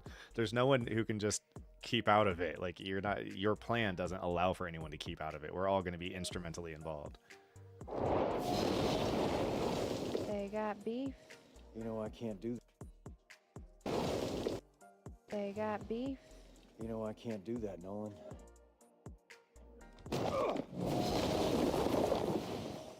Well, I'm not even saying, because I don't think she's a quarter as unlikable in Atlanta as she is in this show. I think she's much, much, much more reasonable and likable in Atlanta, but she still has the same writing problem, which is that she is not really a person. She is just an obstacle for Ern to have to figure out.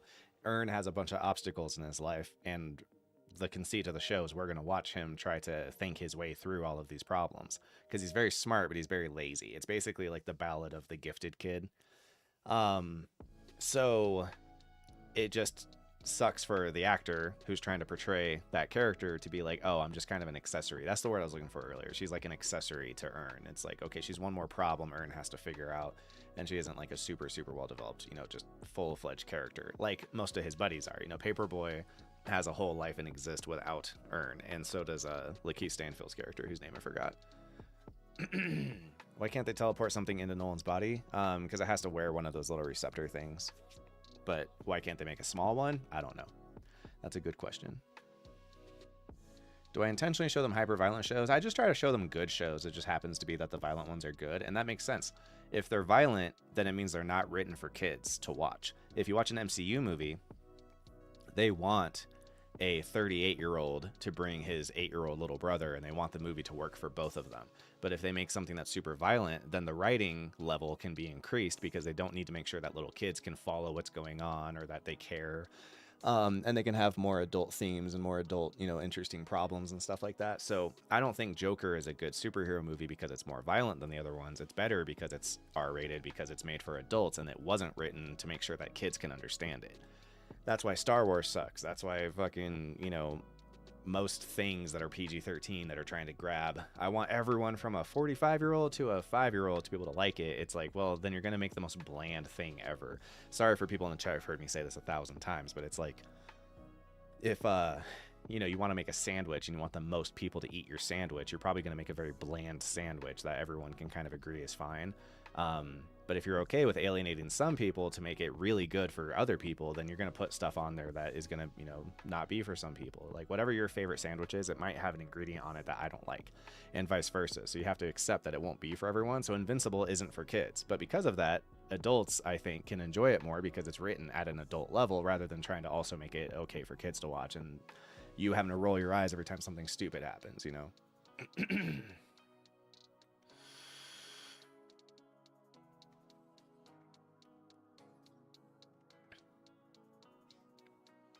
All they have to do is wave a stupid flag. I mean, it sounds like you would have sided with the Russians. I think that there is something inherently violent and shitty about saying, hey, we're going to take your country over or your planet over, like that is an act of violence. That's not an okay thing to just do and be like, yeah, but we're going to do it better. You sound like you're defending like every colonialist who ever existed. They've always been like, oh yeah, we're going to go to your country and we're going to make it better. Every country in Africa, we're going to bring you all this Western stuff. You're going to love it, suck it up. And it's also not all cozy and beneficial. First off, we see that in season 2. Second of all, we see it in episode 8 when he explains what his planet went through. I don't want to be run by a planet who killed half of their population just to weed out the weak people. Also, if you're going to cure cancer and everything, I don't think it sounds like people are assuming what that means, but I think they mean like, we'll just kill everybody with cancer, because why didn't they just fix everybody on their planet? They killed half of them to leave the strongest ones left. So it sounds like they're just really into eugenics. So I don't think it's as nice as you're trying to make it sound. I think Paperboy is my favorite character. Lakeith Stanfield was my favorite character, whose name I can't remember, which makes me sound like a liar. How are you keeping the second track in sync with the multicam? I separate them. So the multicam doesn't have audio in it at all. The multicam, so I sync everything at the beginning, but the multicam is only the video clips. There's no audio connected to it. Why are we having trouble?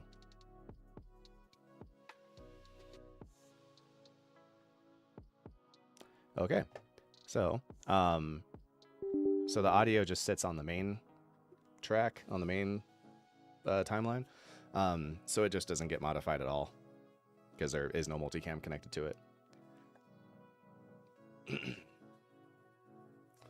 Probably they become conscripts in the Viltrumite Empire. There's a difference between 2 decades to a couple thousand years of tech. Plus everyone knows the revolution starts within the system. Yeah, I'm just not pro Viltrumite takeover.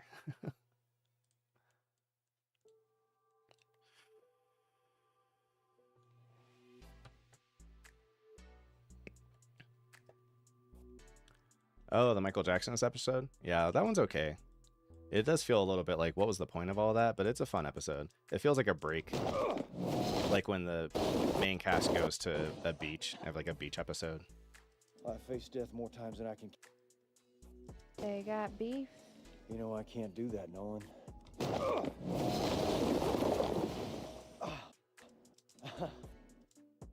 I face death more times than I can count, but I'll be damned if that didn't put my balls in my throat. I like that line.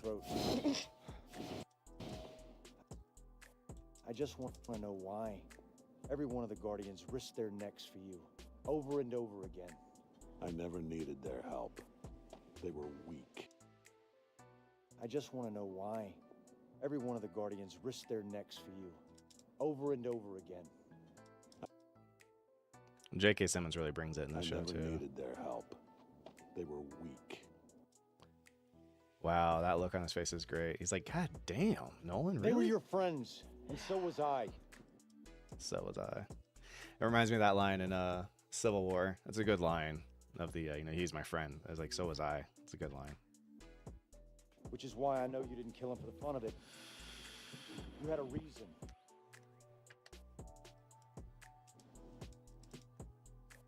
You had a reason. You want to get off your chest? Hulk smash. No. Fine, don't tell me. I want to go Debbie, huh? Doesn't she deserve an answer? Don't say her name. But what about Debbie, huh? Doesn't she deserve an answer?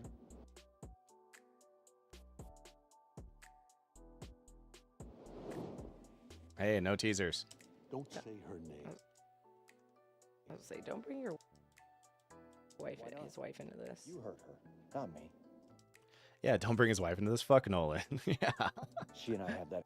And he nailed that too. Don't say her name. He's like, no, you. You hurt her. Yeah, you hurt her, not me. Like, you don't get to be mad at me. Don't be mad at me for calling out what you did. She and I have that in common now. Ooh, dude, the writing is like legitimately good. These are good lines. These are like lines I would be happy to have written myself in a like feature film. So like, good on them, dude. Like, you know, they did more than they had to, and that's awesome. You think Viltrium would spy on their people? 100% I would. They killed half their people. If they'll kill them, they'll do anything less than that.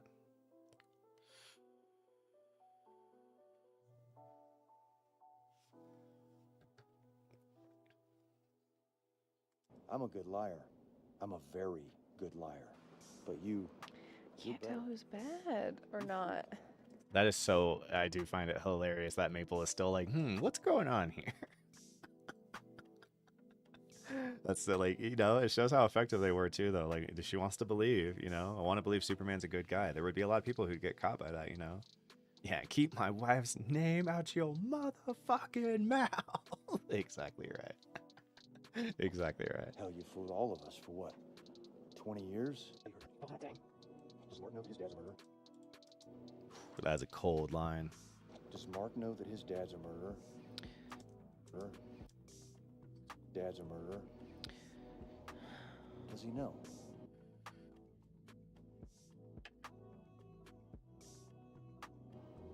And see how he looks concerned. No, that's what he's gonna go tell him. Well, what's he gonna do when he finds out, huh? Yeah, my man's chin. This is pointless. His chin game's on point. Yeah, you're right. But I can do. I've been doing this whole time. Stop you from what though? I know from what? Like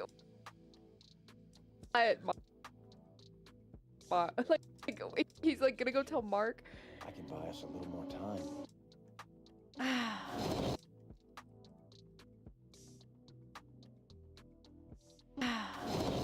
Ooh, great scene, dude.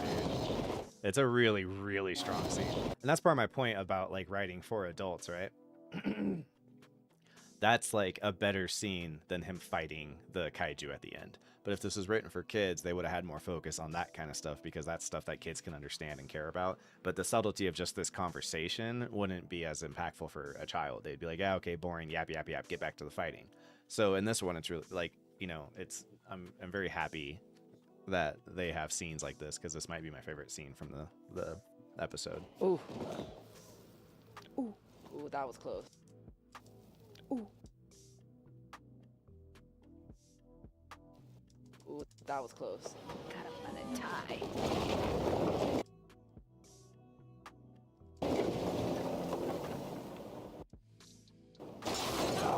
I like how quickly out of they come to. There's no big lead up. It's just the weird immediate. cyborgs. It's just on site. Whoa.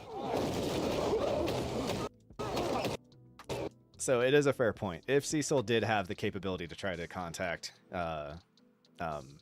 Battle Cat, whatever his name is, then he probably should have taken that opportunity because he did grab these things because of what they did to Mark. They took that guy's technology and Which was cool. That was a pleasant surprise. I didn't think they would do that.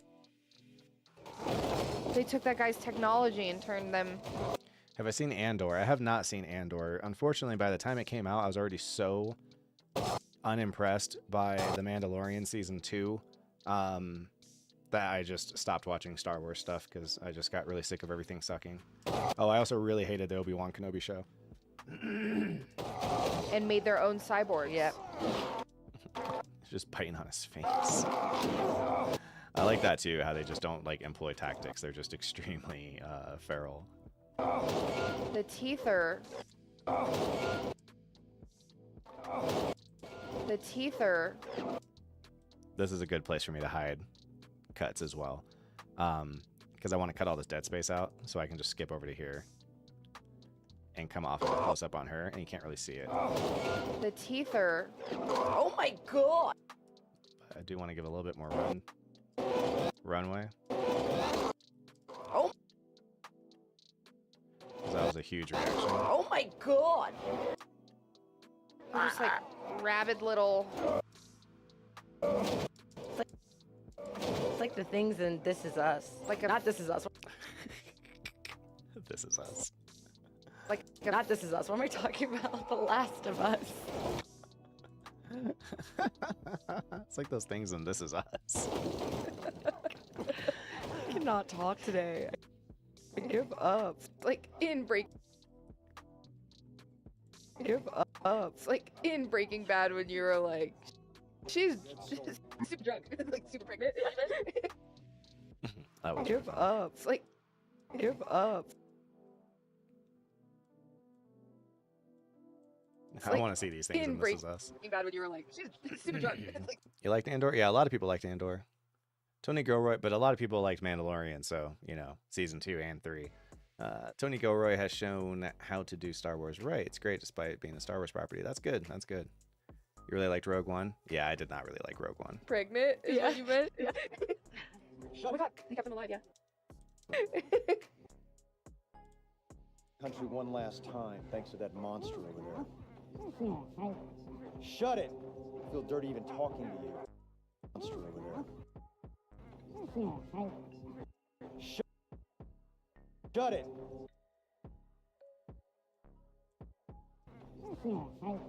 Shut it! Oh my god. They kept him alive, yeah. Yeah, because he sucks.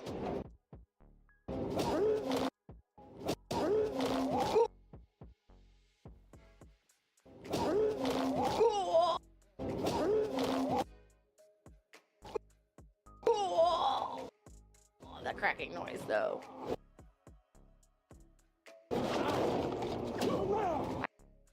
I mean, I guess if they're trying to find a way to kill Omni-Man, then anyone who's creating something, they need to find a way to, like, try any weapon they can. Here right now. And then...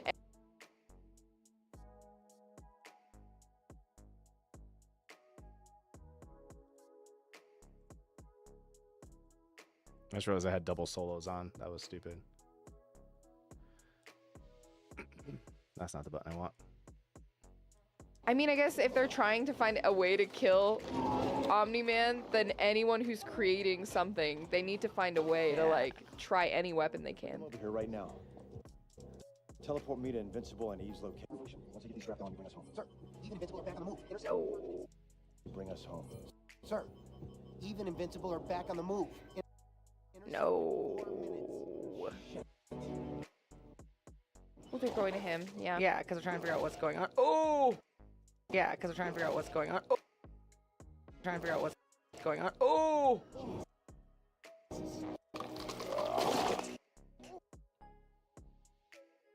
Okay, it is kind of funny that Sinclair is like, ugh. Oh, he's annoyed. Okay, that makes more sense. Because I was like, he seems not very squeamish. He's the one who's over here cutting people up. Shit! Okay, I gotta tone down at least some of the shits. People just keep saying shit over and over. Shit! Shit! Latest version of Extreme Prejudice or The Wild Bunch. I don't think I know either of those.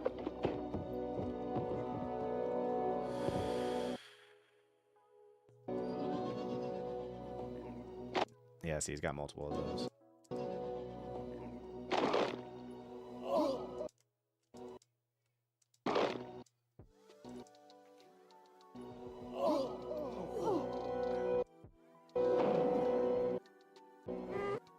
Bye.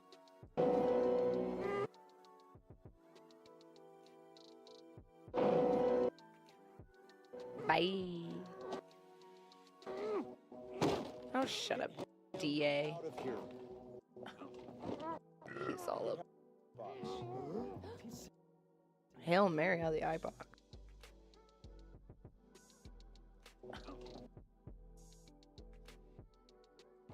And get Hail Mary out of the icebox.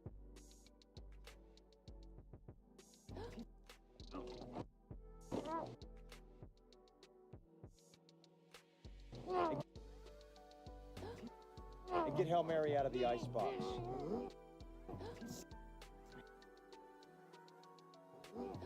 Hail Mary out of the eye box. Oh, the eye box. And feed her this. You want revenge? And feed her this. You want revenge? Quit complaining and finish the build. I'm almost done here. Have I seen Spider-Verse's movies? Yes, I thought the first one was pretty good, and I thought that Across the Spider-Verse was actually very good. Big fan. If it suffers a little bit from middle-itis movie, you know, like The Two Towers, like it doesn't have a strong beginning or a strong end because it's the middle of 3 movies, but it still is actually very good, and I like it better than the first one. Did Ariana drop a deep belch there? Yes, she did.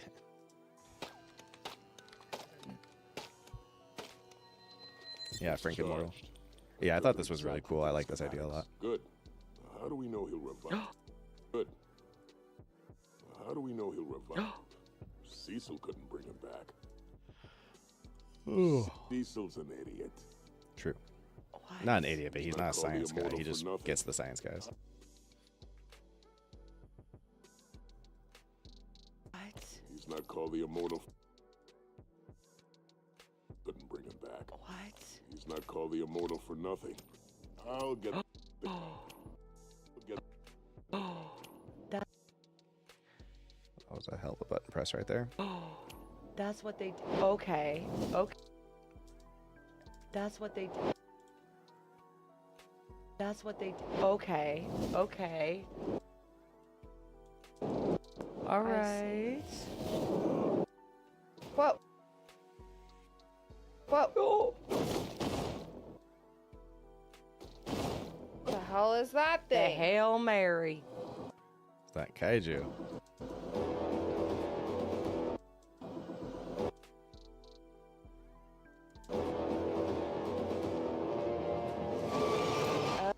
Oh.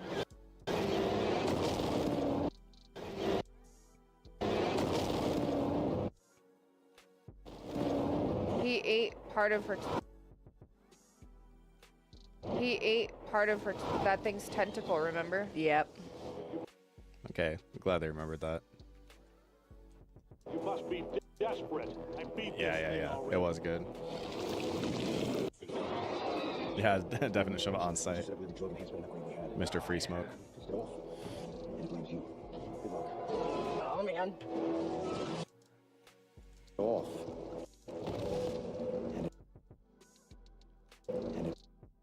And it blames you. And it blames you. It blames you. Good luck. Oh man.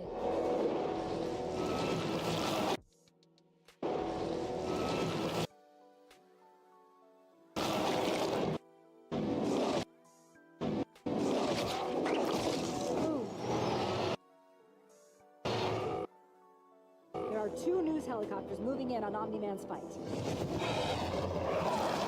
Omni-Man appears to be fighting the same creature he battled in the Sea of Japan over half a year ago.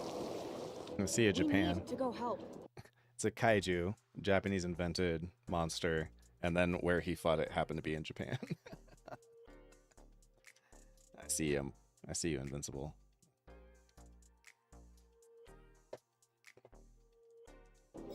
Keep your ass.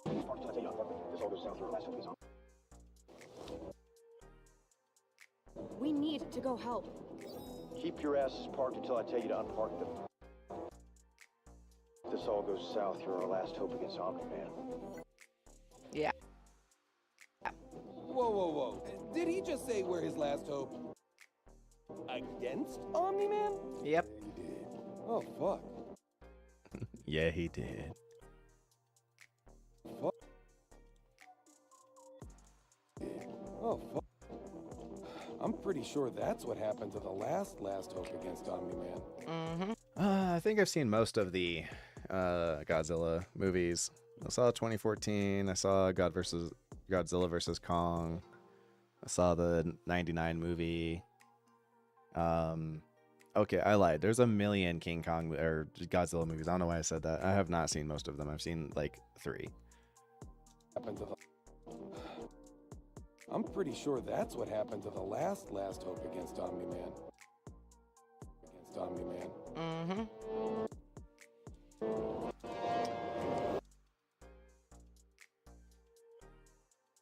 You are correct, sir. Yeah. You are correct, sir. Yeah.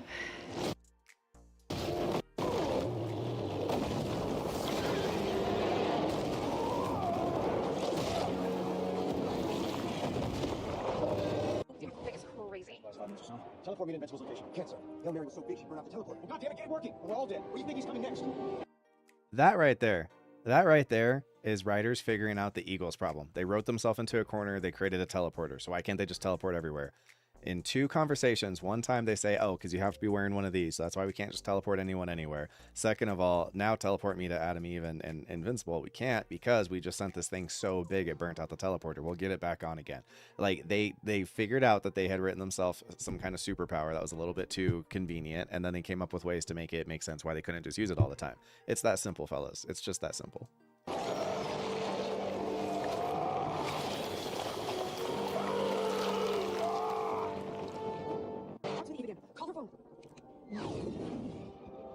Took you long enough. I'm not here to help. Just here to make sure you don't get hurt. Well, then you shouldn't have come. Jesus, Mark, you sound just like my dad.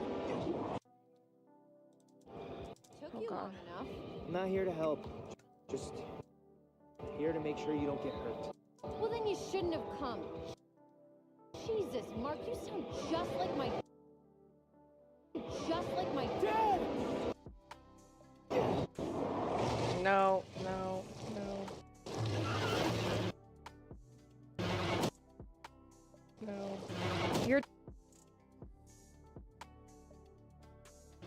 Your dad did. No. Your dad didn't help you. Your dad didn't help you. Straight up. Eve, it's Mark's mom. I need to talk to him. You just missed him. What's going on? Yeah. You okay? Yeah, 15 teleport cooldown, right? Yeah. Invincible. It's about time we did a team up. Apparently the kaiju cooldown was 6 months. It's about time we did a team up. Yeah. You okay? Mark. Invincible. It's about time we did a team up. Also, what's this kaiju made out of? This thing was able to fucking go toe-to-toe with Omni-Man.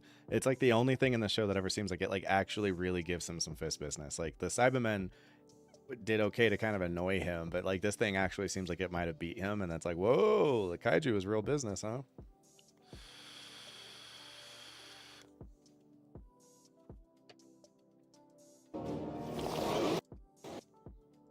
Yeah, he doesn't know yet.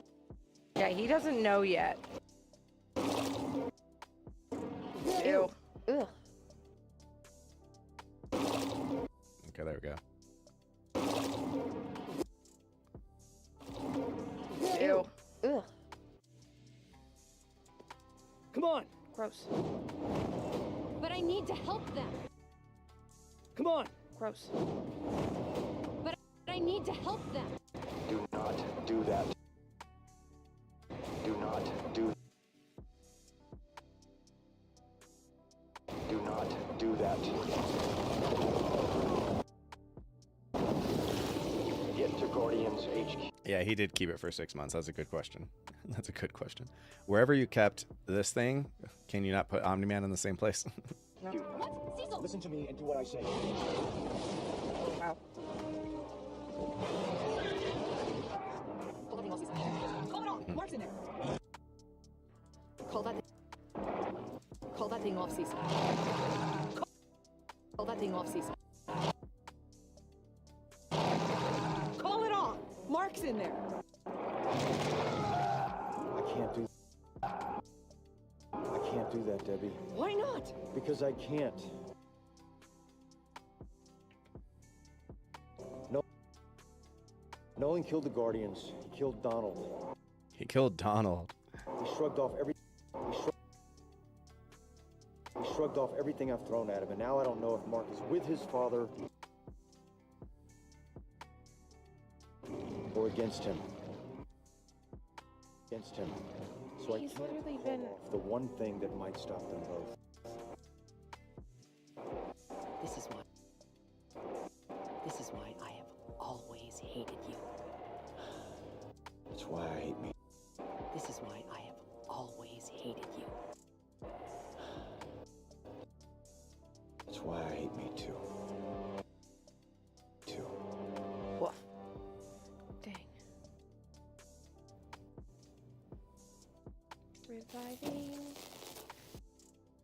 the immortal.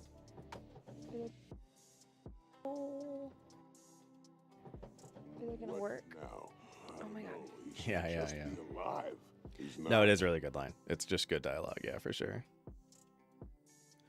There you go. Sweet. Good to hear, Sovereign. You're so observant. What are you doing? Even Frankenstein needed an extra kick to come to life. One, he's not. No. One, he's not Frankenstein. Two, it was lightning and not whatever you're doing. And three, smashing that was him. only in the movie version. I know. But this also I've feels never good. seen Frankenstein. Wake up! I've never seen Frankenstein.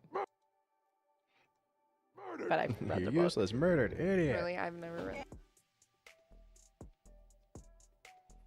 the book. Oh dang. He's like going through all of his lives. I thought this was really cool. And it was really cool of them to have the patience to wait till episode 7 to explain why he's called the Immortal. He's coming back.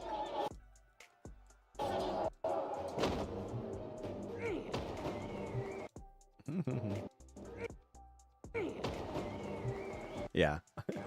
Every reactor I've ever seen, including myself, thought he was James Wilkes Booth. Everyone in the comments is like, nah. I'm like, oh, okay. He's the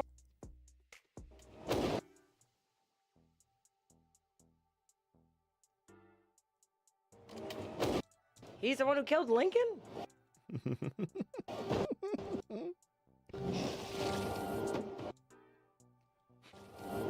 Ooh, Omni-Man.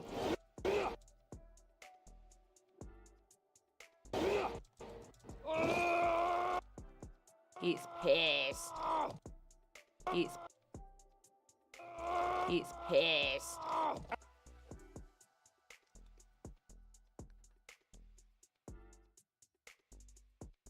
Useless power in the series, yeah, kind of.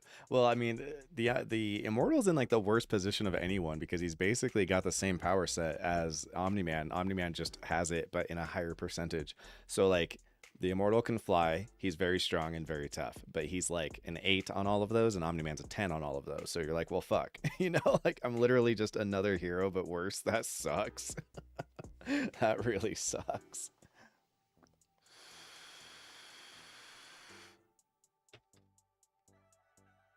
He's pissed. Activate the collar.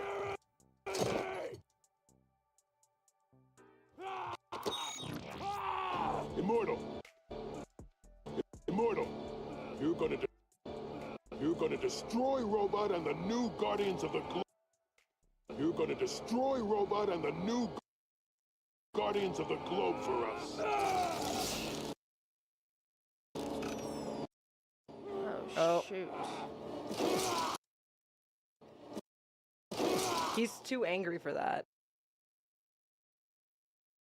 Where is Omni-Man? Yeah.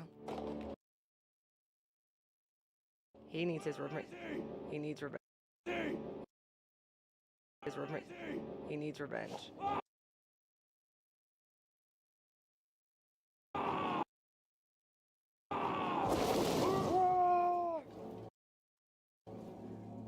They're like shit. What gave us bad schematics? No kidding. They're like shit. They're like shit. What gave us bad schematics? No kidding. No kidding. No kidding. Let's go.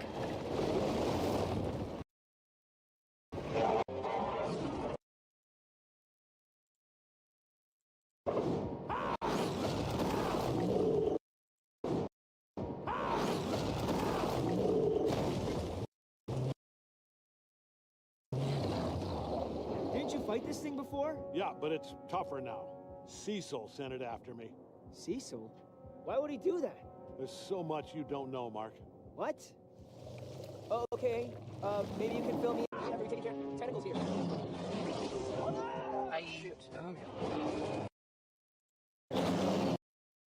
Tentacles here. Let's go.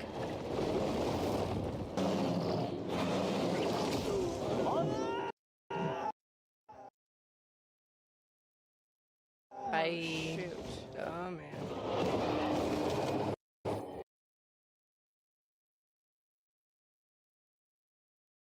Sir, What? there's a new contact approaching Omni-Man. Sir!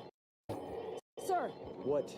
There's a new contact approaching Omni-Man and Invincible. Mach 3. God damn it, I told Eve to stay away. It's not Adam Eve.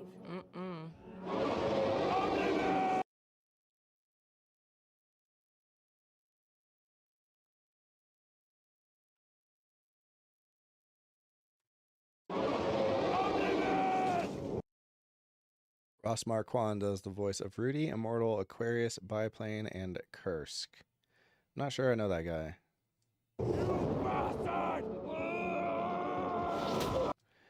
So for a video this length, that normally would take me 3 hours, but I've been going slow because I started really early. So I knew I had time and I didn't want to. I'm very tired. I've done 6 episodes of Invincible in roughly a week, and then I also did Saving Private Ryan, which is like a 2.5-hour movie, so I'm very, very, very tired. So I'm trying not to make myself go insane. Start seeing things. Plus all the other stuff I have to do for the channel.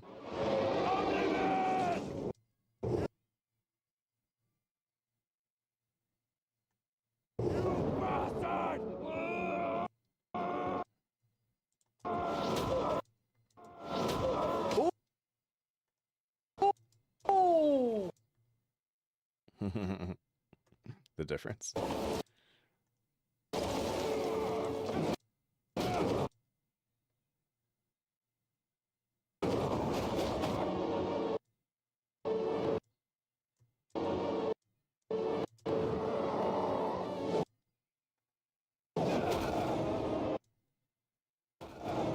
Is he? I hope he doesn't die again. He doesn't. Is he? I hope he doesn't die again. Yes, YouTube is a very harsh mistress. This is very true. It's like being in a dominatrix relationship when you're not really into that thing.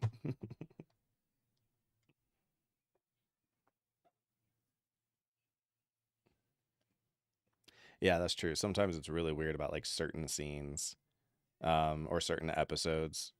Like you'll knock out, all the Legend of Korra episodes, no problem, and then randomly one of them is just like impossible. Sometimes you can tell it's like, oh, that's a really famous episode, and so maybe it's like on higher alert for that one, or it's like a really important scene. But sometimes it just feels random.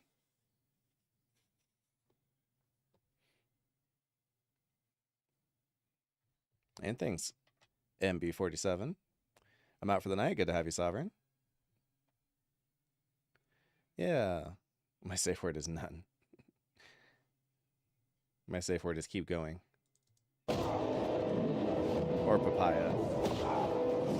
I'm having a hard time believing what I'm seeing here, folks, but the Immortal, or someone who appears to be him, has suddenly attacked Omni-Man. As you all know, the Immortal was murdered 8 months ago, along with the other members of the original Guardians of the Globe. Killer was never caught. Yeah, this show can be tough because they use a lot of licensed, like, most of their montages happen over some like relatively popular pop song. So yes, that is definitely it's hard because it's another thing that can hit you. You can get hit for the content in the show from the show, but you can also separately get hit by whoever owns the rights to whatever song they licensed for their show. So that's why those are harder, because you're getting hit from multiple ends at the same time. That's why we don't do musicals. Like, I would love to have the girls watch the Moulin Rouge. I think they would love it. It's probably my favorite musical movie. But it's like, normally we get around that by cutting around the songs, but in the musical, the songs are the point, and normally like important plot stuff happens during a song. So they're just extremely difficult to be able to post on YouTube. We trusted you! You betrayed us!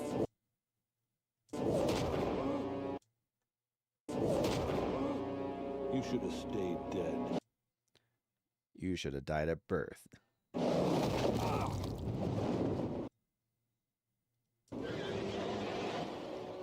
Dad?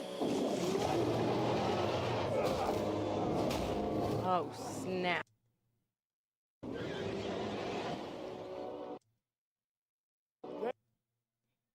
Dad?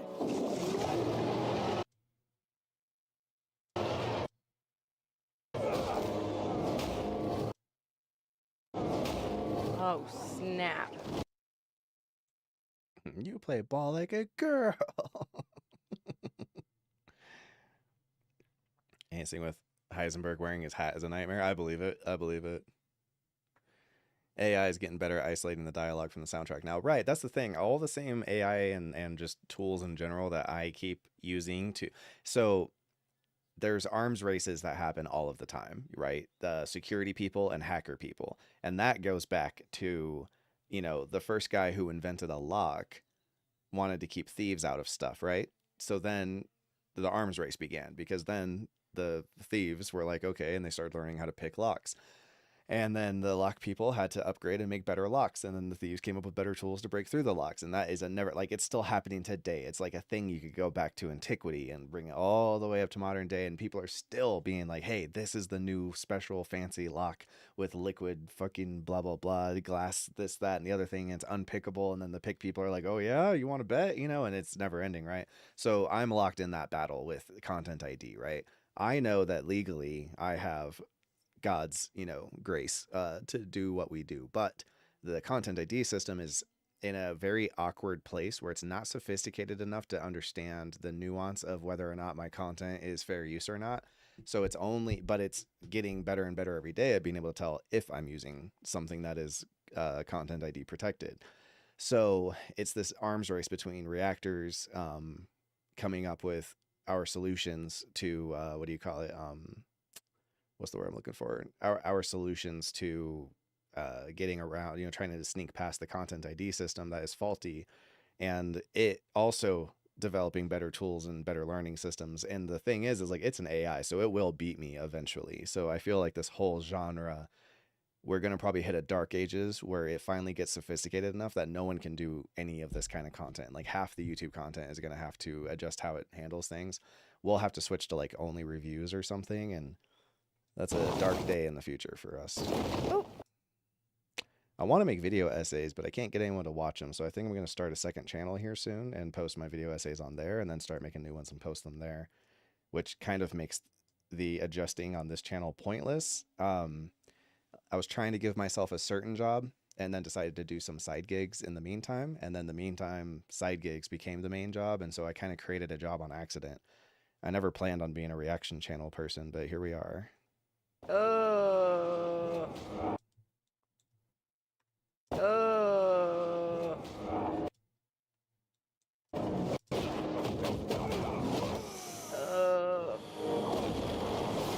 Am I gonna have to watch this guy die again?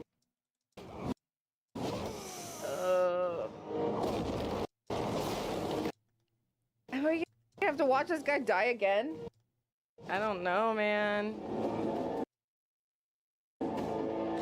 Right, same thing with weapons and armor. Yep, totally. Or castles and siege weaponry. And like the AI, the siege weaponry eventually won, and we stopped doing castles. Like once people were able to pretty consistently fuck up castles, and there wasn't really a clever way to make castles more impregnable, castles just kind of fell out of favor. So yeah.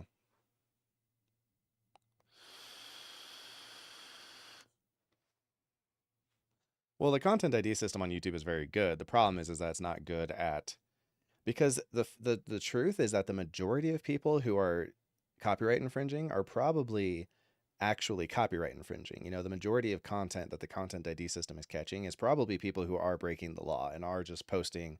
You know, I have people steal my content. They'll just like, I would not mind one bit if someone did a reaction to my reaction. And actually I have a better example. There are people who cut together supercuts of reactions and put them all in one place. So they'll take like a scene from a movie and they'll show a bunch of different reactors reacting to that scene. I'm perfectly happy with that because they're not just re-uploading my whole video. If anything, I see it as a promotion opportunity. Someone may watch that video because they recognize someone else and then see us and go, oh, I want to see what those guys are about, and go check us out. I'm totally into that, which is I wish that the studios felt the same way. Especially when I'm covering like a 20-year-old movie like The Matrix, and it's like, who's the victim in this crime? Like, if anything, I'm showing Gen Z people who maybe don't know about The Matrix or don't care about The Matrix and getting them interested in it. But what do you call it? The trouble is that because the system is very good at catching the people who are just trying to be like, here's 6 parts that are of just a full movie unedited. I'm getting caught in the crosswinds when technically what I do, you know, there was a big important case back in like 2013 of H3H3 versus Bold Guy, and the courts favored in H3H3's favor because they were making basically, you know, videos making fun of other people, and so there was commentary. And like when I have to dispute a content ID claim on my video, one of the pull down bars literally has reaction video as like the type of fair use that I'm doing, and it has like, okay, this, that, commentary, blah blah blah, news, and then reaction. I'm like, okay, reaction, that's us. So I feel confident I could argue my case in court, but the problem is that this stuff never goes to court. It's just me fighting against Skynet. So I don't feel guilty about trying to come up with ways to get past Skynet because Skynet's broken. So I understand why it exists. I just wish I wasn't getting lumped in with people who are just like raw posting, you know, just unedited videos of someone else's content. You know, the content here is for people who've already seen the show, and the content I'm providing is the girl's reaction, not the show. I personally don't think you could watch our reactions instead of watching the show and make the claim that you've seen the show, you know. You'll be able to remove the soundtrack but keep the oh, I do that already, Dave. I don't do it while I'm editing. Have you not noticed that? If you listen to our videos, the music is like really weirdly quiet. Yeah, it's what do you call it? It's already built into DaVinci. It's the, what do you call it? The voice isolator. and it's an AI system that they have built into it that uses machine learning that it has already learned to be able to differentiate between what sounds like music and what sounds like dialogue. So you'll notice that like in sing-songy songs, everything's quiet, but like in rap, the lyrics will like pop a lot more and the music will be really turned down.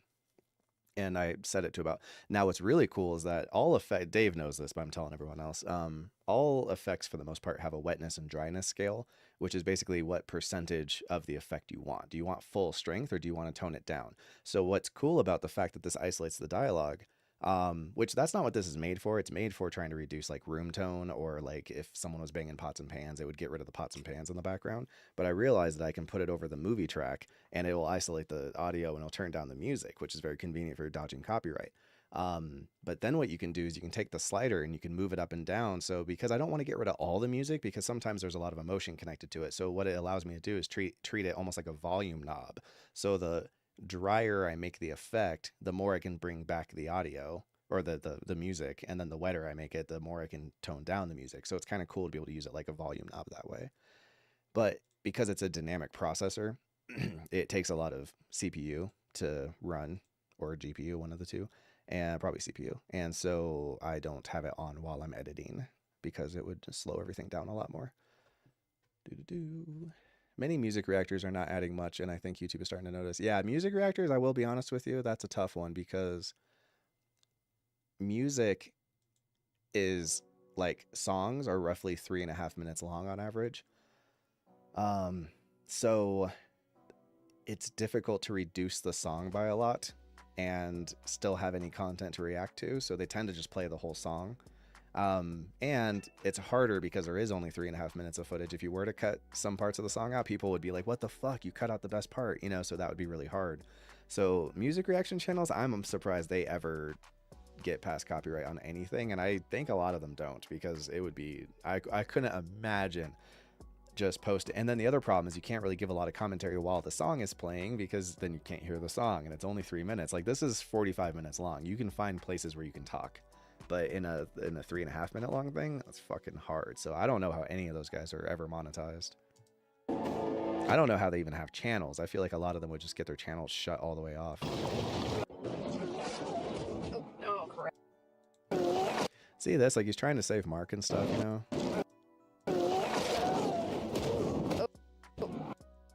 Oh, crap.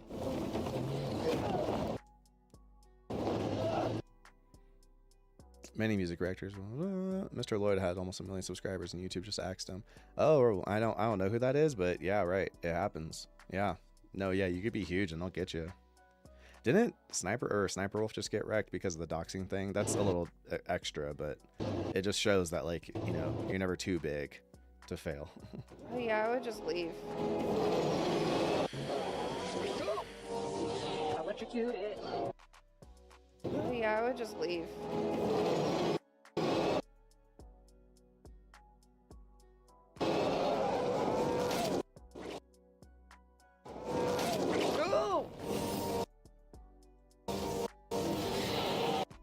Electrocute it.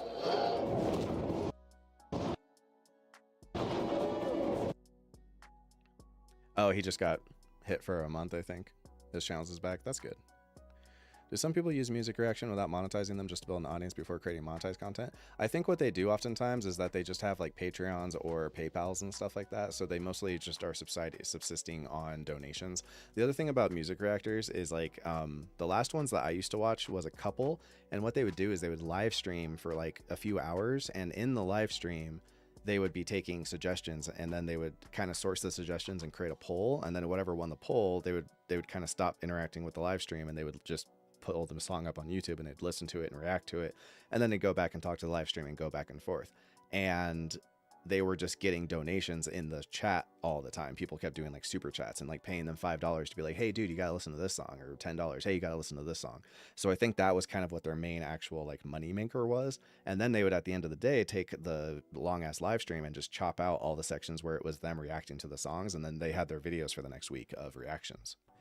Very, very simple, easy, clean system, which I really, really like, but works very differently than what we do here.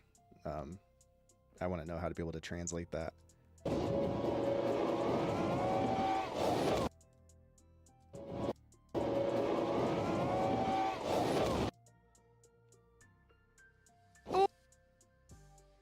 Yeah.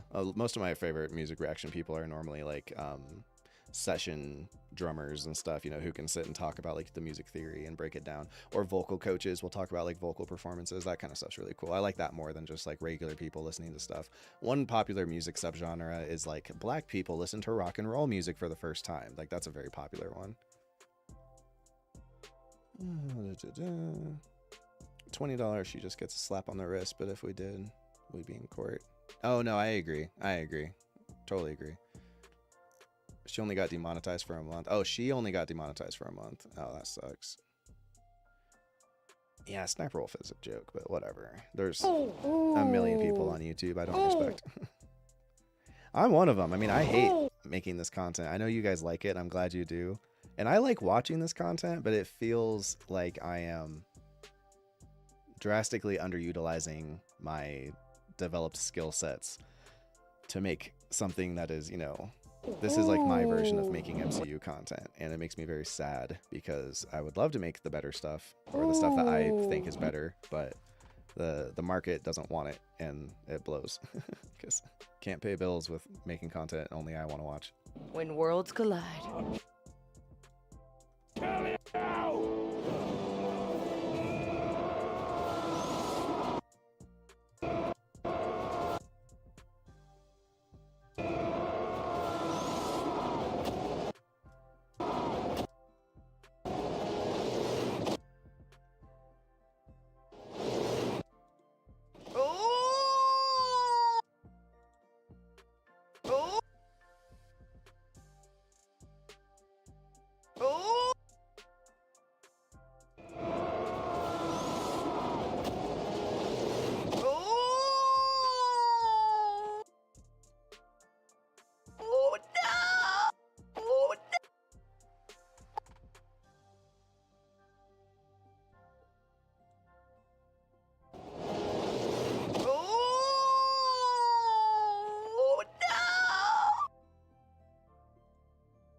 I just got dizzy. I'm dizzy.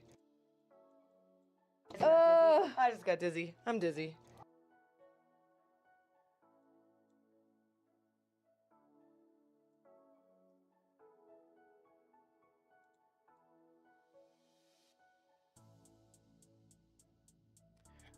Calling your baby ugly is crazy. Need some kaiju skin armor. Yeah, that ain't no lie, dude. That's true. Ooh!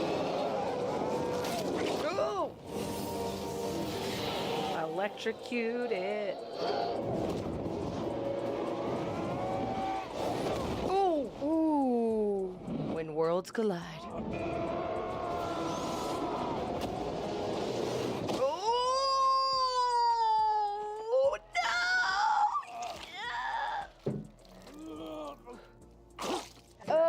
I just got dizzy. I'm dizzy.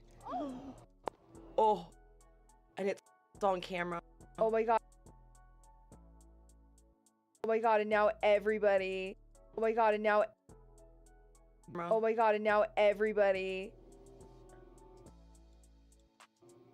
Those some solid reactions right there, brother. That's some good reactions. Good, clean reaction content fun right there. All right, I want the handhold.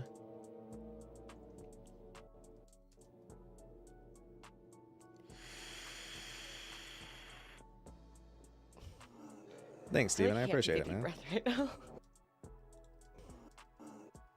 Yeah, you know, like that's the thing. I'm not making the kind of content I want. I don't have the time to make it as often as I would like to. But I figure that if I am going to make this kind of... God, I'm going so bald. I need to just do like laser hair removal. Look how bald I'm going. I am 34 years old and I'm already almost bald. That is insane. Just the worst. And then I have this shitty ass beard that I can't grow properly either.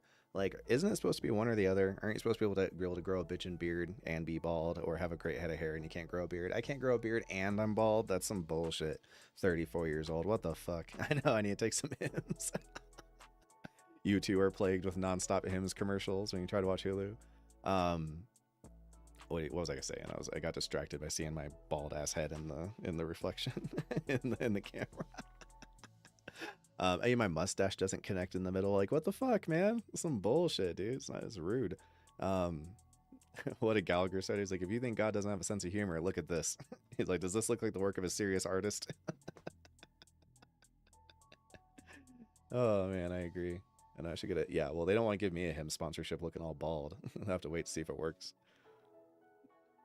Oh, I was gonna say that, yeah, if I can't make the content I want, then at least I want to try to make this content as well as I can. You know, I want to try to use as many of the tools that I've developed over the years to make reaction content to at least try to stand out. Yeah. I like can't take a deep breath.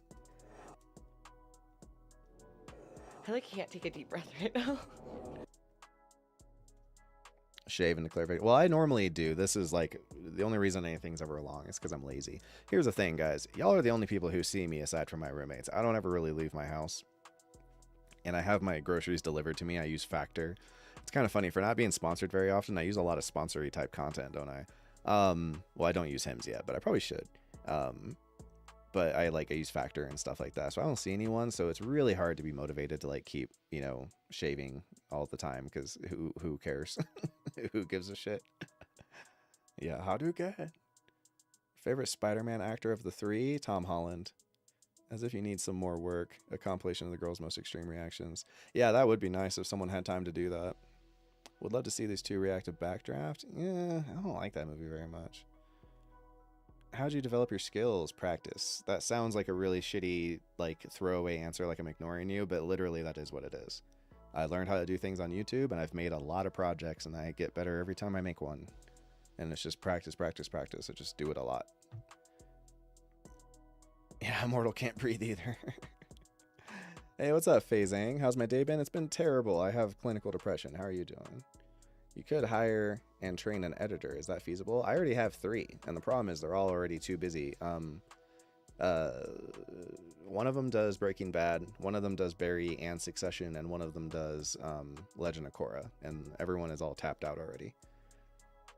Need more reaction with you in them, by the way? Yeah, I'm trying to be a little careful lately about, like, trying to react more to things that I like. I keep reacting to stuff I don't like, and it's kind of... or, like, experimental stuff I didn't know about Cobweb, but Red Letter Media liked it, so I was like, hey, Maple, let's watch Cobweb together, and both of us were like, this kind of fucking sucks, and it's just not a very interesting reaction. Whoa!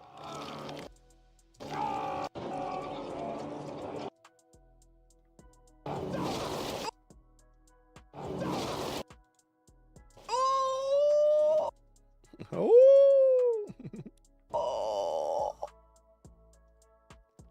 Oh!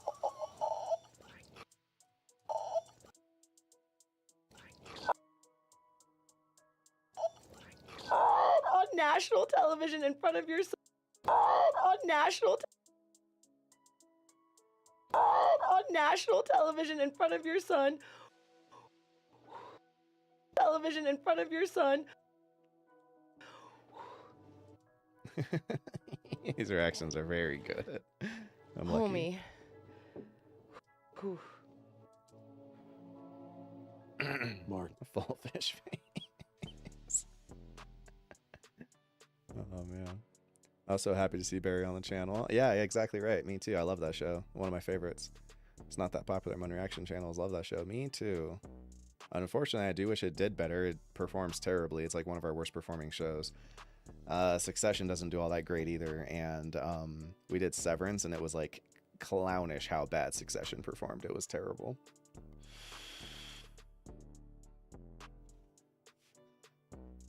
Yeah, that's a good question, Balezar. So the way that I do it is I think about the important things that happen in every scene. Every scene, generally speaking, is there for a reason. So I'll think about, like, what is the action or the conversation or like part of a conversation that matters, that drives the plot. You know, there's going to be the important things that people say, and then everything around it is like set dressing to kind of flowery it up. So that's step 1. I want to make sure I have those points. Step 2 is then I see what they had big reactions to, and I make sure that I have the context in there for that. And if you do those 2 things in that order, you'll end up with a pretty consistent type of editing every time.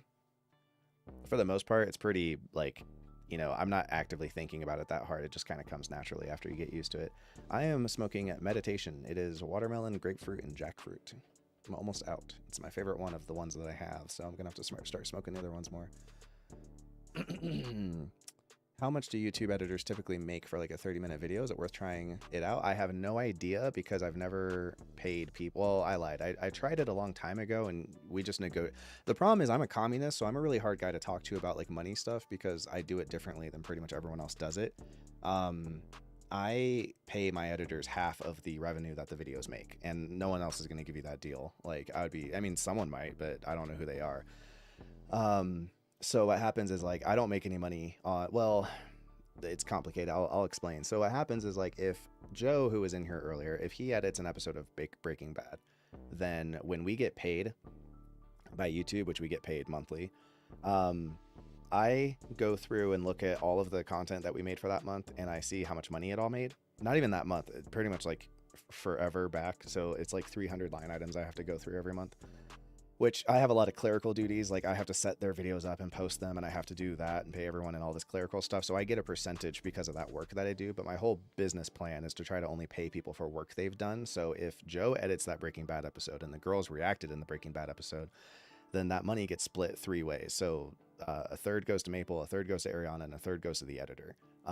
Off the top of all of that, I have another percentage because, like I said, I have all this other clerical stuff I have to do that no one else has to do. And we could pay someone else to do it, but it's all on my computer, so it just makes the most sense for me to do it. So I have my own videos I have to make, plus I have all the other clerical stuff that I have to do on top of it.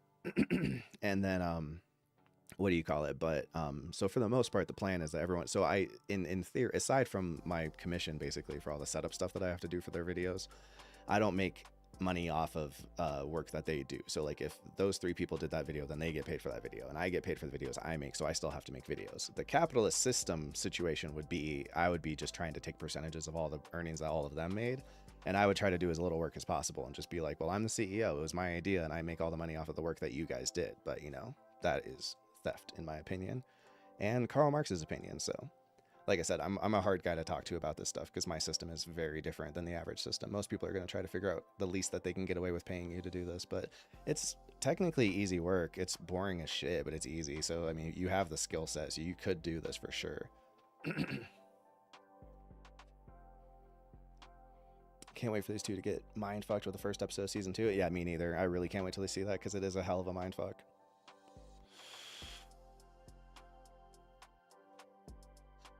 I haven't seen Succession, and I want to see Severance, but I don't have Apple TV. Yeah, but it's like, what, $10 or something like that, and just knock out the whole season real fast and then get rid of it afterward. I mean, you'll spend $10 on food, right? You know, on a burger. So, I would recommend both of those shows. It's worth it. As you get deeper into a show's seasons, less people have seen it. That's true, actually. That's a good point. Jackfruit. Yeah, I've never had a jackfruit, so I can't compare, but that is one of the flavors in here. I love the Inside Baseball. Oh yeah, me too. I love talking Inside Baseball, so if anyone's interested. Is my Patreon that different? I thought my numbers were pretty similar to everyone else's. Is it especially affordable? I feel like I'm pretty average. What are your thoughts on the Monarch series? I don't know what it is, so I have no thoughts on it. Are they both on ATV? An ATV is a little motorcycle thing that you ride out in the woods as far as I'm concerned, so I don't know what that means. Maple's love for NoHo Hank is so funny. Mine too. I think he's one of the best characters ever. Cherry on top of those videos. I'm waiting for the day Bill Hader makes his movie already. Yeah, me too. Jackfruit is jackfruit. Oh, juicy fruit is jackfruit. Is that so? Well, then I might like jackfruit because juicy fruit's tasty. Yeah, how can you not love Hank, right? Hank's the best.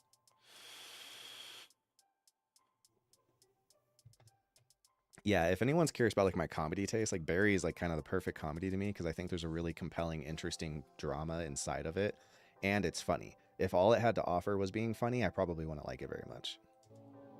I do have one exception, I will admit though. My exception is What We Do in the Shadows. That show is really kind of just trying to be funny, and I still like it. Because it's clever though, that's the thing, it still has good writing. It's comedy writing, but it's good writing. Like season 3, they did this huge thing where the entire season, all these weird things happened that felt like they weren't connected and they felt kind of pointless. And me and my roommate were watching it together, and the whole season we were like, yeah, this is kind of weird, like why are they doing that? Okay, whatever. And then finally at the end it was like, oh, all of that was pieces to a puzzle of something that you could have you couldn't exactly figure out what it was, but you could mostly put it together that something specific was kind of happening. And it was like it was this huge like Memento being like, oh my god, at the end, like there's a huge twist. Like it was so good, you know. So that's what I mean. I like it's clever. So I want shows and movies that don't make me feel like it's made for someone that they think is dumb. I don't ever want to be talked down to from the entertainment that I'm consuming. And I feel like a lot of things talk down to their audience, kind of like, oh, you're stupid, you won't get it anyway, so here's just some kind of thing thrown together. And so I really appreciate shows that don't make me feel like I'm being told that I'm stupid by watching it. Mark.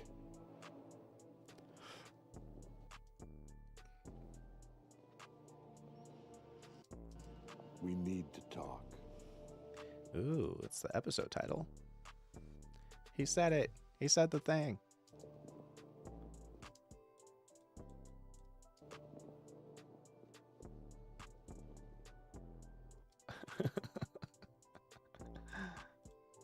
What's this? Oh my god. What? Okay, we'll do that. Oh my god. What? Oh my god. Oh my god. What? What?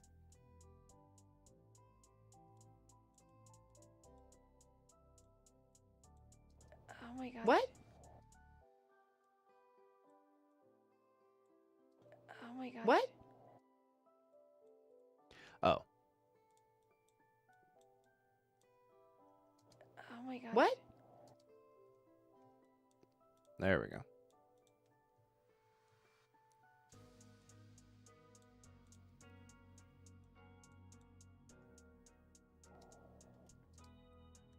Yeah. Wait, is it really? Okay. Yes. Can you slow fast forward? Yeah. Wait, is it really? It's funny.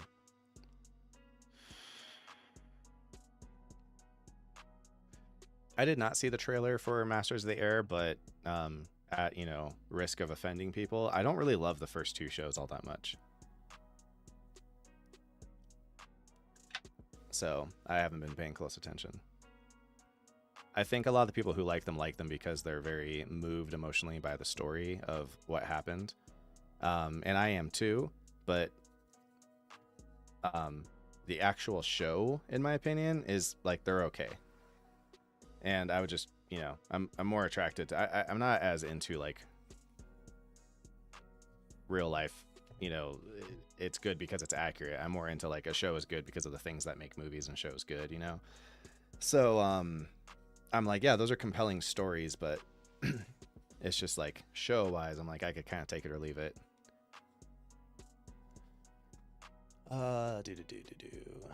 You didn't like Thor 2? Shaking my head. I did not like Thor 2. Is it difficult editing a video? Yeah, but you know, anything worth doing is difficult. Just got done watching Interstellar for the first time, and wow, what a piece of shit. I'm like the only person I know who really, really doesn't like that movie. No, that's not true. I found out one of my friends also doesn't like it. I was like, whoa, that's crazy. Everyone I know loves that movie.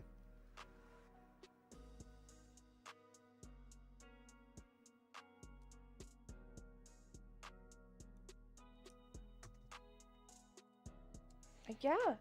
Wait, is it really? Okay, Yes. can you slow fast forward? I go. Oh wow! Wow!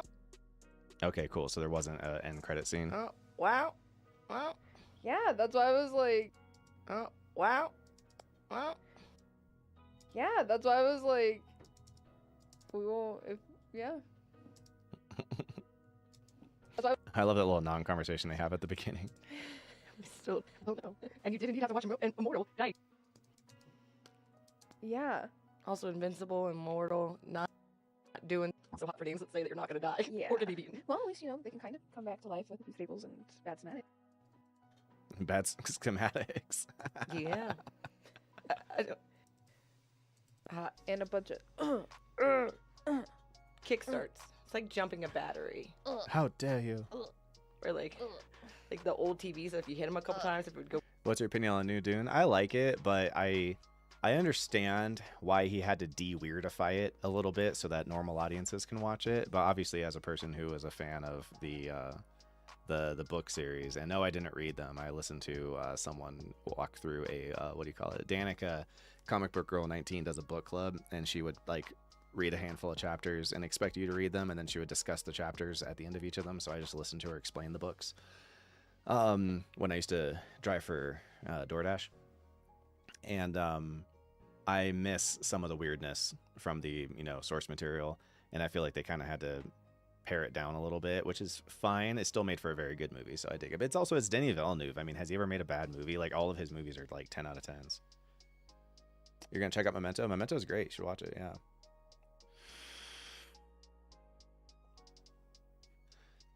Oh, great. Tell me about The Killer. Aesthetics are great, but the dialogue was lacking. I don't think Fassbender had the gravitas necessary to make me think he was actually a lethal assassin. Which is funny, because that's kind of how he got to start. Like, he was Stelios in 300. He kind of started as, like, one of those badass kind of guys, you know? And I thought that he did a good job with that type of character when he was in the X-Men First Class and he was hunting Nazis. I really wish that we got that movie. If Fox, well, now it would be Disney. If Disney came to me and said, hey, Chad, we love your videos. We especially love when you talk shit about us all the time. We want to give you a movie. The movie I would want would be like, I want to make the movie about Magneto during the post-World War II period, going around and hunting Nazis. I think that would be a fucking awesome story. That would be really cool. But then they'd be like, but kids can't watch that. And I would be like, oh, you're right. Never mind. I'm out.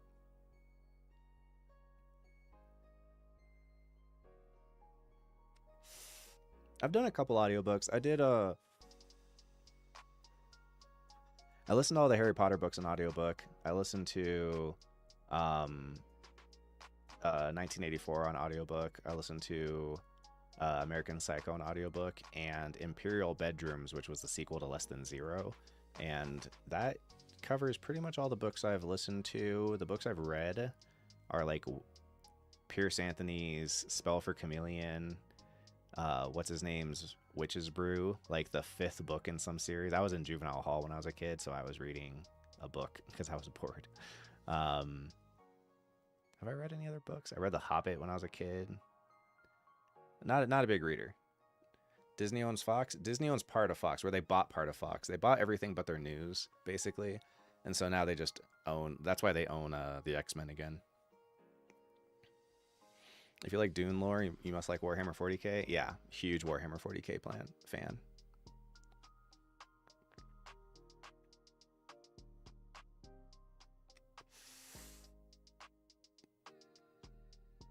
Oh, got it. Okay. I see what you mean, yeah. I mean, that Vanilla Gorilla, that could be a good thing, but from the way you're talking about it, it sounds like they didn't do it in a good way. I didn't have high hopes for that movie. Hannibal Rising with Magneto. What's that show that what's his face was in? Al Pacino was in a show where they were hunting Nazis. It makes me think of that with Michael Fassbender with Magneto.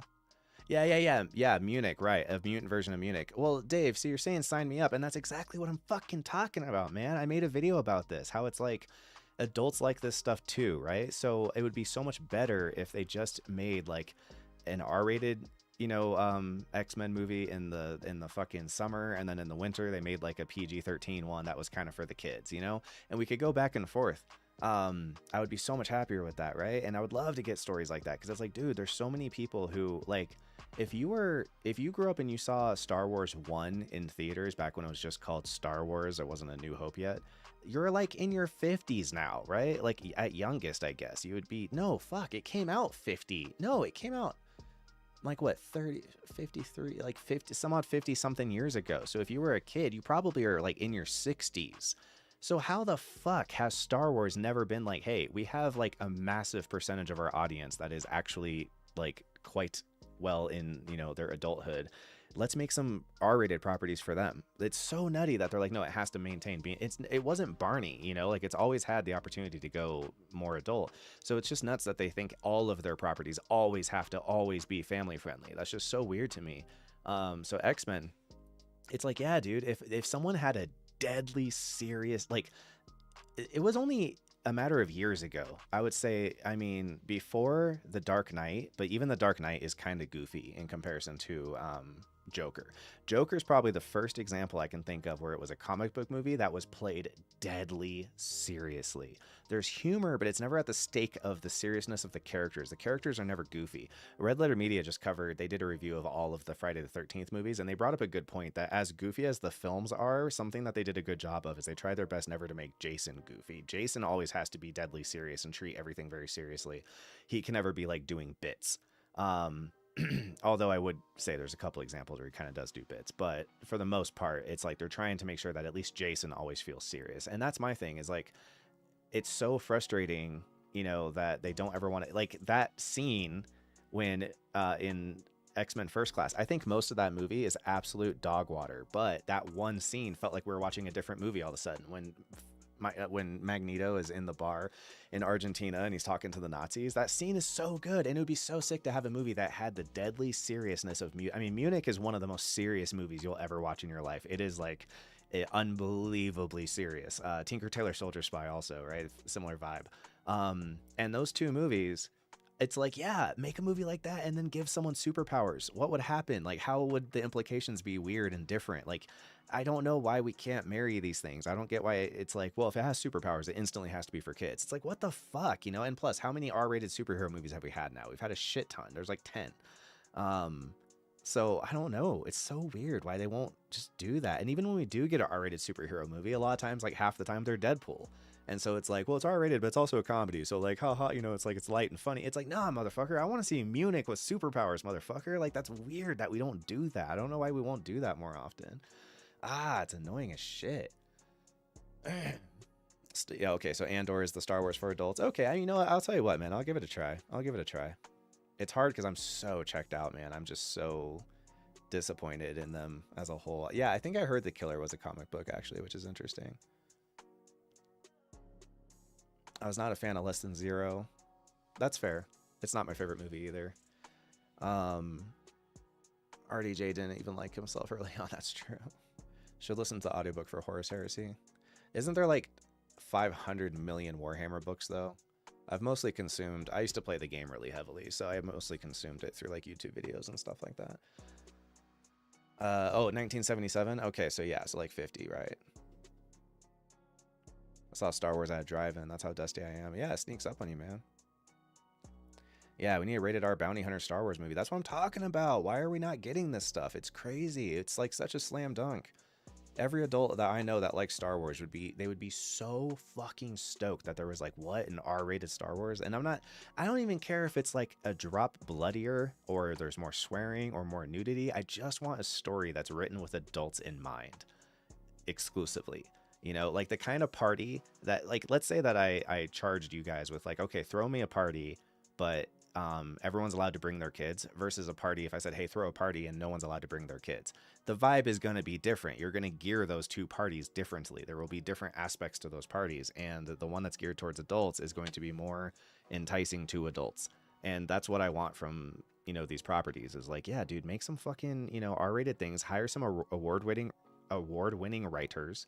A lot, like I said, Joker is the best example I can come up with of them pulling this off, and it's the kind of movie where it's like, it's not even necessarily all that graphic. As a kid, I think I could have watched it and been fine. I think the problem would have been I would have found it fucking boring. I'd be like, this movie sucks. It's just this sad guy walking around town being sad all the time. Like, Batman never even shows up. They call him Joker, but he doesn't even put on any makeup until the end of the movie. This movie fucking sucks. And now, as a 34-year-old, it's one of my favorite movies. So, you know, that's what I'm talking about. That's the shit I want, dude. Yeah, but Blade, yeah, Logan is my other example. Logan is very good. Logan gets a lot goofier at the end than Joker does, but it still is very good. And exactly, I would love to have 10 more Logans for sure. Logan is extremely good. Trent, Rez, and Atticus. Yup. Yeah, they're killing it. They're great. Preaching to the choir, man. Yeah. Yep. Episode 2 to get dark and make up for the damn Ewoks. Yeah, for sure. Unlike the Nightmare on Elm Street franchise, Logan was good. Blade's gonna be rated R. Yeah, the problem with Blade though is that it seems like it's having nothing but problems. They seem like they keep like starting over on it. I think it's part because of the elitism of the more classic media forms looking down on other forms. I don't know. I think it's more that people have this vibe of like, well, Star Wars equals family film, and it's like, well, expand the definition then, dude. The key, and the other thing is that there's this like misnomer in Hollywood that R-rated movies don't make money, because that has happened before. You know, it's like, well, if it's PG-13, I can get all the adults and get all their kids. That's more tickets, so that's more money. So that's just makes economic sense, right?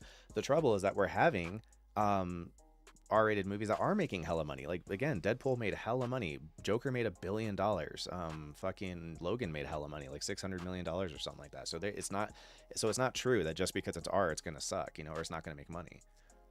The key to DC competing with Marvel is having their own cinematic flavor. I've been saying that forever, dude. I have literally 2 videos that talk about that. How DC should have cut its own lane and decided to be the like R-rated, like dark, serious tone thing, and they have done nothing but try to chase and nip at Marvel's heels instead. And they keep trying to be like poor man's Marvel, and they just now recently just stole one of their directors and was like, okay, we're gonna take the guy who made your Guardians of the Galaxy and make him the head of our thing. Now we can have Guardians of the Galaxy too. It's like, stop trying to do what Marvel does and do the thing they refuse to do, and then you'll have an entire market share completely to yourself. But they know something I don't know, I guess. I must be dumb. Rebel Moon? I don't know that one. Oh, Zack Snyder, rough. You want what Deadpool did for superheroes? Well, I also want it for... I want what Joker did for superheroes, really. That's the thing, you know? Kids are going to watch them anyway. Yeah, that's true. Yeah, but they're, you know, probably not buy tickets, though. They'll watch it, like, at home or at their friend's house. Written for adults in mind, not strictly it being a comedy. Yeah, for sure, for sure. Yeah, Logan just made me depressed. It was good, though. Yeah, it made me depressed in a good way. It's awesome. Imagine a rated R Sith movie. No, I totally agree. That'd be so sick. I would be totally down to watch a movie that just followed Darth Maul after he survived, although I do think that shit's fucking stupid. But, you know, yeah, and it's like R-rated. Like, for sure. Give me a Sith movie. I'm down. In the early 80s, 90s movies were rated R. My mom would just buy tickets, drop me off. Yeah, that's fair. My mom wasn't doing that. I wasn't allowed to watch them. I had to sneak them. Yeah, I mean, the studies knew we were getting in probably, but again, it's probably not as good of a rate as like a Finding Nemo, though. So fuzzy. Yeah. Picture back in whack. Like, yeah, smack it on top. Wham, wham. Yeah, I had my TV in college had a VHS. Yeah, I had my TV in college had a VHS connected to it. And I had to do that towards the end. Oh. Because I wasn't going to buy a new TV because it was broke. I don't, will we even know in the next episode? I don't even, will we even know in the next episode? They've got it. He's got to at least explain the mark. I mean, yeah, you'd think, right? Has to. There's no way he's not. Yeah.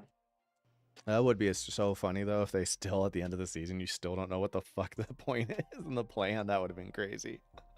It wouldn't be the first show to do it, but it would have been really funny.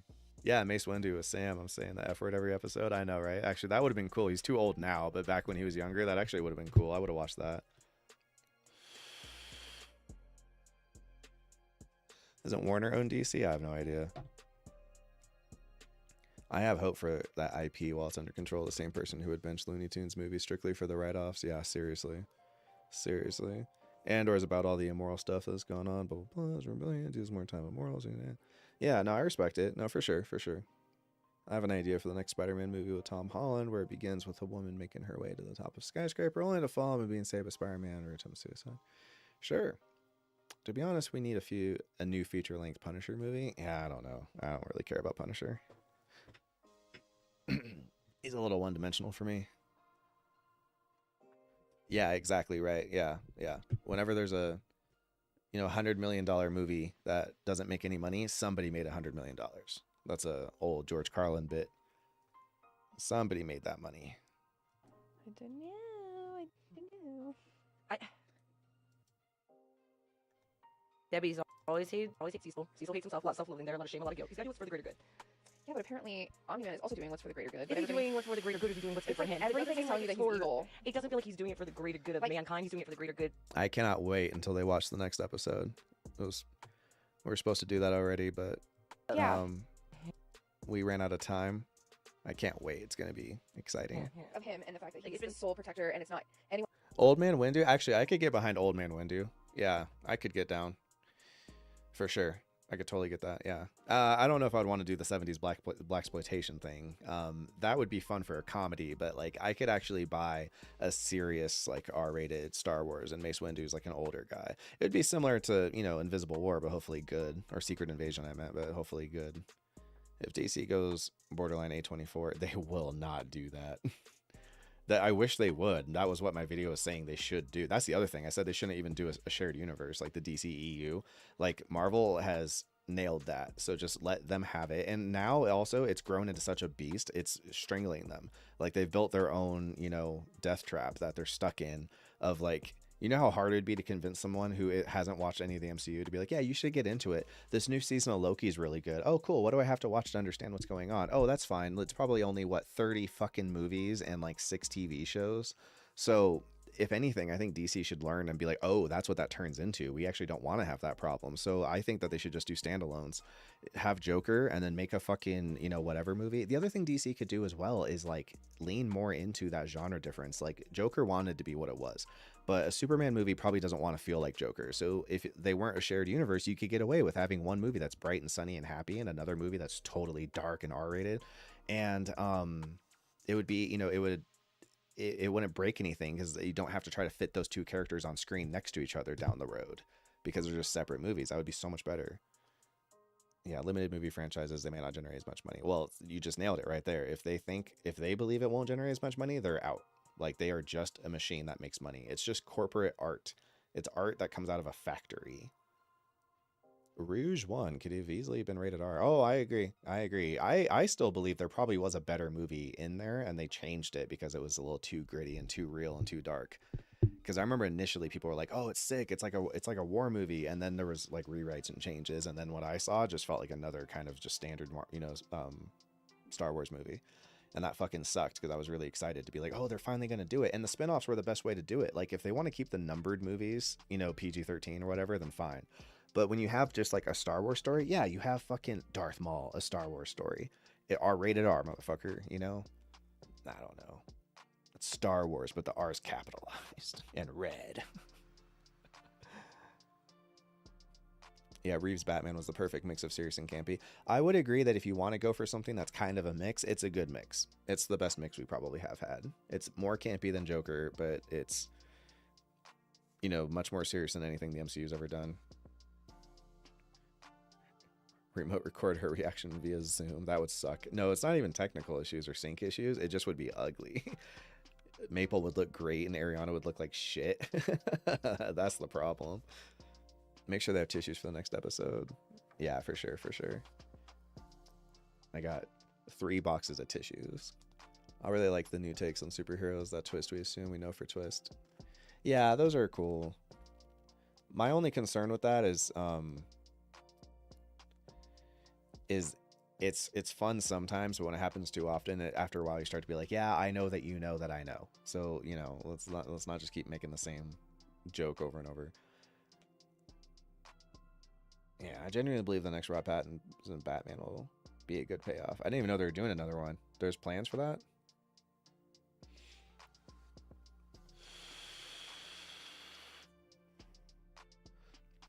Oh, Rebel Moon. I feel like I've heard about that, but Zack Snyder sucks, so I'm not really interested in what he wrote. You know what, dude? I actually did catch Peacemaker, and it surprised me. I liked it a lot more than I thought I was going to.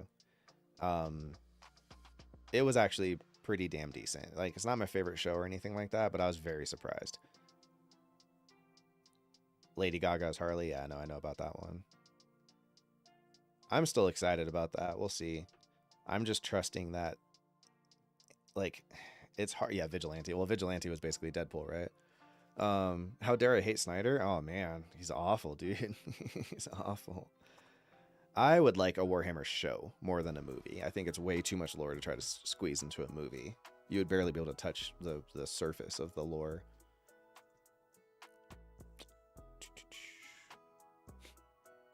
Signing off from Kentucky Fried Chicken. Have a good one. Have a good one. Good sir, Vanilla Gorilla. The new Batman's more like comics. He's more detective than superhero. Right. Yeah, no, I like the detective thing. What do you mean by 4K or old world? Oh, I'm sorry. Okay, you mean 40K or fantasy or now Age of Sigmar? 40K for sure. 40K is way better. Way better.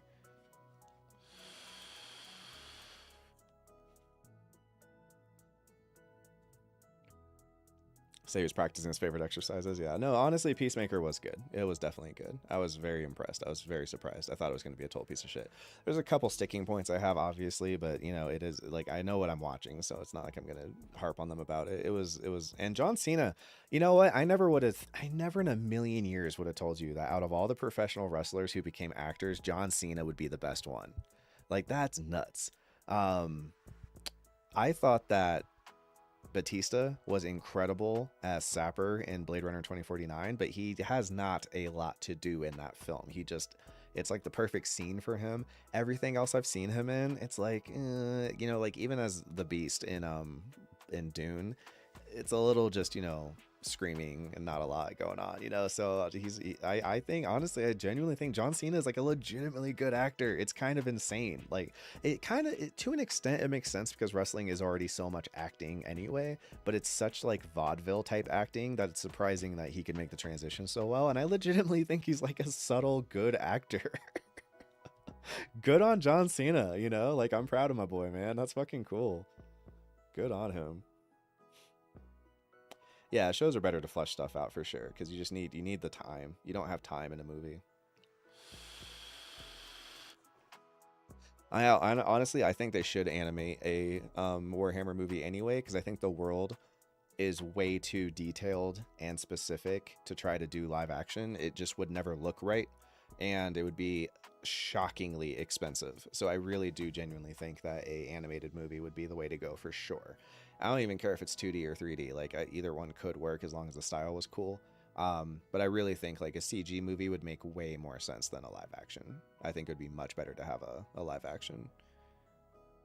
Dave Bautista's on a whole nother level. Blah, blah, blah. More range. I don't know. I feel like they both play the same stuff all the time. Like Batista does funny, but I don't think his funny stuff is funny. And then he does like really serious. And like I said, I just haven't seen, you know, he's great in Dune, but he's great in Blade Runner, but kind of sucks in Dune. But John Cena is more one note where he always does funny, but he's actually like good at it. He doesn't feel like a crappy actor who's like trying to act like he feels like a real actor.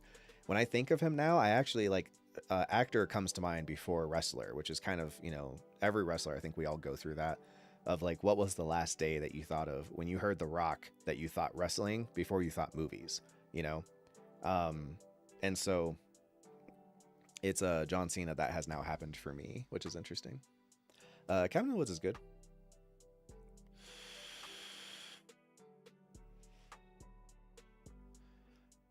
The scene at the end of Batman where he's helping the National Guard signified him fully becoming. No, I'm with you. I'm just saying, are they going to make that movie? I haven't heard anything about them making a sequel. Have I watched the YouTube Warhammer movie? I don't think so. I've only seen the official Warhammer movie called Space Marine or something like that, and it fucking sucked. He was good in that M. Night Shyamalan? Who was in that? I'll get Prime Video just for the Henry Cavill Warhammer series he's planning. Yeah, I mean, I hope that's good. Yeah, that's what I'm saying. He made me feel things in Peacemaker too. Right. And that's the thing too. It wasn't just funny the whole time. He actually did have range and had stuff to do. Like he's like, and even the Suicide Squad, he's good in that too. Like I ain't afraid to say it, man. John Cena's a good actor. I'm not giving him an award or anything. He's not getting an Oscar from me, but he's good. Blade Runner series is good. Peacemaker storyline with his dad really got me. Yeah, well, I think they did a good job with that too, because they knew that they had the difficulty of making a character that you're supposed to hate from the movie and then trying to switch him into being the face. And they pulled it off by being like, well, let's give him an enemy who's so much worse than him that he doesn't seem that bad in comparison. And they're like, well, what is the most single triggering thing in America right now? Like the single topic that makes the most amount of people really fucking pissed? Racism. So it's like, if we make his dad a racist, which apparently that was already a comic thing, so that kind of worked perfectly for them anyway. And so yeah, it's like, let's make his dad a racist, and he's basically like a super villain who runs the Ku Klux Klan to an extent. And it's very easy to see when you compare the two on screen together that John Cena seems like a very objectively good guy, you know? So it was a very easy way to kind of get the audience into like, okay, we're on his side now. Like we're with Peacemaker now. He was in a M. Night Shyamalan movie. Which one was he in? Dave Bautista? Oh, they're planning a sequel for Batman. I did not know that. I didn't know there's a Penguin series coming out either. I'd love to see a live action Doom. You have seen a live action Doom. Oh, but you mean based on the 2016 game, not the original one? I was like, yeah, The Rock was in it, dude. Remember? I never liked the book. I think Blade Runner's a better movie than the book. Well, it's very different than the book for sure. John Cena came along. Isn't the book only like a short story anyway? A Long Way from Marine. Yeah, exactly right. No, I've seen him act in some shit before. Don't get me wrong. He definitely has been bad. Batista does better as a brute with a brain. Well, but it's like, I don't know about being better. It just means that I think he kind of is that guy. So they just let him lean into like what his natural thing is. Why is everyone saying Knocking at the Cabin? I didn't even hate him in the movie. I just saw him as someone who's misdirected moral compass. I mean, yeah, I agree. I think the thing that makes you supposed to hate him is that they want you to like Rick Flag, or Flair, so to be sad, or whoever his name is. So they want you, Randall Flagg. Rick Flag is, I think, the guy from The Stand. They want you to like Randall, or no, maybe Rick Flag is the guy from that, and Randall Flagg's the guy from The Stand. Whatever, I don't know. That guy. They want you to like him, so I think they were banking on that you were going to be like, oh, well, fuck this dude because he killed him. I like that guy. But the problem is, like, I only know him from the first movie, and the first movie fucking sucks, so I don't care.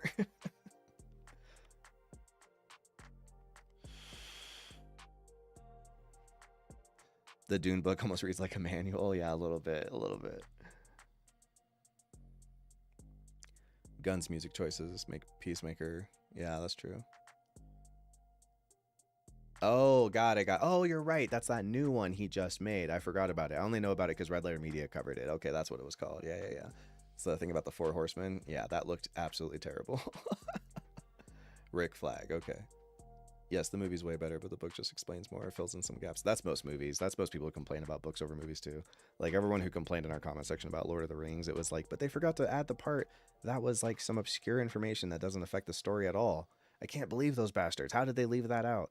The reason Gimli asked for 3 of her hairs is because this other guy asked her for just 1, and she said no, because then later Gimli's gonna, use the hairs and with Legolas, and they're gonna build back the kingdoms, and it's like none of that matters to the fucking story. It's just fucking tertiary details. It's fine. They're like, God, the movie sucked. They didn't tell you all this useless nonsense. Like, okay, well, sorry, man. Like, we have 3 hours still.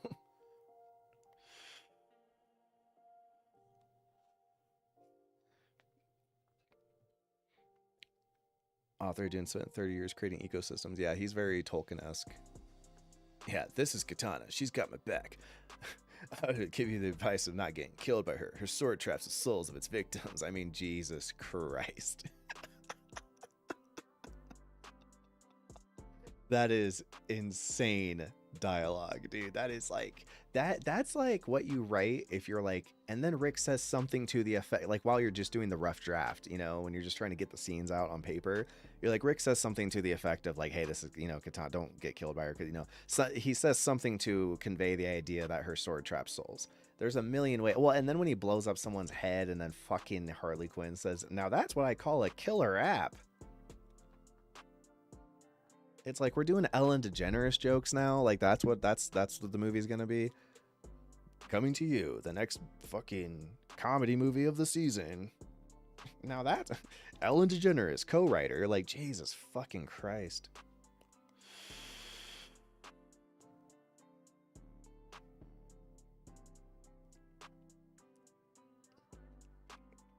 Give James Gunn credit for seemingly leaving the other directors in DC alone to do their own creative vision. The trouble I just have is, again, I think hiring James Gunn in the first place is an attempt to try to be more like Marvel, and I think that's the exact opposite of what DC should be doing. Yeah, they're using AI before we knew about it. Well, that was my argument. I made a video 2 years ago talking about the future of AI with like writing and like art, and now 2 years later there was a writer strike that was involved in that. Like, that is so funny to me. Like, I was just 2 years ahead of the curve.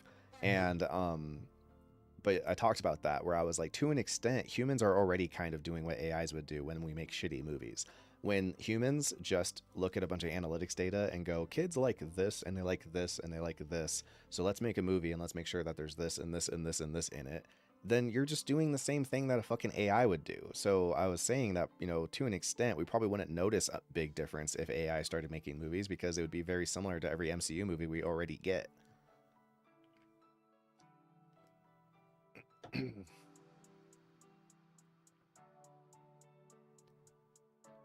Intro would have worked in a comedy if you think about it. Katana was introduced the same way as Weasel. I don't remember. I hope Netflix saves DCEU. Yeah, I mean, I hope a lot of things, but I'm not very optimistic. I'm only pissed he scrapped Wonder Woman completely. Like, come on. Oh, I'm not. If you can't do it good, don't do it. I would much rather not get a Wonder Woman movie than have a Wonder Woman 1984 again. Wonder Woman 1984 would be better if it had not been made. It was a waste of everyone's time. That movie fucking sucks. It's like not only like the worst DC movie, it's like one of the worst movies I've ever seen.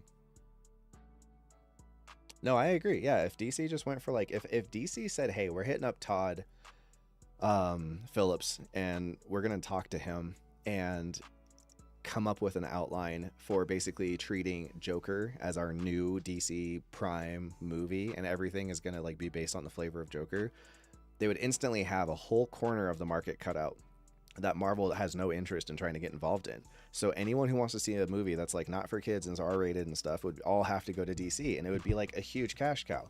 But instead they're like, no, we want to try to compete with Marvel and get all the crumbs that they leave behind. Insane.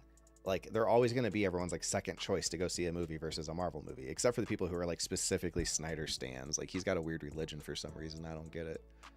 Apparently 300 changed a lot of people's lives.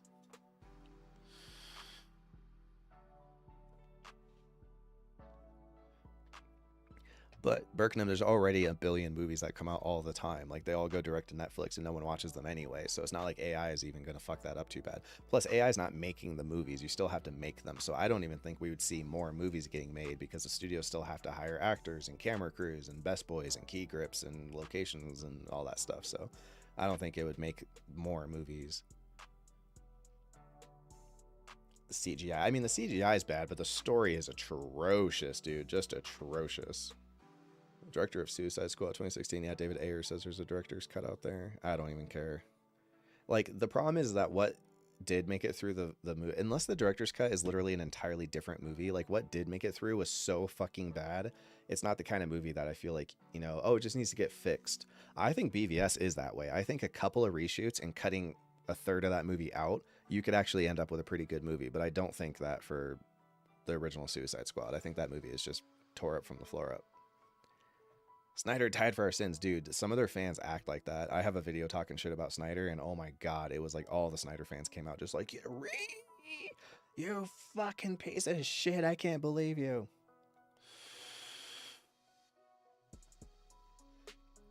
I'll say the first Wonder Woman was fine, which is a big deal for DC, because DC's movies have generally been from bad to worse.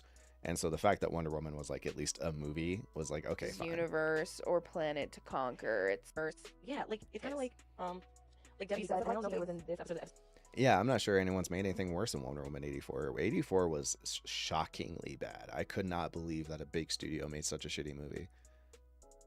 Now that both directors have more movies under their belt, who do you like more, Eggers or Aster?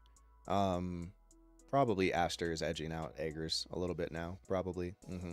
Where it's like you didn't even know what humans were like until you met me, or know how to protect them or do anything. I don't know. It's hard, man, because like basically now the problem I have is that they both have 3 movies, and like both of them have 2 movies I really like and one that I thought was okay. I think Hereditary is incredible, and I think The Lighthouse is incredible. Sorry, I don't want to compare back and forth. That's going to be confusing. I think that The Witch is incredible, and I think that The Lighthouse is incredible, but I think The Northman is kind of bland. I think Hereditary is incredible, and I think that Beau's Afraid is incredible, but I think that Midsummer is kind of bland. So it's tough because it's like they both kind of have 2 out of 3, so it's really difficult. Like, but I probably like Midsummer more than I like The Northman. So I think I have to give a slight edge to Ari Aster right now. Thank you, Fazang or Fazang. It was good having you, man. Hope to see you again. Yeah, I'm probably going to get off of here too because I'm done. I just need to do some like light clerical stuff that's real simple and it takes my focus though. So I'll probably head out too. Hey, Fractal. I think the Marvels maybe were. Oh, you know what? You're right. That's true too. The problem is that there's also movies I haven't seen because they look so fucking bad. But the Marvels is Marvel, though. I was talking about DC movies. As far as DC goes, I don't think any of the other ones are worse than it. No, The Flash might be. The Flash is really, really, really bad. So that's a tough one. Just curious, which Doctor Strange movie do you like more? The OG one. I'd argue Black Widow is worse. I didn't see it. That's what I mean. That's the problem, though. I also didn't see, what do you call it? I didn't see what the first Miss Marvel. I saw like a bunch of stuff from it and was like, that just looks fucking stupid. So that's a tough one. That's a tough one. You want to see The Northman? The Northman's worth watching, by the way. It's not a bad movie. It's not up to the caliber that I think Eggers normally is. And he has said it was because of studio interference, and I believe him. So unfortunately, it just came out kind of bland. It feels too much like a normal movie you just would have seen, you know? It's the kind of movie my dad would like. And if I showed my dad The Witch or The Lighthouse, he would slap me. He'd be like, how dare you? What the hell is this? This doesn't make sense. But yeah, good chatting with you guys, man. Thanks for hanging out. You hated Beau's Afraid? Oh, that's fair. That's fair. Beau's Afraid is very weird, and I still don't know exactly how I feel about it, but I do really appreciate the art. It made me feel something. I was very uncomfortable the whole time, so I thought that was cool, but it's definitely not like my favorite movie. I am going to watch Blue Eye Samurai. I've heard a lot of good things about it. Oh, I did not mean the 70s TV movie. The ending of Flash pissed you off? It's funny about that. The ending of Flash pissed me off too, but so did the beginning and the middle. Yeah, cinematic trauma. I agree. I do think it's very good. OG Doctor Strange is top tier Marvel. Oh, I disagree. I don't think that movie's very good. But Lighthouse is my favorite of all their movies. Yeah, me too. Yeah, out of all, yep, I'm the same way. Hereditary is like a close second, but Lighthouse is my number one. Should The Northman have been subtitled like you wanted? Yes. So should have Prey. That literally would have brought Prey up by a whole letter grade for me. I do not think that movie's very good. I do think it's probably the best Predator movie, but it also has like problems galore. And I would really have liked if everyone was speaking in like Choctaw and it was subtitled the whole time. That would have helped a lot, because all the actors feel like they came out of LA. I never believed I was watching like Native Americans from a long time ago. I felt like I was watching cosplayers. They all just felt so California, just actor. It was like, okay, like it's really hard. Valhalla Rising, yeah, I saw that. It was pretty good. It's not my favorite of those movies, but I like it. I have seen Blue Ruin and Green Room, and they're both very good.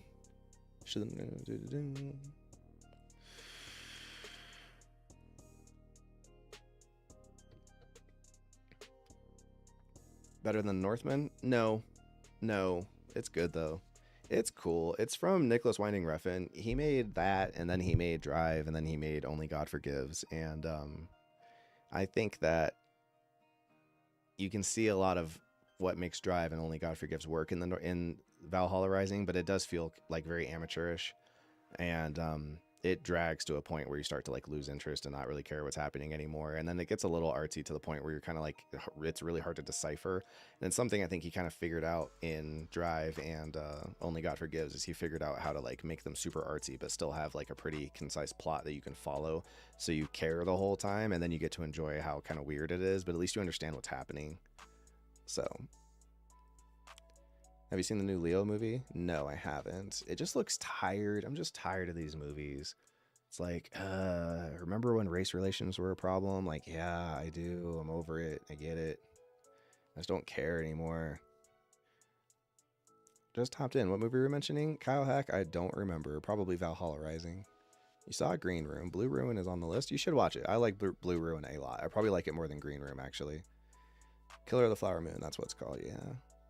You guys haven't reacted to Upgrade yet, have y'all? Yeah, mostly because nobody would watch that, but it's a good movie. I like it. It's fun. Are you going to watch that new Nick Cage movie? I don't even know what you're talking about, so probably not. Any interest in seeing Napoleon? Yeah, I'm going to watch it. I agree with everything you said. Ridley is hit or miss, but Joaquin Phoenix is always good, except for in Signs. And it'll be cool to see them work together again. So I'm going to watch it for sure. I'll give it a shot. Unrelated, but getting into Michael Mann's filmography. He's been climbing my all-time. I do not like Michael Mann movies that much, so that probably explains some of our differences. I just think he makes kind of meathead movies. Killers of the Flower Moon, blah, blah, blah. And thought it would never be filmed. Oh, interesting. Yeah, I'm excited for Napoleon. I mean, I have high hopes. I hope it's good, but I'm definitely keeping an open mind that it could not be. I think District 9 is much better than it has any business being, and I think Battle LA is one of the worst movies I've ever seen. It's atrocious. And it's like, so again, is he just pushing his home planet's prerogative? You know, is that, or he gets to make his own the day agenda? where your friends, they were with you, they were your friends. Oh, the tragic Maybe villain this is- thing that I made? That was my first video essay. Glad you liked it. It was brought back to Life, right? They start running at the end, and he's like, you betrayed us, like you were our friends, like we trusted you. Yeah. It's funny how they take these And that pauses. wasn't enough. He then just he magic boxed him without the box being magic. Just saw him right in two with his hand On live TV. on live TV in front of his son, in front of the world. God, his son. That's all he cares about is his DNA. So That's a lot. That's a I lot. don't know, that's what it is, And Eve, it so- looks like she maybe left. Well, she went to join them at headquarters. Yeah. Well, and I haven't seen the Napoleon movie yet, so I can't say if I think he would have killed it or thing not. was, What's up, Andy? Dad was like,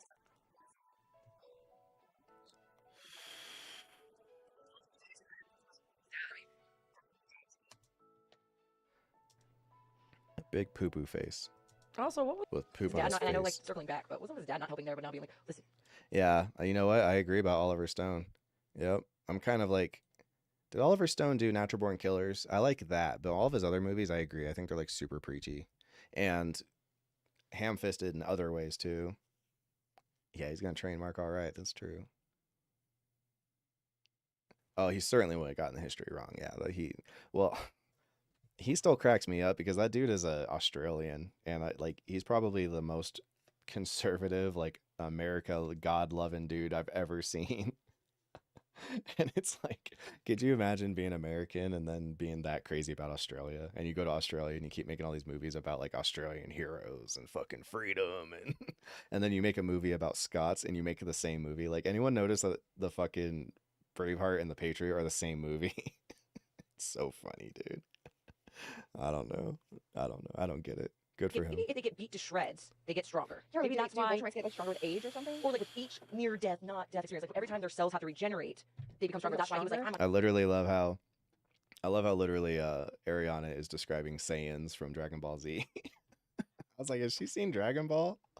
Because she's just like totally describing fucking Goku right here. It's so funny. hard, you hard. You know what I mean? Or why Apocalypto he, like, was the only way good. he was Trying to stronger power for him- something that's coming power was him up. he had to take all the hits, and he knew the Guardians were the only ones that could do it, and he knew to motivate them to beat the shit out of him. The only way to do that is to attack them. Maybe that has something to do with it. I think it's the other way around. I think Mel Gibson was born in Australia, but then grew up in America, and that's probably why he's so hua American, if I recall. I think he's like Australian by nationality, but grew up here. Maybe he can see something bigger on the horizon. Get so maybe he's not pure evil. Or is there like a universal threat that's like coming into That's the what I'm picture? saying, that, and he like, needs we're to not get his There is a universal threat that's coming into the picture. The problem is he's part of it. something strong as possible. So that's why he let Mark get the shit beat out of him, so he can come back stronger. Yeah, because he's Right. Basically, if it was backwards, it was like, it's like he basically wanted to tell that the Patriot story, and instead of making it in America, just decided to do it for Scotland.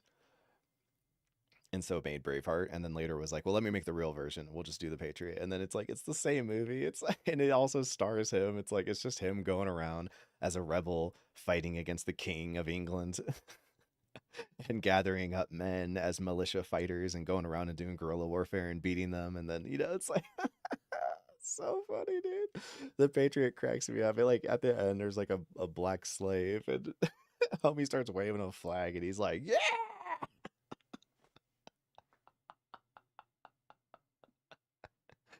I was really hoping he would like end the movie with him screaming out freedom. agenda, which I also am not sure about. Like, other than like he's just trying to piece together why. I mean, I feel like we're not sure about Cecil's agenda because we don't know about Omni-Man's agenda. We don't know why he's doing that. We don't know nothing about nothing. I don't know anything. His dad won money from Jeopardy. Is Jeopardy that old? That doesn't sound real. Yeah, it's pretty funny. Yeah, because Mad Max was his first movie, and the originals were filmed in Australia. Okay, so what? So he was born here and then moved to Australia? That's so funny because that makes less sense to me. Like, if he's born in America, then he moves to Australia, then how did he get so radicalized? Like, he's so conservative. Like, my dad would love Mel Gibson, Like, they could sit and talk about what a patriot fucking Rush Limbaugh was all day. Like, it's so funny. His movies are so saccharine and like so like I cry when I look at the American flag. It's so funny that somehow that dude became so radicalized for American culture when he grew up in Australia. That's just weird. America. Yeah, exactly right.